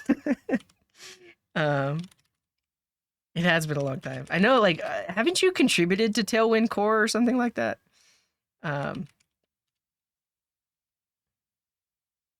Likes. I don't know how I feel about that being italic. You work at Tailwind? That's great. Yeah. I contributed to the docs. I got a PR accepted on tailwindcss.com. Yeah, I know about Uno. Uno's cool. Make it. You're right. We should make it smaller. I think overall, just make it smaller.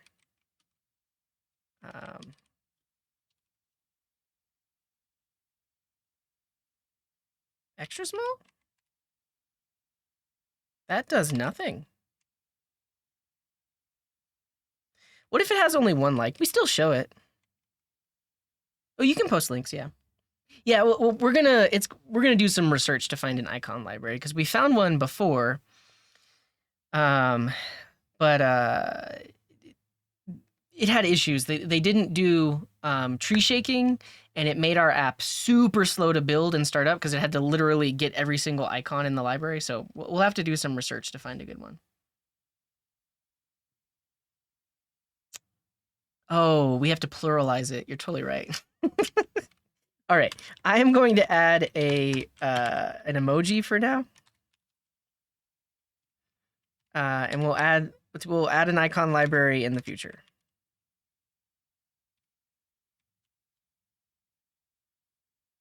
What is happening? There we go. Cool. To do, use icon library.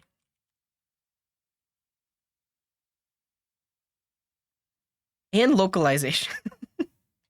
Well, most everything else is localized. Yeah, I guess for this case it would be easy enough, but we probably should use the Intel API. Well, no, actually, no, it's not this easy because we need to translate it. So when it's in Spanish, it should say the word likes in Spanish. If we show the word likes, it should show it in Spanish. Like this technically is localized, the amount of days. Let's actually demo that in Chromium. Because we can change our language and it's actually going to translate. Yeah, so check it out. I think my language is set to. There's actually a ton of changes here. So I'm thinking my language is set to Italian right now. So you can see that it's giorno fa. And also they don't abbreviate the number of views or like count. That's fascinating. We might have to test that out with people that like do speak Italian and that are used to it. Yeah, so for like something that has millions of views, yeah, oh, it does it. 2,3 MLN. Yeah, but yeah, all of that is localized, which is pretty cool. Let's set our language to other things and we can see it happen as well.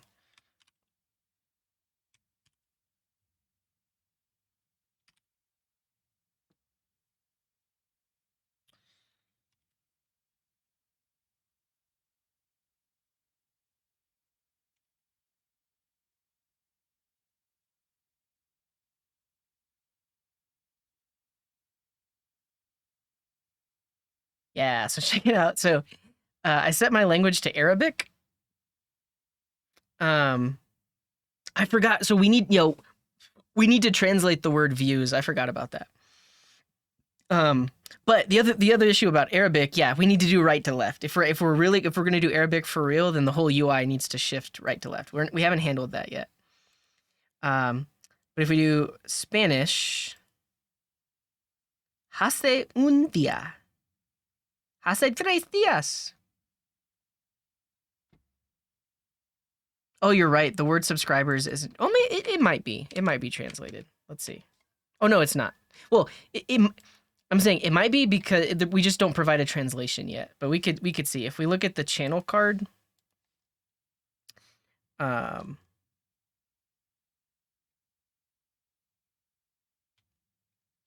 You're right. You are right. We technically need to be pulling those in from the translation library. I don't know. I'm gonna call it there for today. The last thing I'll do is I'll just create one more list so you can see this happening. So the idea is, you create a list of multiple channels. So I, for instance, like to watch Good Mythical Morning, but there are several channels. There's the main one, which is Good Mythical Morning. There's also Good Mythical More,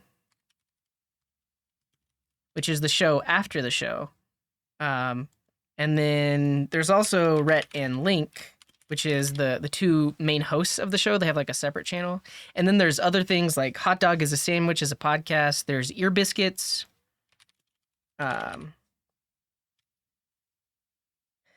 There's also the Mythical Chicken, Mythical Kitchen, not the Mythical Chicken. But I can create this list, and then now it's going to have to cache them first.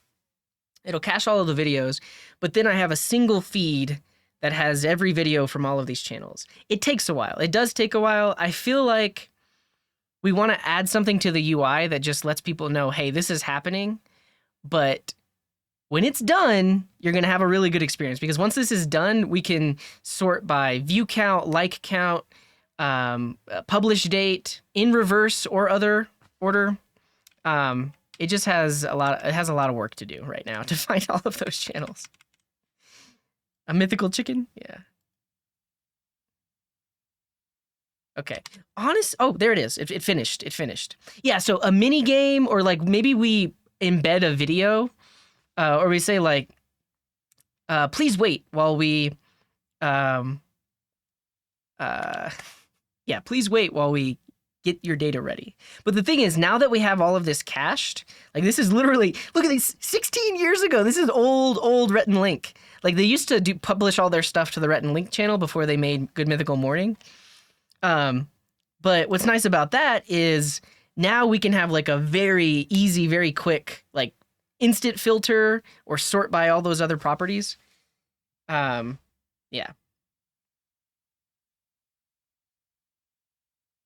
It's the official one. If you look at, I think it's called Redis Redis Insight. It comes from Redis themselves.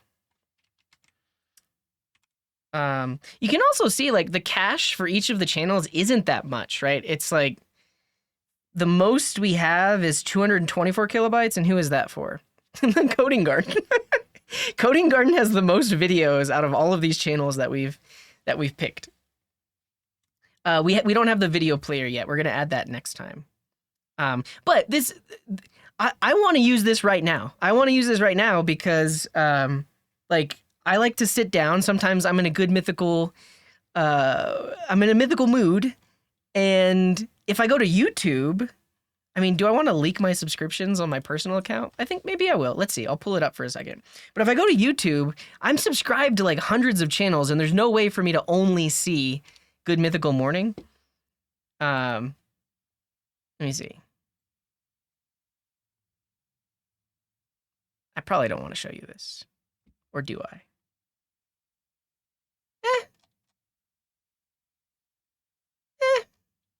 I'm subscribed. That's the other thing. I'm subscribed to a bunch of. I forgot. I'm thinking of so many other categories. I'm gonna create another one right now. Who here watches Safety Third? Right. So there's William Osman, the Backyard Scientist, Nile Red, and then a few others. But I want to see all of those in one feed. And William Osman has his personal account, his personal channel, and his secondary channel, and their Safety Third. So we can create the Safety Third universe. Yeah, the chemistry guy. All the Safety Third channels. Yeah, and then that's the other thing. So once we start getting users in the app, we can come up with metrics like, okay, this user created a list with these 3 channels, and this user created a list with these 3 channels. They're very similar, but this user is missing that channel, and then we can recommend it. We can say, oh, well, these are some potential channels that fit with the list that you're creating. So that's like another way to discover channels based on similar interests or similar type. So yeah, there's William Osman 2, Safety Third. You can look up the Backyard Scientist. And then also like I could create like an edutainment list, right? So you could have like Mark Rober and like all of these same people. But then who else? Oh yeah, and then the like maker channels. So I like to make stuff, and stuff made here, and like a few others. Is it Nile Red? Is that the main one? Yeah, Nile Red. And then yeah, so like I like to watch Adam Savage's Tested. Yep. Who else is in Safety Third? I'm gonna go look really quick. Okay, here's my subscription feed. You can see it right now. But first of all, the other thing that I don't like about my subscription feed on YouTube is it shows me a lot of shorts. Like I honestly want a separate tab to show me shorts. And then you can see like some of like I'm subscribed. The other thing is I like to watch cooking channels. So like there's a lot of like a lot of them are Korean, like Korean and Japanese channels where there's no talking. It's literally just them filming at various places. So this one's about donuts. But it's like, I love to watch videos like this, but there's a bunch of different channels like that. Sometimes I'm in a mood for one of these, so I could watch that. Yeah, so that's what we're gonna add. We're gonna add a video to hide shorts, all that good stuff. Is it Ethan? Ethan something? I don't know.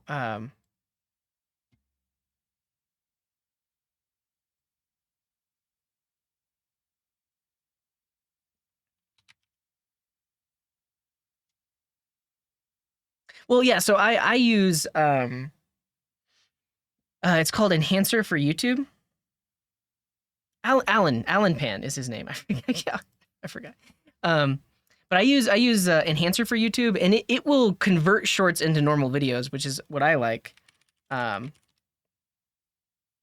so yeah, we can add Alan Pan. Great. So these are all the people in the Safety Third universe. Let's create a list. It's going to take a second to cache everything, but then we have infinite entertainment.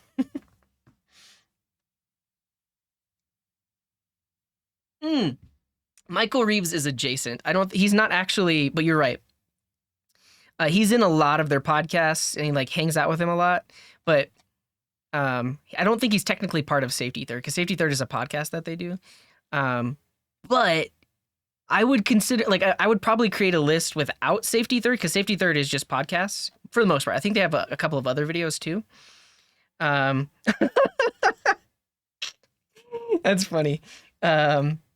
Speaking of though, uh, William Osmond and the rest of Safety Third is putting on Open Sauce, which is like Maker Faire.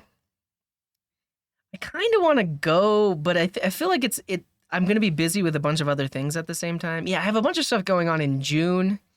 I potentially don't want to be traveling in July. But this is basically like Maker Faire and VidCon combined together. Um, but in this video he talks about it.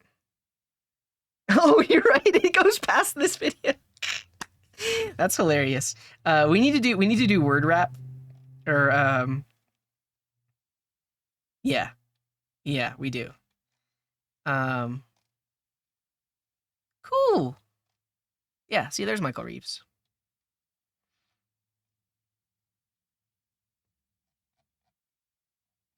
Fascinating.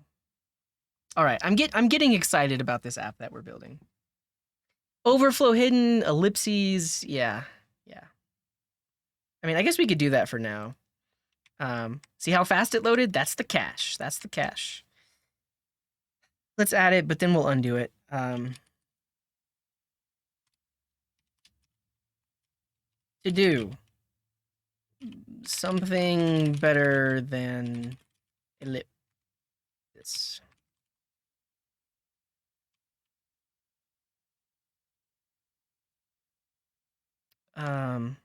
I think the parent has to be overflow hidden. Is that what that is?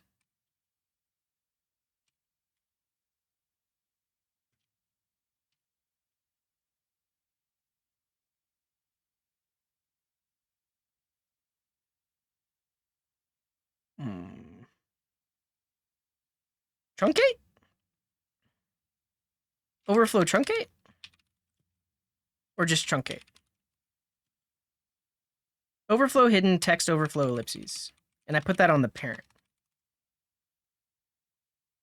Or do I put that on this? Oh, I want overflow hidden on the element itself. Yeah, thank you, Robin. Yeah, I like that. Cool. Yeah, the only issue, and this is why I was complaining about ellipses earlier. Like, I want to see like at least 2 lines of text. I don't because now I don't know what the rest of the title says. We could, but that's why I want to add more logic. We could have logic that says like if it's more than 2 lines or a certain amount. I don't know. Tell it to use more lines. I think we should add. Okay, hear me out. Hear me out. Line clamp 2. Okay. I've literally never used that before. Is it new? Do I need to upgrade my tailwind?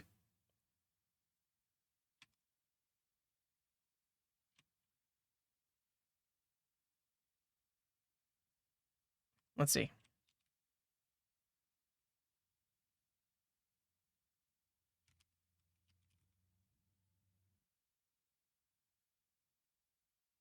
It's new in the latest version. I mean, I don't mind upgrading.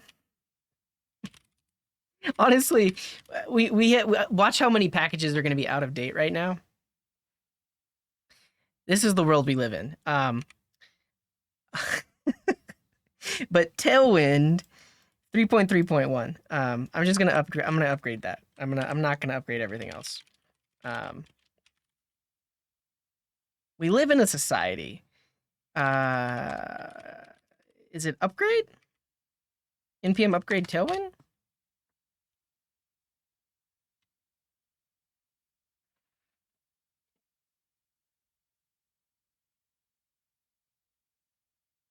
Yeah, I feel like on hover we can do some cool stuff, but then you have to worry about mobile, because on mobile there is no concept of hovering. All right, did that did that work? Do we have 3.3 now? 3.2? I'm just gonna manually 3.3.1. Great. And now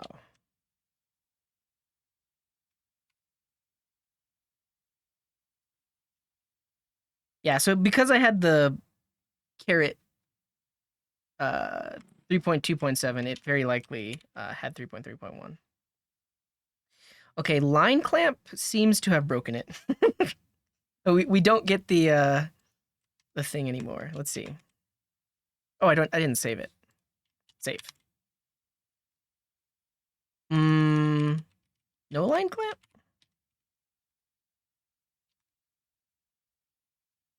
Yeah, maybe I'm missing something.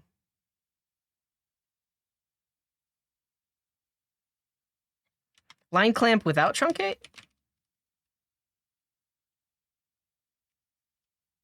Okay.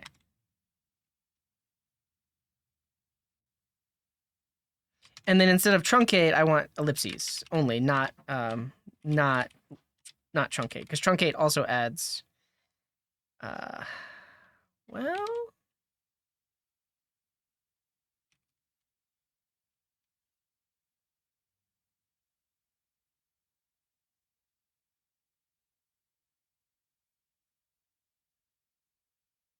we lost the ellipses over here. Line clamp, awesome though. Line clamp, great. Very excited about that, because now that's it's limited to 2 lines, and if something would have been 3 lines, it goes beyond that. Is it automatically 2 lines? Like if I were to put this above, does it always take up 2 lines? No, it doesn't. That's why I put it below, so that it doesn't shift the UI.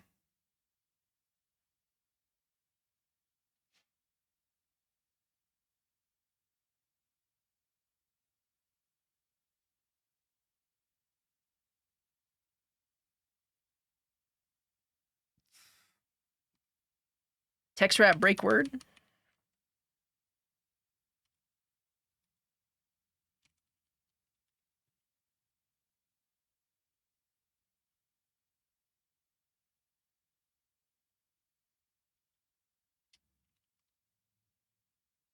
Oh, break words is what I wanted then.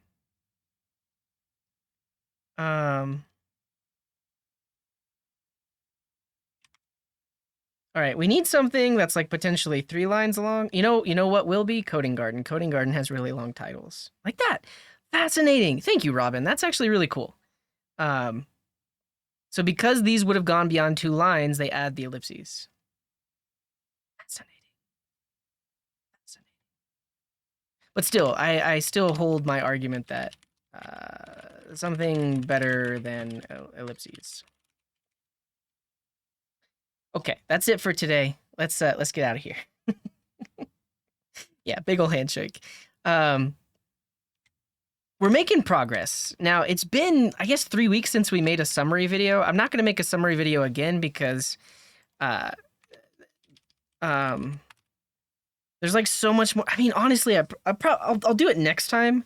But next time, we're going to work on the single video page. So next time, you'll be able to click a video. It'll full screen it. You can press play. We'll pull in the comments, possibly. You'll see videos on the right-hand side. All that other stuff.